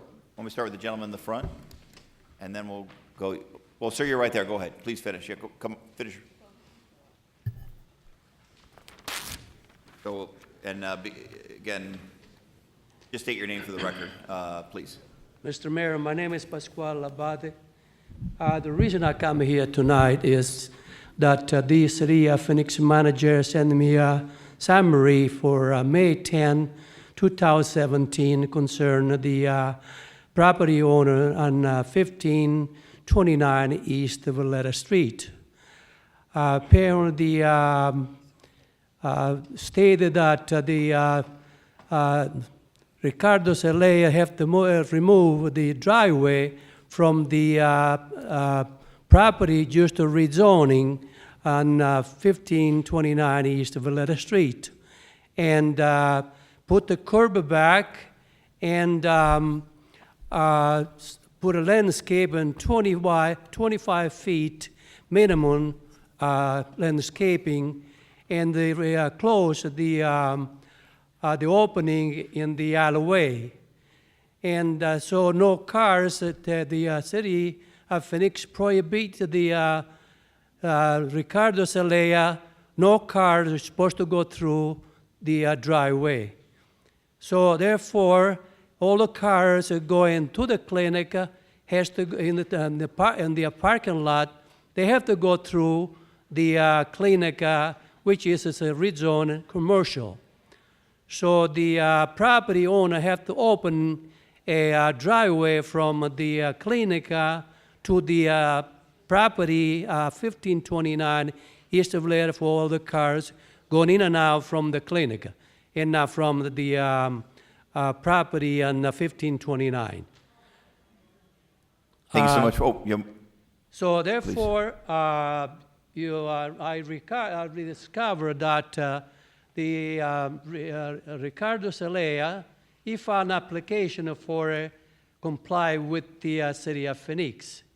I have a lawsuit against the Ricardo Celaya that blocks the application from the Ricardo Celaya.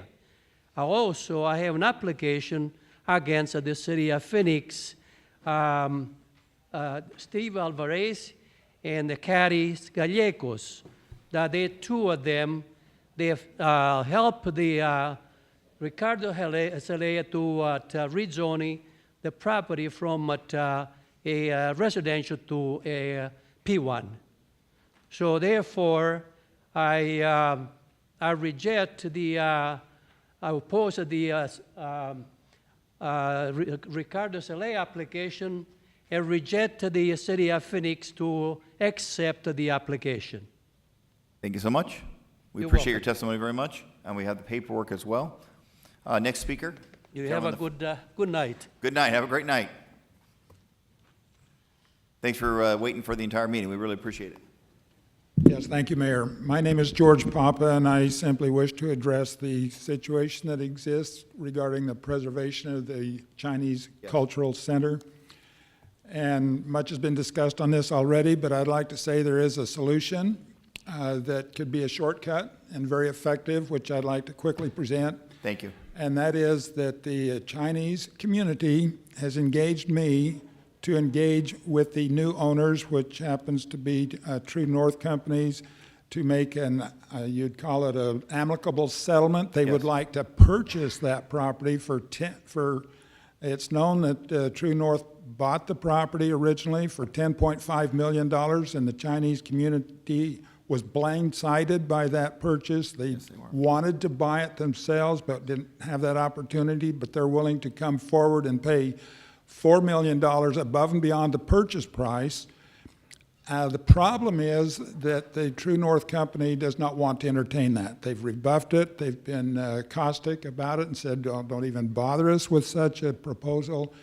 And so I'm standing before you to see if maybe the city council, and I believe the city council would love to see a leadership mode and a amelioration take place between the parties. If the council could at least maybe give a recommended advisory that the two parties get together, that might be a solution to undoing the logjam, so that the next time we come, we would just send you a letter and say, we've resolved our problem and you don't need to be concerned anymore about zoning or permits, or everybody's gone their separate way and everybody's happy, and end of story. Thank you very much. Is there any possibility of getting a resolution to that effect? Well, first off, we can't substantively deal with this because it's not a formal agenda item for today. And obviously, there's ongoing litigation against the city of Phoenix on this matter as well. All right, any other, Mr. Deibler, do you wish to provide testimony as well?